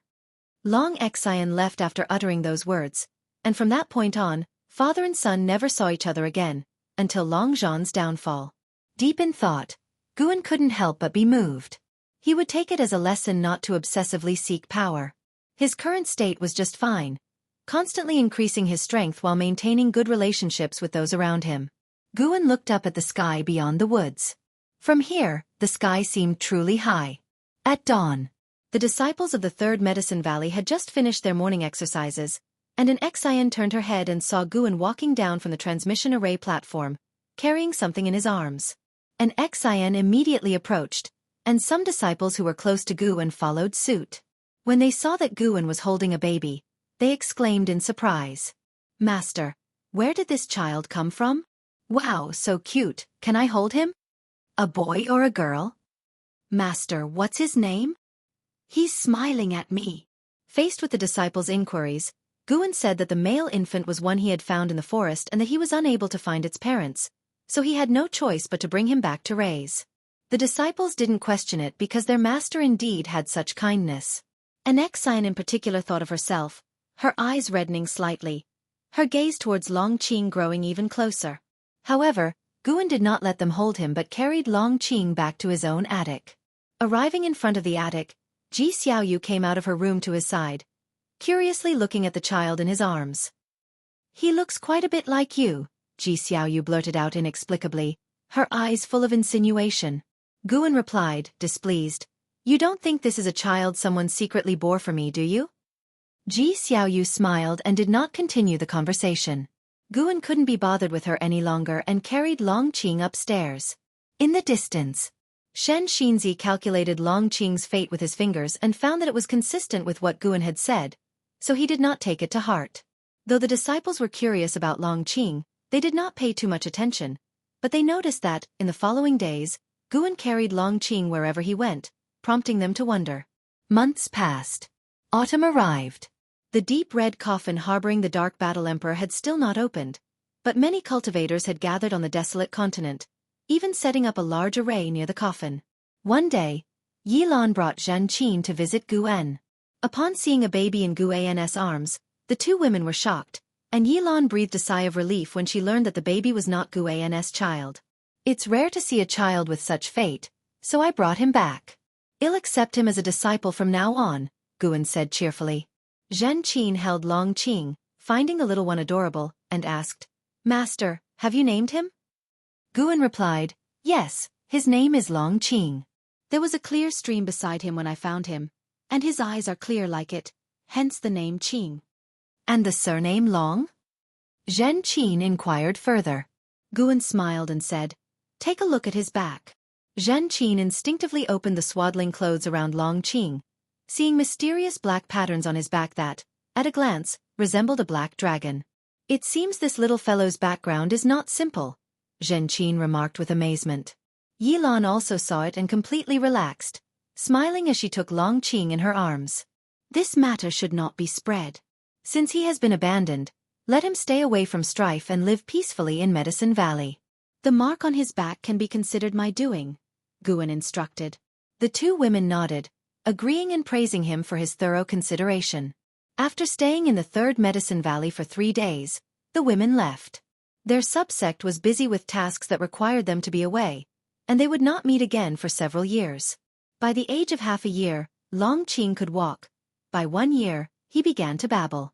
Dressed in fine clothes, he became the joy of Medicine Valley.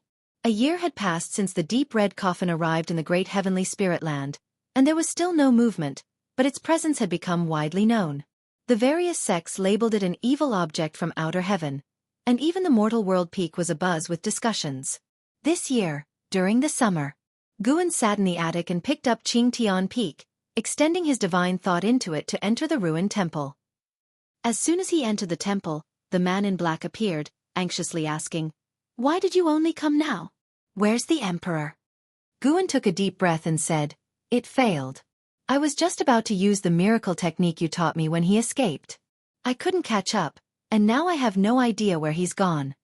The man in black's face changed dramatically, his body trembling uncontrollably. The good news is that the Dark Battle Emperor hasn't emerged from his coffin. It's been a year, why no movement? Guan asked with a frown. Hearing this, the man in black's face relaxed slightly. After pondering, he said, He might be preparing for something. Ancestor, could you release me? I must go in search of the emperor. Guan shook his head. Sorry, I can't fully trust you. I'll release you after 10,000 years, once we get through this calamity. 10,000 years? The man in black nearly burst into curses, but thinking of the profound and inscrutable Tao level of the other party, he could only suppress his emotions. What good was the whereabouts of the emperor if his own life was at stake? Chapter 341 Reincarnation Tribulation. The man in black ultimately chose to compromise, for he believed that Guan should be trustworthy. After all, he was completely powerless to resist, and there was no point in Guan deceiving him.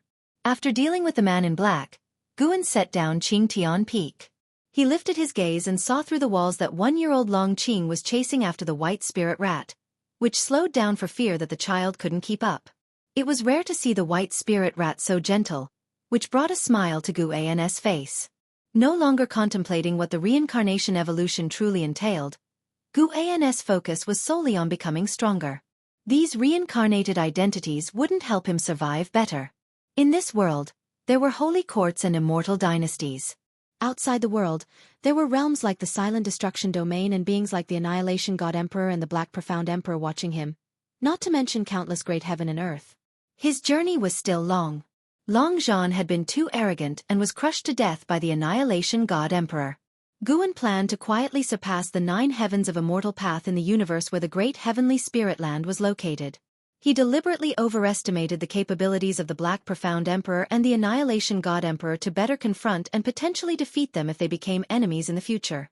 Guan collected himself, even eliminating the animosity towards the Black Profound Emperor, and keeping the past hidden deep within his heart. He was Guan. Guan was the true him. Guan picked up a brush, intending to write and express his emotions. Miles of clear skies stretched overhead, and a large gathering of cultivators crowded a barren plain. They surrounded a massive pit over 100 miles in diameter, atop whose edge they constructed towering stages, each brandishing an imposing iron tower. Baizia stood on the edge of the massive pit, gazing at a deep red coffin from afar, a worried expression filling his eyes. "Have you seen it in the silent destruction domain?" a voice called out, and Fu Xinxiu stepped beside Baizia. After paying his respects, Baizia turned and said, "I haven't seen it, but its aura feels very dangerous." "I have seen it," Fu Xinxiu said calmly, his gaze fixed on the deep red coffin. Baizia looked at him in surprise, only to hear him continue. "Wherever this evil coffin appears, heavenly demons retreat, leaving nothing but remains. Even the heavenly demons fear whatever resides within it. I've heard that beings surpassing the carefree primordial immortal realm would turn to ash just by approaching it." Beyond the carefree primordial immortal? This filled Baizia with even more fear.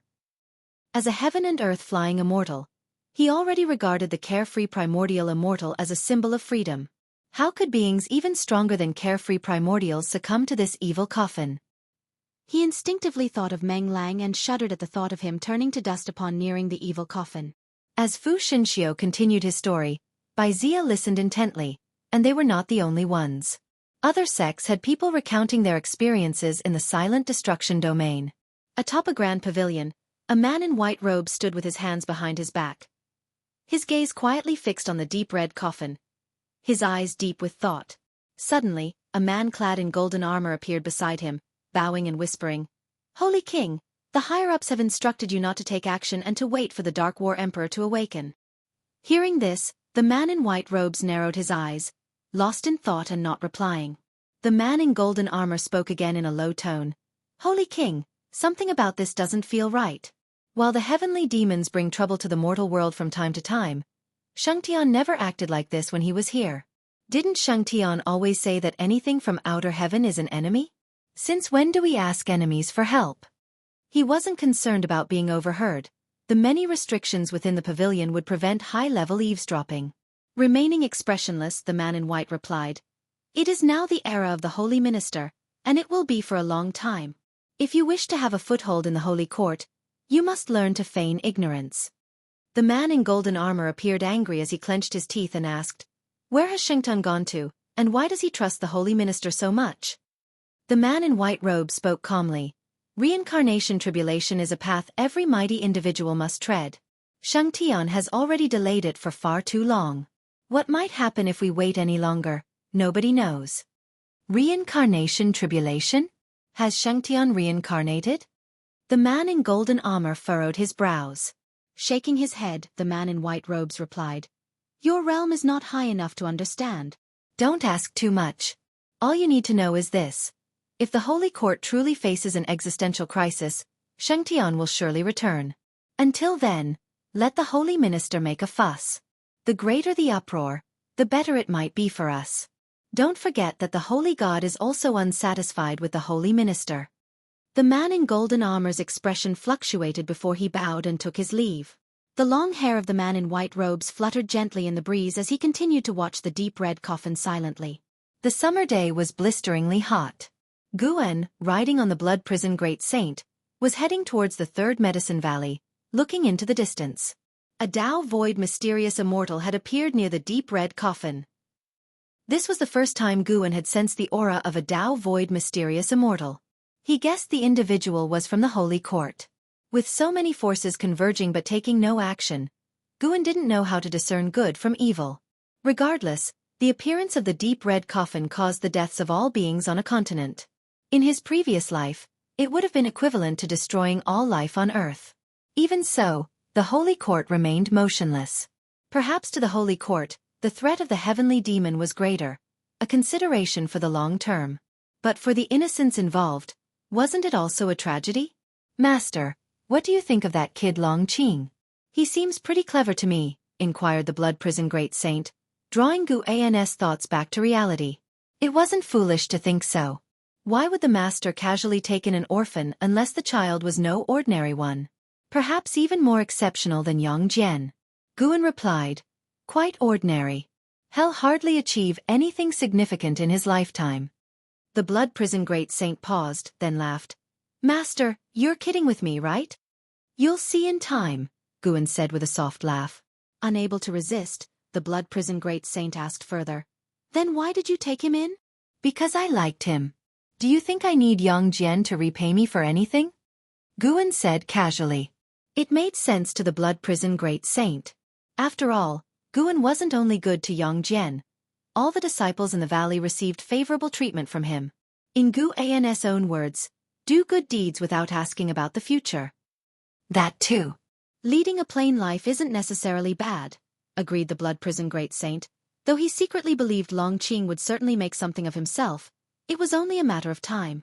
As Guan walked into the valley, he saw a group of female disciples surrounding Longqing, passing him around happily until the atmosphere became even more cheerful. When someone spotted the blood prison great saint, they exchanged a few words and quickly dispersed, leaving Longqing in the arms of one of the girls, who hurried towards an Xiaofan, looking lost. Guan, come for a game of Go. The voice of the nine-finger divine lord suddenly rang out, and Guan sent the blood prison great saint over. After a while, when Guan sat at the Go board, the nine-finger divine lord with a chuckle asked, Guan, what's the backstory of that little guy called Longqing? He had tried to discern Longqing's fate but came up with nothing. Considering what had happened with Yang Jian, he couldn't help but feel that Longqing had some significant background.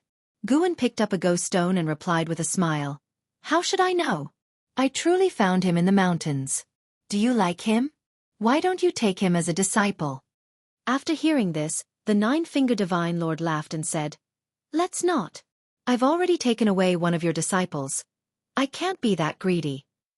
Seeing him reluctant to make a move, Guan played first, causing the nine-finger divine lord to twitch at the corner of his mouth and quickly pick up the white stones from the table, saying, Our rules here, black plays first. Don't you know the rules? With that he made his move.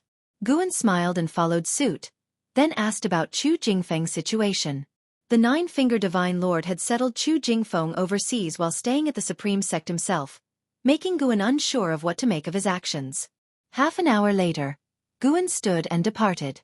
The nine-finger divine lord stared at the Go board, frowning. Where exactly is the problem? He muttered to himself. No one offered him an answer. His loss didn't surprise the surrounding players. His winning would have been the real shock. Guan was in a good mood, looking forward to harvesting high-rank medicinal herbs in the outer world cave the next day. A move that could increase his lifespan by tens of millions of years. He decided not to initiate lifespan samsara before his next breakthrough. Forget that. Before filling up a lifespan of 1 billion years. Otherwise, descendants might appear before his eyes again, and he couldn't bear to ignore them. The sun set, and the moon rose. The next morning, Guan left Longqing with Yu Yingying and departed Medicine Valley alone.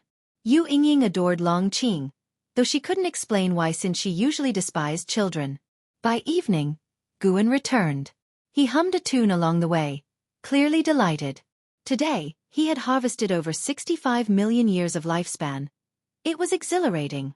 The outer world cave was his key investment project. Periodically, he would inject more high-rank medicinal herbs into the grotto. Along the path, Guan greeted every passing disciple, leaving them pleasantly surprised. He made his way to Yu Yingying's courtyard and took away Longqing. Hey, I want to ask you something. Yu Yingying stopped Guan. He gave her a look. Not hey. Rolling her eyes, she said.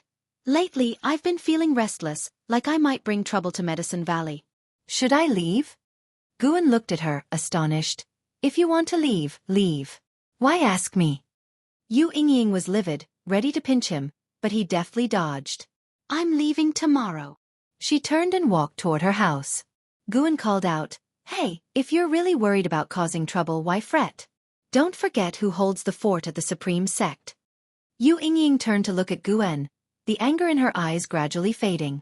Hesitantly, she said, Wouldn't that be inappropriate? Guan spoke righteously. The entire supreme sect is under the protection of Sword Venerable Fudao. There's nothing wrong with that. If you feel bad about it, later you can take care of Qing for me. He really likes you. Caught in hesitation, Yu Yingying lingered in thought, while Guan said no more and turned to leave. Taking advantage of Longqing's youth, he wanted to hold him more, as the child would be less cuddly when older. As for Yu Yingying's concerns, he paid them no mind. Many heavenly demons roamed the world. They would deal with the Dark War Emperor when he emerged from the coffin. From the current aura, The Dark War Emperor was still very distant from becoming a divine thought-true immortal. Considering this rate of improvement, it would take him thousands of years to reach the level of a divine thought-true immortal, right? Chapter 342. Shelter from the wind and the rain, eradicate the heavenly demon. Time flew like an arrow, and in the blink of an eye, Long Qing was already 5 years old. Guan stood in front of the window, looking at Long Qing riding the blood prison great saint in pursuit of a white spirit rat, his lips lifting slightly into a smile. Such days were truly wonderful. Regrettably, peace was about to be shattered soon. Guan could feel the deep red coffin trembling, alarming the nearby sects, which promptly arranged their defenses. The Dark War Emperor was about to emerge. The Dark War Emperor, inheritor of the Battle Court legacy, was set on hunting the descendants of the Battle Court's creator. This sparked many speculations in Guan. After all, he had no fondness for the Dark War Emperor, who, from the very start, slaughtered everything in his path. Should he dare come to the Taitsong continent, he would find no courtesy from Guan. As the reputation of Sword Venerable Fudao grew ever more resounding, certainly the Holy Court would not dare to confront him directly. The great Nether Saint King had been rather restrained lately, as if putting aside past grievances, not daring to plot against Guan any longer. Guan watched the distance for a while before heading downstairs. Just as he descended the stairs, streaks of blood-like light manifested in the sky, a chilling sight. The disciples in the valley also noticed this scene, discussing among themselves. However, they were not panicked. In their hearts, the supreme sect was the safest place. Ji Xiaoyu approached Guan and whispered, "I've seen such a sight in my dreams." Guan was not surprised, given that the reincarnation path emperor had ventured into the silent destruction domain. Following her lead, Guan asked, "For what reason? What is going to happen?" Ji Xiaoyu looked up at the sky and said, "I'm not sure, but after such an omen appears, a massacre will follow." Guan shivered, anxiously asking, "There isn't going to be another catastrophe, is there? I've only lived for a little over 300 years, and I've already encountered so many once-in-millennium disasters. Is the Almighty picking on me?" Ji Xiaoyu glanced at him and said, "What catastrophes have you experienced? I've never seen you fight. With Sword Venerable Fudao and the Supreme Sect shielding you, what do you have to fear? You just need to sit back and enjoy the show." "Huh, who's really shielding whom? If I told you, it would scare you to death." That's what Guan thought, but he relaxed his expression and patting his chest said, "You have a point. Why should I worry? When immortals clash, what concern is it of mere mortals?" Ji Xiaoyu was amused by his actions and asked with a smile, "I could teach you some spells, would you like to learn?" "Forget it. You know I don't like to engage in combat." "Really? Then why do you enjoy sparring with disciples? That's mentoring, okay? How could there be any danger when a higher realm battles a lower realm? Be careful, someday you might encounter an unparalleled genius who will make you lose face." "An unparalleled genius in Medicine Valley? What about Yang Jian? His cultivation level isn't increasing that fast." As they talked, their conversation turned into bickering. As Ji Xiaoyu's worry dissipated during the chat, she spoke of the omen because she felt uneasy and needed to express her feelings. Talking with Guan always helped her to relax. While the two were laughing and talking, on the other side of the distant land, a terrifying demonic chi burst into the sky, originating from the deep red coffin beyond the outer heaven. The deep red coffin stood upright, the body shaking violently. The formations at the edge of the pit had been activated, forming a semi-transparent barrier enclosing the pit. Even with the formations in place, the cultivators outside were terrified. The weakest among them was a loose immortal, and facing the aura seeping from the red coffin, they felt like they were facing their doom, wishing they could flee immediately. Crack! Suddenly, the lid of the coffin flew open, and a pale, rotting hand reached out, grabbing onto the edge of the coffin. With a bang, the lid sprang open, black gas surged out, quickly spreading and forming a thick fog. Heavy breaths could be heard from within the black mist, sending chills down the spines of most cultivators. "Is this the great heavenly spirit land?" A hoarse voice emerged. Each word fell heavy on the hearts of the cultivators. A white-robed man from Holy Court said, "Yes, we ask that you eradicate the heavenly demons of mortal world and not harm innocent beings." His voice was loud, clear for everyone to hear. Sects from all sides were shocked. A holy king from Holy Court knew the creature inside the coffin? Eradicate the heavenly demons of mortal world? Many cultivators' expressions changed, such as those from Mortal World Peak, whose sect had dealt with heavenly demons before. They worried about the Holy Court using this as an excuse to suppress them. The actions of Holy Court always needed the backing of the common people. Anyone or any power that became an enemy of the populace would find no mercy from Holy Court. Eradicate the heavenly demons? Heh. The hoarse voice laughed, sending shivers up everyone's spine. Boom! A terrifying force exploded from within the pit in an instant, forcefully dispersing the formations and sending cultivators flying in all directions. The white-robed man stood in mid-air, unmoved, while carefree primordial immortals used their mana to resist in every direction. Further away were heaven and earth flying immortals, with the weakest loose immortals blown clear off the continent. I'll help you clear out the heavenly demons, but after that, I must feast to my heart's content. The hoarse voice was filled with a will to kill. The white-robed man remained impassive. The great cultivators from various sects were frightened and turned to look at him, wondering about Holy Court's stance. However, after a moment of silence, the white-robed man uttered just one word. Good. That word caused all great cultivators' faces to drastically change, looking at him in disbelief. In Supreme Sect, the Third Medicine Valley. Truly terrifying. Guan, sensing the aura of the Dark War Emperor, thought this to himself. The Dark War Emperor had already reached the aura of a Tao Void mysterious immortal, and the entire great heavenly spirit land could feel his terrifying presence. The Immortal Dynasty and Holy Court remained unmoved, while sects throughout the world began to stir, with many directly activating their defenses in anticipation. Guan's gaze turned to Immortal Seeking Island. The movements on the island were swift. They had already started forming their defenses. This aura, Ji Xiaoyu standing beside Guan, furrowed her brows, her face revealing concern. Guan kept silent and walked towards Long Qing. Suddenly, the dreadful pressure that had descended caused Long Qing to cry out in fear, with Yu Yingying unable to console him. Under a tree, Shen Xinzi put down his book, his gaze towards the horizon where the sky was filled with blood-red light, causing his mind to race even more. He felt like disaster was imminent. What in the world is it? Shen Xinzi murmured, frowning. As Guan approached Long Qing, he felt the aura of the Dark War Emperor shift to another location, followed by the complete disappearance of the vibrant life force of that land. With the Dark War Emperor's aura enhanced, though the increase was not significant, his actions still caused Guan to frown. What infuriated him most was that Holy Court actually allowed such recklessness. He was very disappointed in Holy Court. Master!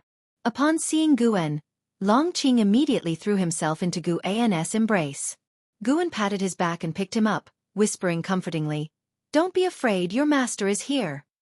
For some reason, as Guan drew near, Yu Yingying's panic unexpectedly lessened, prompting her to instinctively lean towards Guan. Guan looked at the pale-faced Yu Yingying and asked, "Are you okay?" Yu Yingying stood beside him, gripping his sleeves tightly and shaking her head slightly. At that moment, Guan sensed a great influx of forces entering the Taicong continent, their cultivation levels uneven, with the strongest being merely of the mystic heart realm. Such cultivation was not worthy of his concern, yet it coincided with this critical juncture.